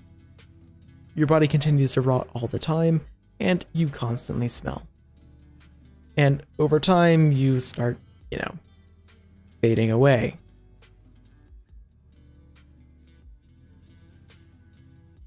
As long as you continue to eat raw flesh and brains, you start to actually feel a bit alive, and you feel like yourself.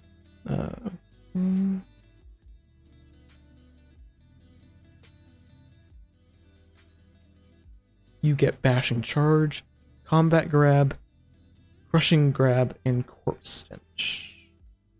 Okay.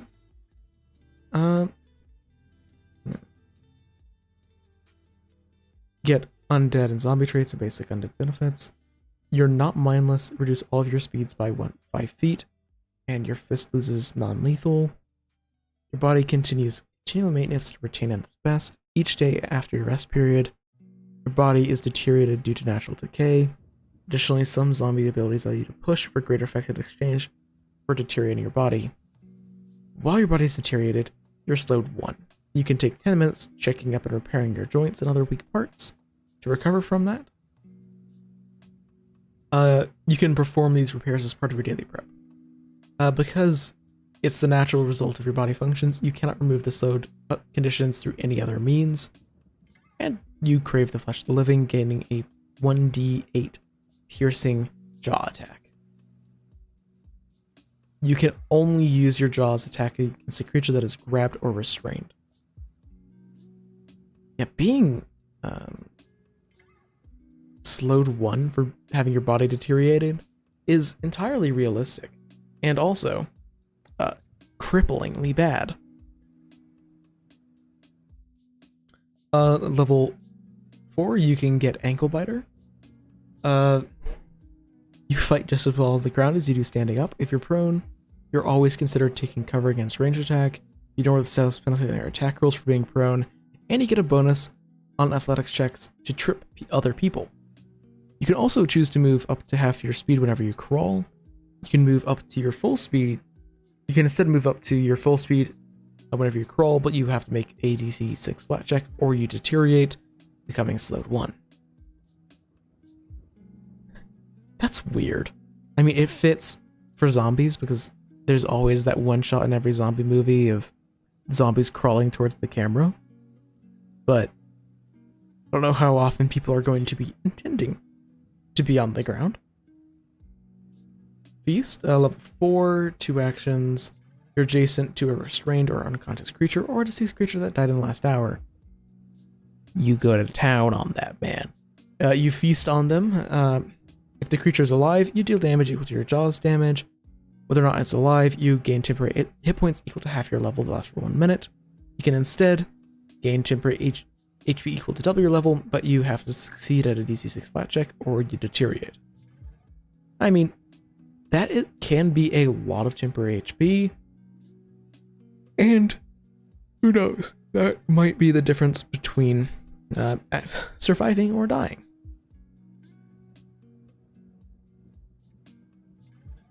Okay, so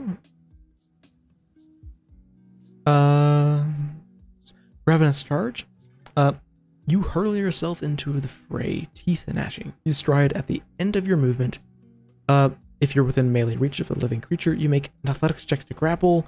If you succeed, then you bite him.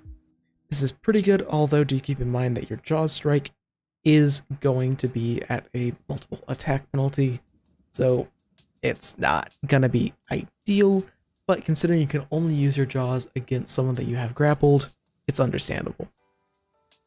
It's still spending 2 actions to get 3. Brains requires feast, and trigger, you eat someone's brain. The humanoid can't be mindless, or it can't have been mindless while it was alive. You gain a +1 status bonus on skill checks to recall knowledge for 1 hour. If the creature had a higher modifier than you, whichever skill you're using, then this bonus is instead 2. This is oddly situational. I don't know how often. I mean, to be fair, you could. Oh god.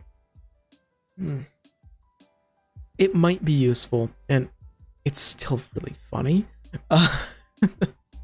But it has interesting implications on what it really means to be a zombie. But it's fun, and that's what we're like. It's fun, and that's what we're really looking for in an archetype like this.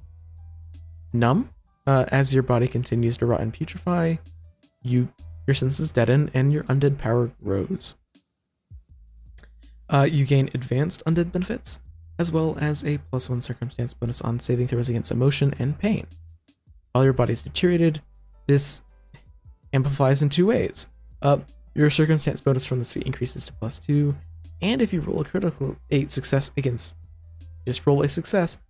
an emotion or pain effect, you get a crit instead. That's really good, although to get that increased bonus, you do have to be deteriorated and slowed 1, which is obviously not really ideal.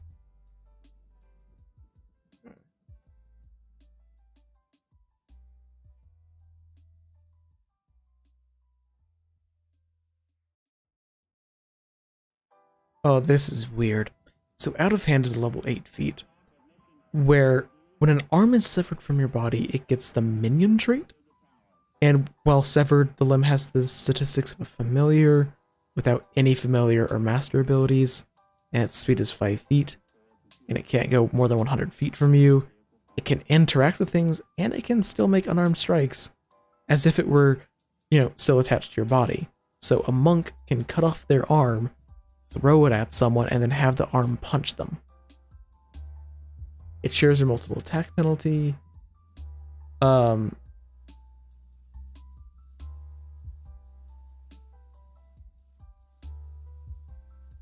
Yeah, you just cut off your limbs and throw them at people. Lay down arms. You pull off your arm, harmlessly severing it from your body and dropping it into an adjacent square. You can also use this action to attach your severed arm if it's adjacent to you.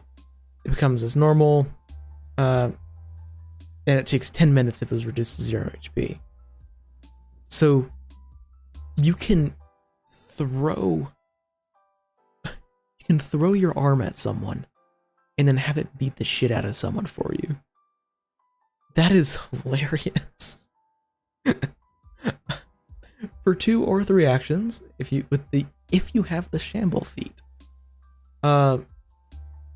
your pace is unfaltering. You stride twice or 3 times. You spent 3 actions. During it, you ignore difficult terrain and greater difficult terrain. You can choose to ignore all circumstance and status penalties to your speed whenever you shamble, but you have to make a DC 6 flat check or you deteriorate. That is insanely good, actually. If you ignore difficult terrain and you stride twice, you're moving 4 times as far as someone spending 2 actions to stride normally.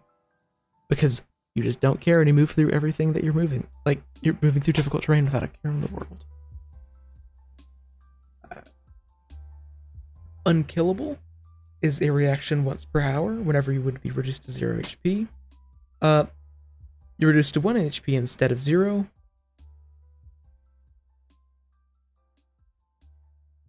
That is insanely good. So instead of being reduced to 0, you're reduced to 1 instead, but you have to make a DC 6 flat check or you deteriorate. That's just super good and really sells the whole vibe of it sells the vibe of zombies just being incredibly hard to kill and put down for good. Ooh, okay. So, the final feat. It's not the final feat, never mind. Festering Ruins. Wounds that you make with your unarmed attack fester and rot and become a lot harder to heal. The DC to treat these wounds using medicine increases by 5, and magically or alchemically healing these wounds requires a counteract check against your class DC or spell DC. Succeeding at any of these removes this disease. Also, the effect also ends if they're healed to full hit points by literally anything. This is pretty good, although I don't know how often you are really going to be running into creatures that have the ability to consistently heal. That's often not something that is really built into a lot of different encounters, as it is incredibly frustrating to fight. However, if you are in one of those encounters, Festering Wounds is pretty dang good. And finally, the actual last feat that I'm going to be covering tonight, because I am half asleep, is Seize. For one action that has the Flourish trait, and you can only do this after your last action was a successful Fist Strike against a creature no more than one size category larger than you. You grab them and pull it close. The foe that you hit is grabbed automatically, as if you had succeeded at an athletics check to grapple the foe. Being able to automatically grapple someone that you hit is incredibly good. It's something that's normally only reserved for monsters to be able to do, as just automatically grabbing is insanely useful. Like, seriously, no matter what the fortitude DC of a creature is, so long as you can hit them, you can grapple them, which is super nice. So that is going to be everything that I go through today, because honestly, I have reached the limits of what I am personally capable of going over tonight, because I am very tired. So if you did enjoy everything that I've gone over, the analysis that I've put out, all of that, then please like, comment, and subscribe. Well, commenting is kind of hard, considering that this is a live stream. You can tell I'm half asleep, can't you? And if you want to get this book for yourself, then you can always get it off of Paizo's website. Please support Paizo. They put a lot of work into this game. It is very well made, and yeah, support them monetarily because they provide a lot of stuff for free. Regardless, thank you for tuning in, and until we see you next, live a wonderful life.